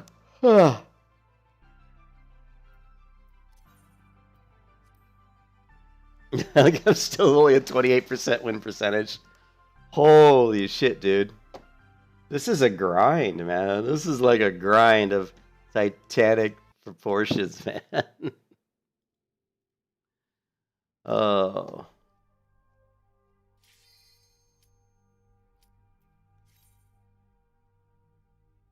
I'm going to take a break, get something to eat, and then I'll watch some PvP videos by that guy, and we'll see if we can learn something. See if we can figure out why Scholar is supposedly broken.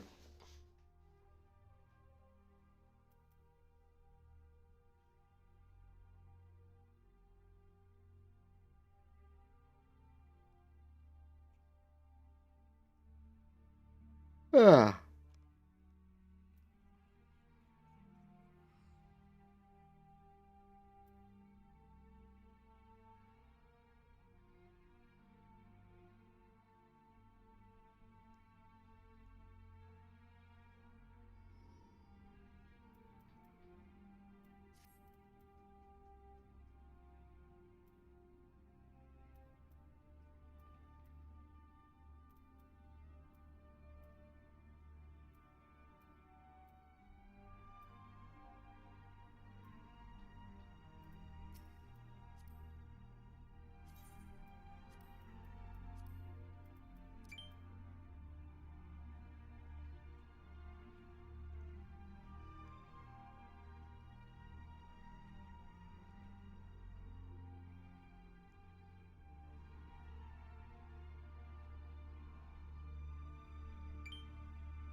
Oh, so the star just matches the star. See, star here, so we're red, I guess.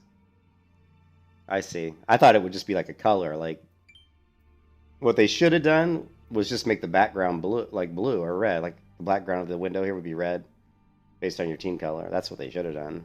This little star is kind of stupid. But whatever.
Oh.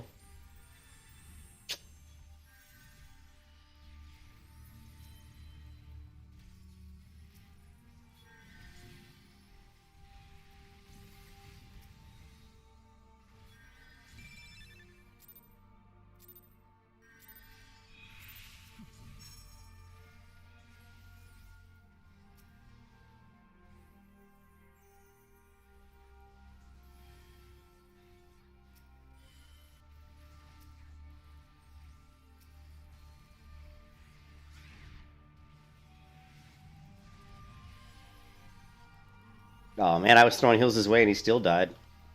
That was insane. Yeah, well, we're losing again, because I always lose. I never win. Just like, what the hell, man?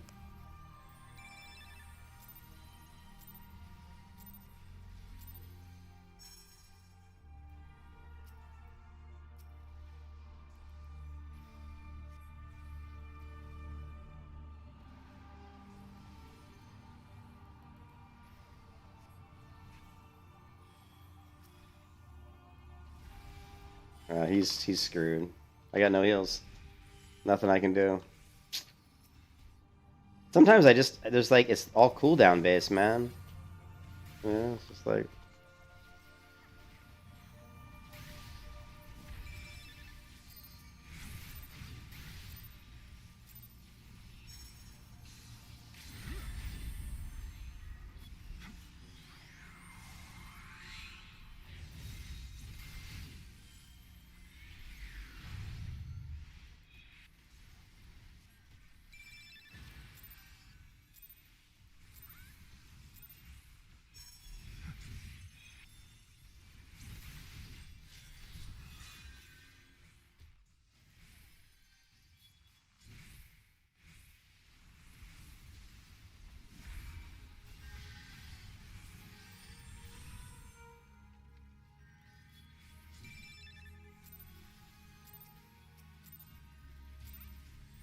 I'm dead.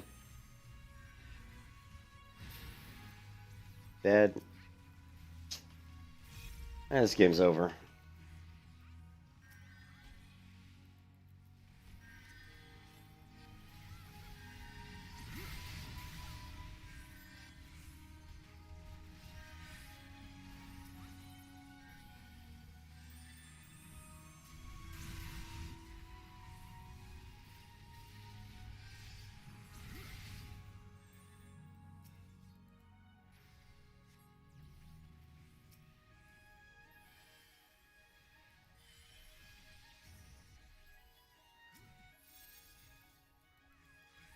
No mana. I'm completely out of mana at this point.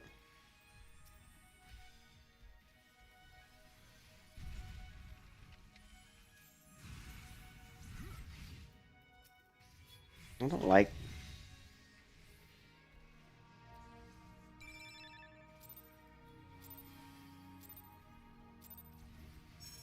He's dead. Pretty much dead. Yep, dead.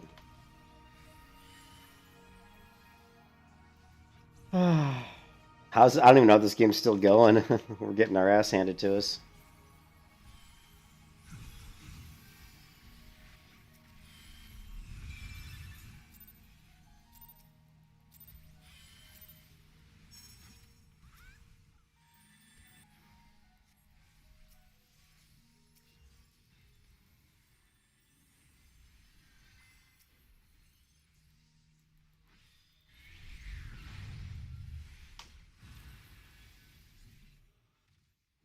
No mana. No mana. No mana. He's dead.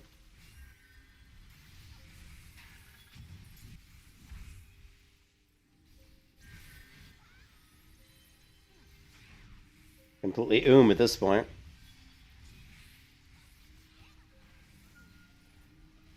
Well, I'm not sure if I've even died. Did I even die in that match? I didn't die in that entire match.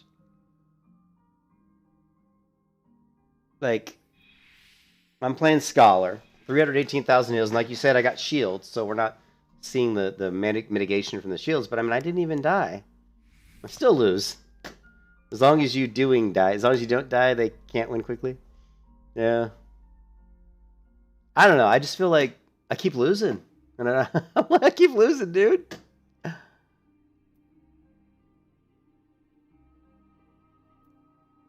Look at the damage again. You can see their team had 3 of the top 5 were them, but... I mean, you see... So, their team had silver... We had a silver, a bronze, and a bronze on our team.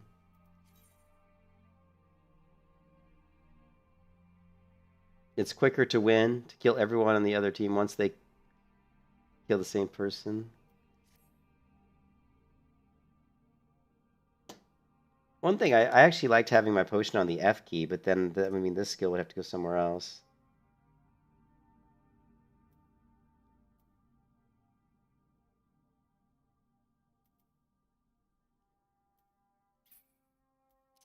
We can just put it on the T keys, fine. Yeah, I don't know. I feel like, you know, I'm trying to figure out why I'm losing, but I don't really... I know that it feels like the teams I've had aren't focus firing very well. I know when I've tried to use the CC ability, the sleep ability, it really hasn't seemed to make a difference. You know? But a lot of times in that one match that I did use it, they were focusing the healer, so... You know, I feel like it would work better when you're CCing the healer and they're focusing a DPS.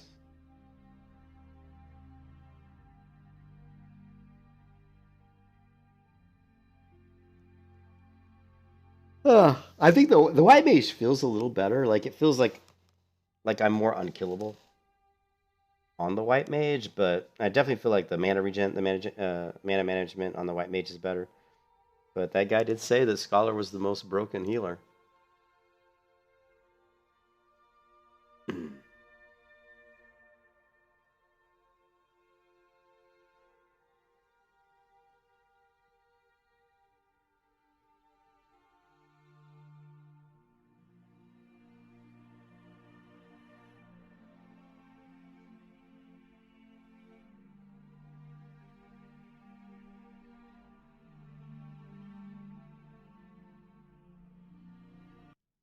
From glamour themed runs. For example, we had everyone wear the chicken outfits in Frontlines when it was released.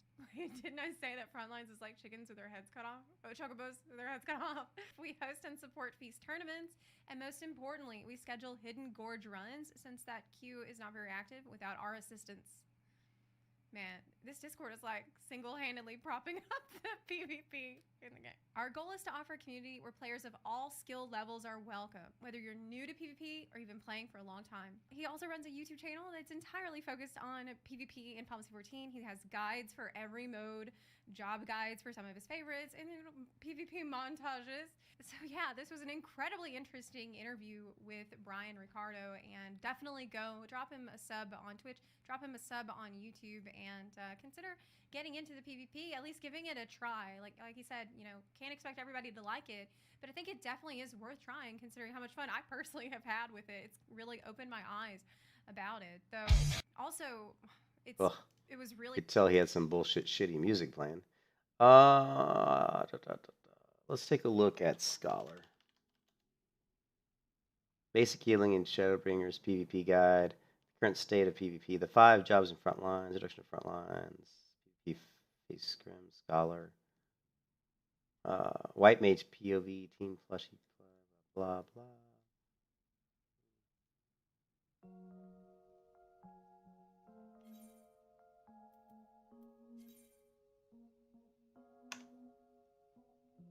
Welcome to my PvP guide for healing in Shadowbringers.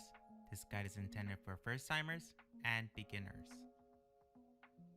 The first thing to note is that this guide is created with 4v4 feast in mind, but the playstyle and tips do apply to frontlines. See, he does have the shield on here, so he's using shield with Scholar. And I don't see the interrupt ability though. And rival links. To start, go to the Wolf's End Pier. You will notice a unique hotbar. This hotbar is only used for PvP spells and abilities. You will have access to everything regardless of level. Gear also does not matter as everyone is scaled to the same exact stats, allowing you to equip anything that you would like. Go to character, click PvP profile, read and assign every action to your hotbar. You will also get the option to add 2 additional skills. I recommend Purify and Protect as a new healer. Purify is strong because it can be used to remove stun and sleep debuffs that are on you, and that will allow you to heal with less interruption. Oh, so Purify actually cleanses a CC on me. I didn't know that.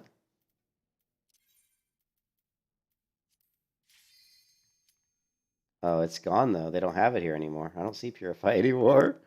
So, okay. You saw that video was pretty old. That video was like 2 years old. So Purify's, but Purify's right here. So it says restores own target members HP while also removing. Can be regardless of own status affliction. Can be used. So it sounds like I can actually cast Purify myself when I'm stunned. Is that really true? That's crazy. That's good to know, though. That's kind of unusual. Usually a stun is, you're stunned. You can't do anything. We'll have to try that. So it's like almost like a PvP trinket, and wow.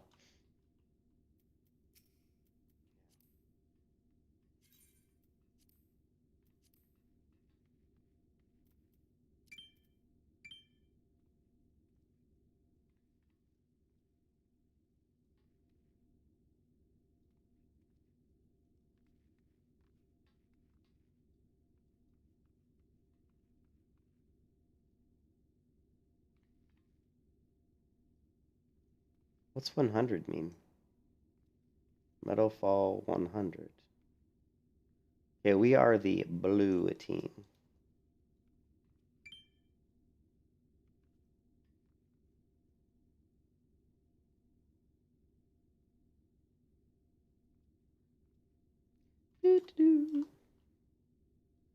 Very quiet.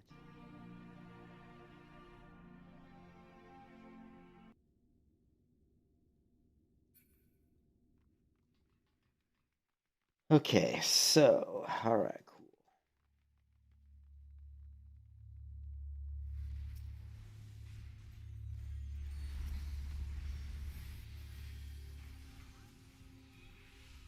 Oh my God, did you see him blow that guy up? Holy shit. Oh my goodness, this isn't going to go well. Before I even looked down at the party window, the guy was dead. You know what I mean? It was like, holy shit.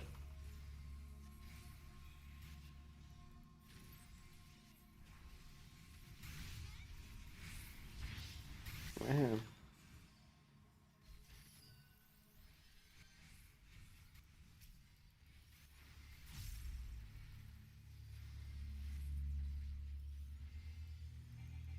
He's dead. Well, he LOS'd me. He's getting his ass whooped, but he ran on the other side of the wall. Dude, I can't keep you alive if you LOS. That's why I got a big fucking plus sign on my head. You know what I mean? So you know that I'm the healer.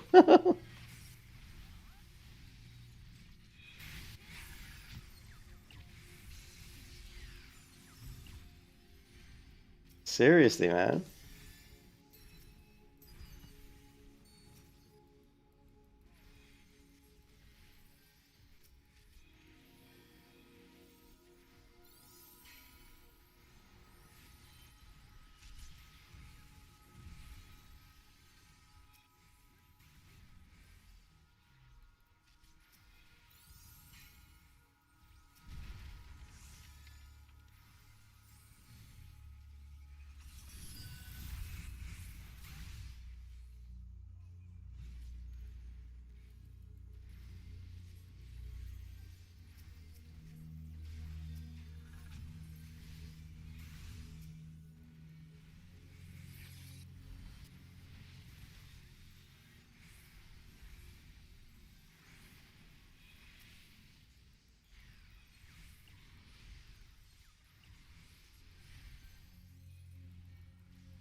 I'm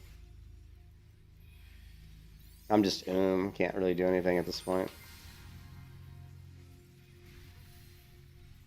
Yeah, sorry dude, I'm completely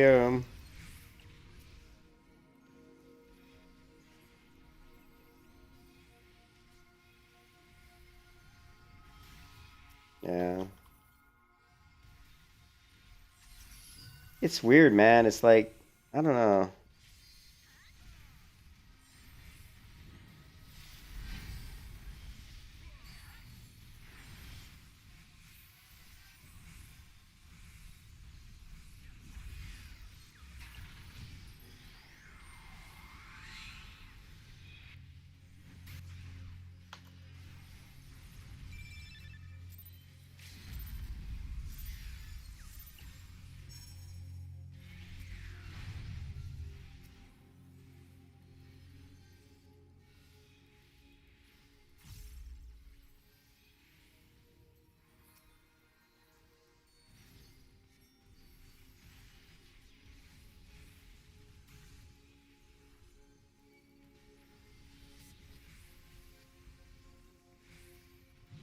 Yeah, I really can't do anything. I'm again. Completely. Oh, I got some of the mana.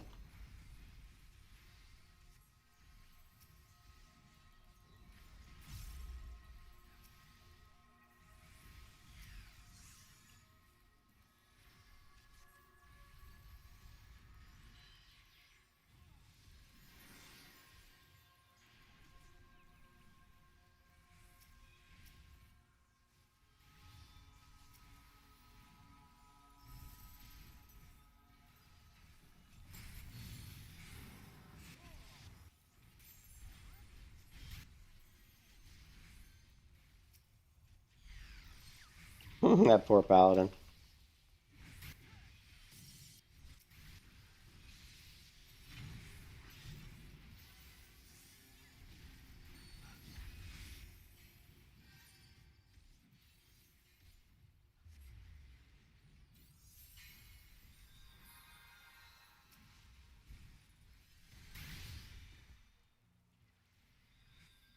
Oh.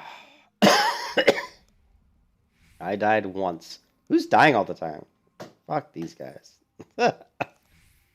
Well, it just feels like it's going downhill, dude. Ugh. I feel like the white mage is better. It's funny he said that the scholar's broken, but when I play the white mage, it definitely feels like I do more healing and that it just feels easier to keep myself up and keep people up on the white mage.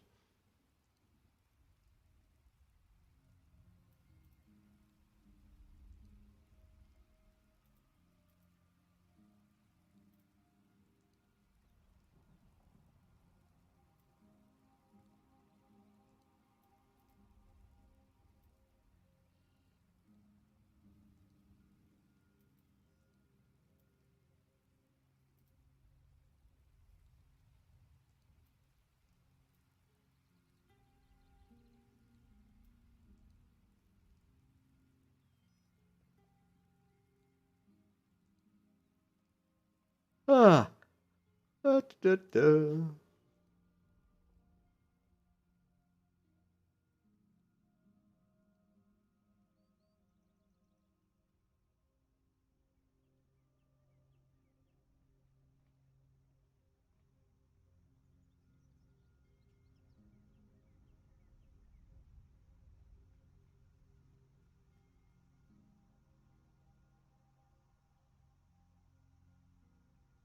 I'm thinking Zeppela was doing better in this than I was. I wonder if she had like people on. I mean, it's most likely she was queuing with other people though. Can't believe she was queue. I can't believe she was queuing probably solo like I am. You know what I mean?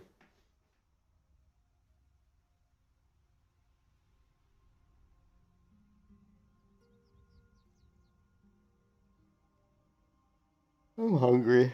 Hmm.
Yeah, my mana pool just doesn't go down. That's the thing with the white mage is my mana pool is crazy.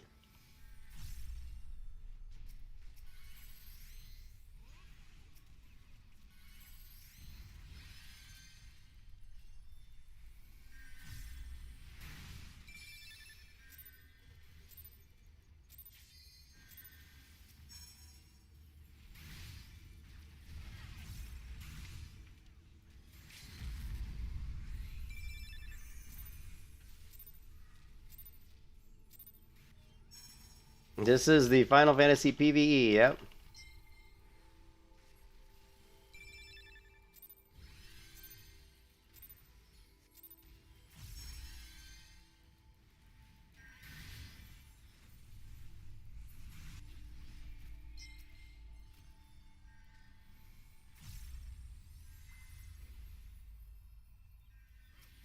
It's so easy when you get a good team, and it's so hard when you get a bad team. You know?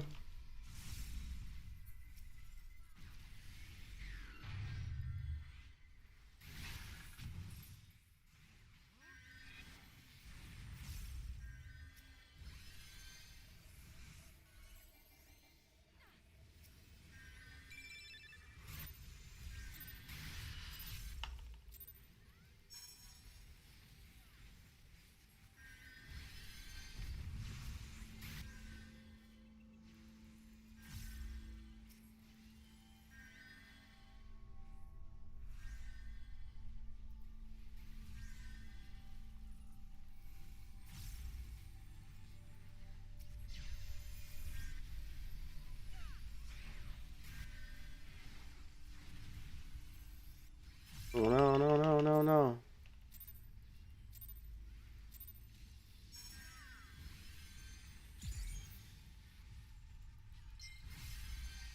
This is Billie Eilish. Hits hard, man. But the people don't like Billie Eilish, I guess, because they target him a lot. They don't like the Billie Eilish.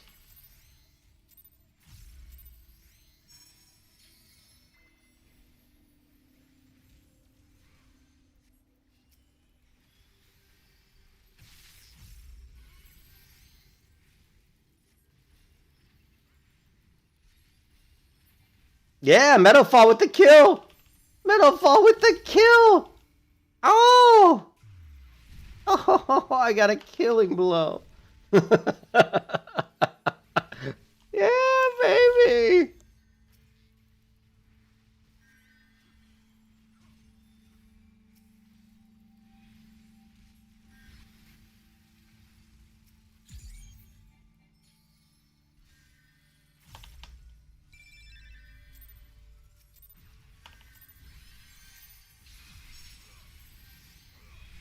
Look at that DPS. Look at that focused target, man. Did you see me focusing that target down?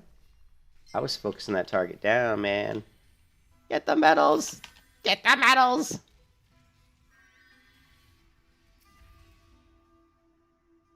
Oh, man, we kicked their butt. Oh, yeah. I got to give Billie Eilish. Oh, he took off. 442,000 healing. 6 assists, 1 killing blow.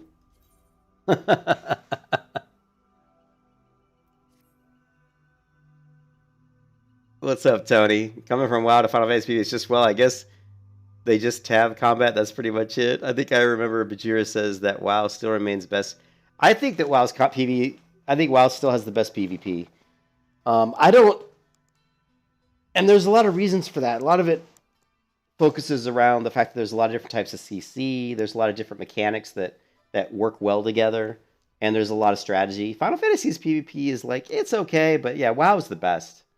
Out of all the games I've played, WoW's the best PvP. I will say that Rift was pretty fun. I liked Rift PvP, but WoW was the best because it had a lot to do with situational abilities, CC chains. Yeah, WoW's got the best. Yeah, WoW's Final Fantasies is like, it's all about they focus target, like DPS targets down, and it's, well, I like, my favorite PvP is Burning Crusade PvP because I felt like in Burning Crusade, you don't have that stupid dampening on healing. You don't have people don't have huge health pools, so you can get kills fairly quick, but matches usually are in the range of, 2 to 5 minutes in length. They're fairly quick, but sometimes they can be fairly long, but you don't usually have matches that are longer than 6 minutes, usually 6, 7, 8 minutes. Oh, I don't have Billie Eilish on my team anymore. Our last team was the bomb. Yeah. Well, private servers have some people. I don't know if they have a lot. I might, you know what? I might play. I would be interested in getting into a private server for PvP if I could find a private server that has. That's the reason I'm not playing private server right now. Is I don't know if there's a private server that has a very high population. You know.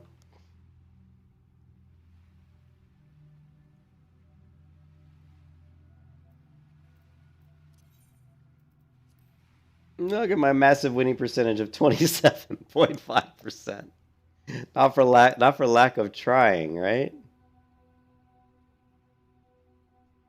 Not for lack of trying.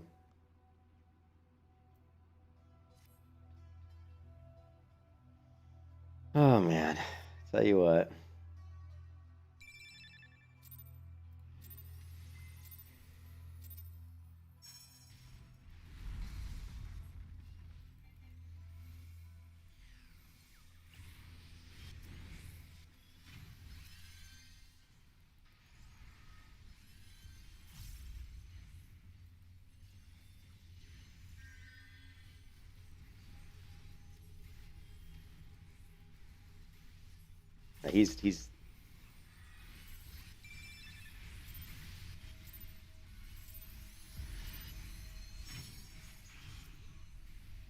He's dead. I can't keep him alive. Oh, this is another loss. Another loss. You know what I mean? Another loss. You can always tell.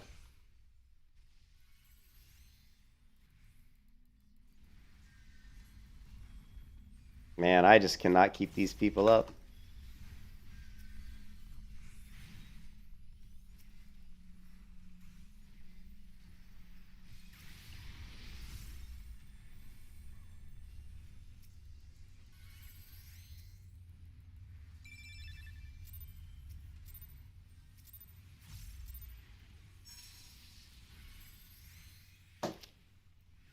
Dude, it's just, man, when it's bad in this game, it's just fucking bad. You know what I mean? It's like sometimes you get into games and it's just bad. You know?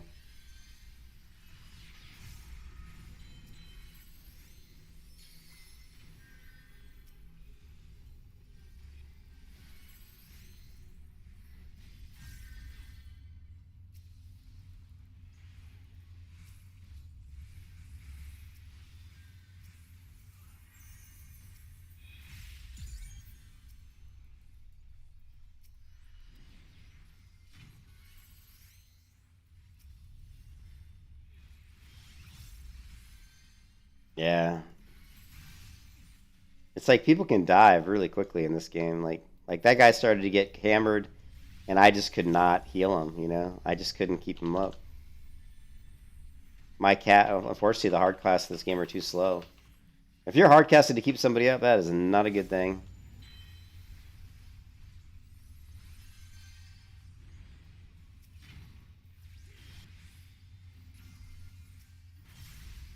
Yeah, they killed him in the CC.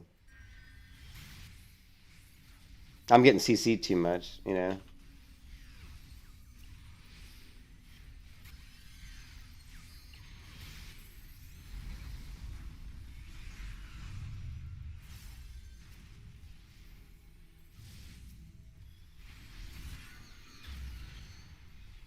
Yeah, pretty much dead.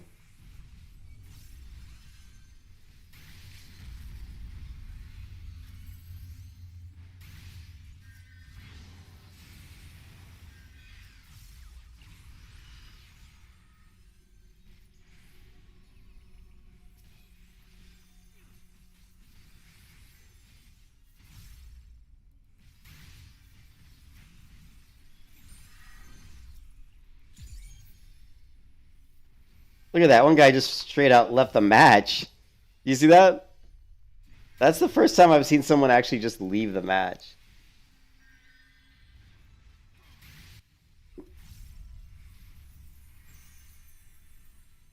That was like a rage quit.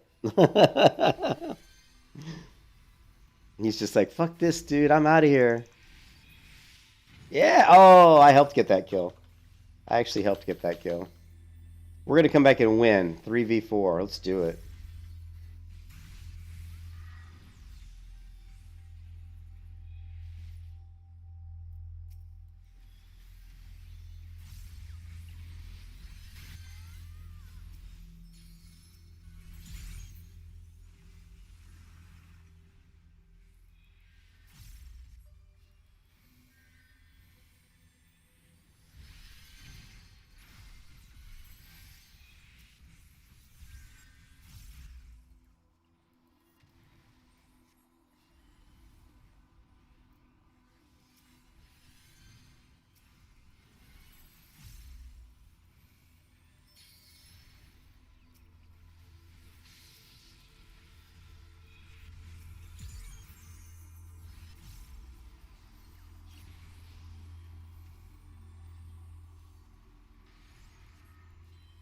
I couldn't keep him up there. Sorry, buddy.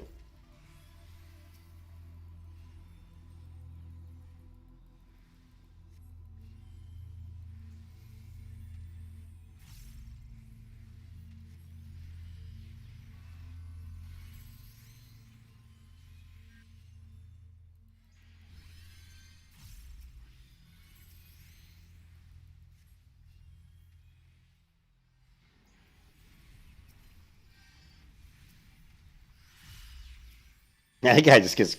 This guy here, whenever they start beating on him, he just gets annihilated. It's crazy.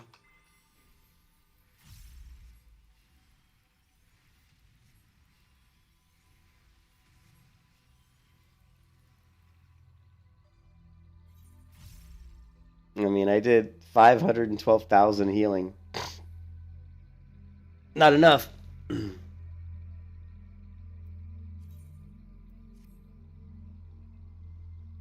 Is it Darshire? Well, yeah, how many people are on Darshire? Well, but the thing is, Darshire is vanilla, so you don't really have battlegrounds, do you? I mean, you have them, but you know, Warmane's crazy crowded. But I don't know. Warmane's definitely got a lot of people on it. I might play Warmane just because I like, you know. Yeah, I mean, I heal pretty well. I'm gonna go to the bathroom again. I think I'm gonna take a break. I mean, I've been streaming for 5 hours and 12 minutes. Yeah, I mean, I feel like I know the class fairly well, and I feel like I'm healing okay. There's certain parts there where people just get blown up. Like, I think I need to create a macro for the cleanse because it takes too long to target myself in cleanse. So what I'm gonna do is I'm going to see. Didn't I have a macro guide? Where was it?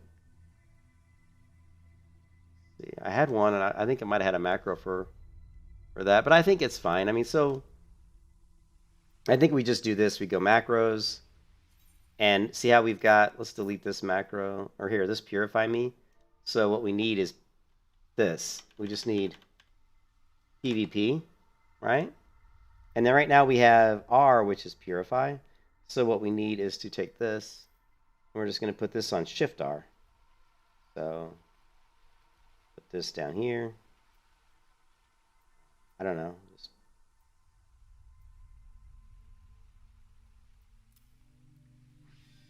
Yeah.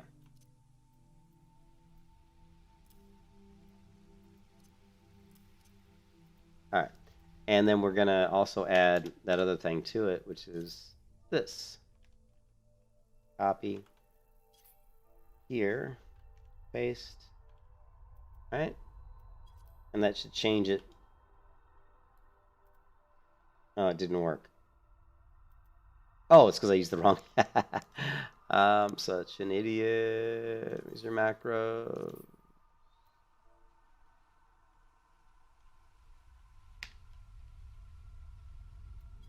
Okay. Well, that still didn't do it.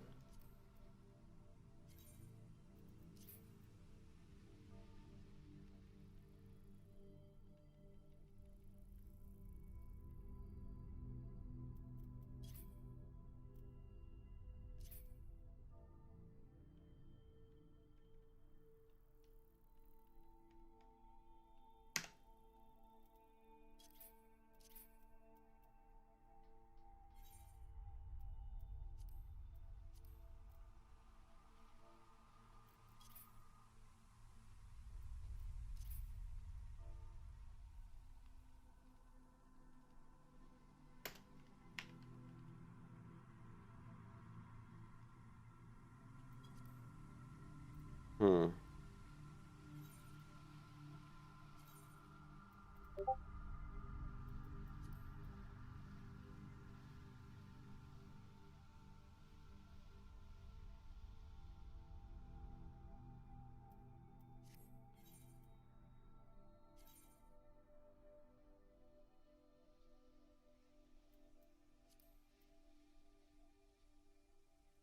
Oh, so this is on hotbar 10. Okay.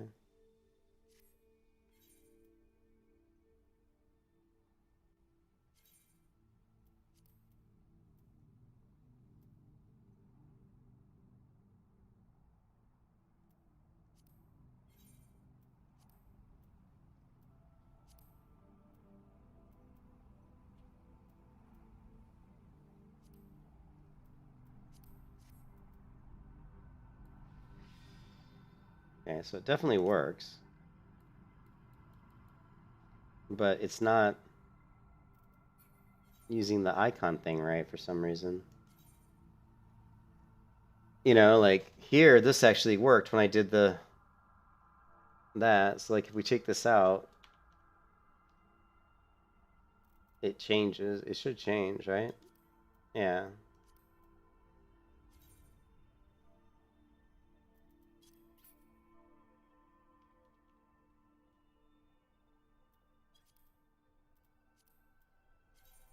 So I don't understand why it's not working for Purify.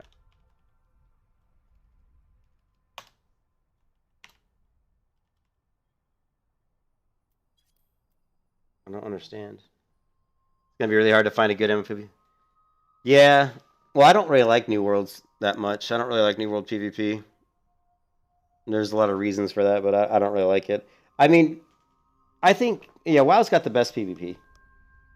So I might play on the Warmane, the Lich King server. That might be kind of cool. Let me see. I don't know if I deleted it though. I might have deleted it. I think I did. You know, I deleted it, and when I deleted it, I said to myself, I said I shouldn't delete this because I'll probably end up wanting to install it again. So.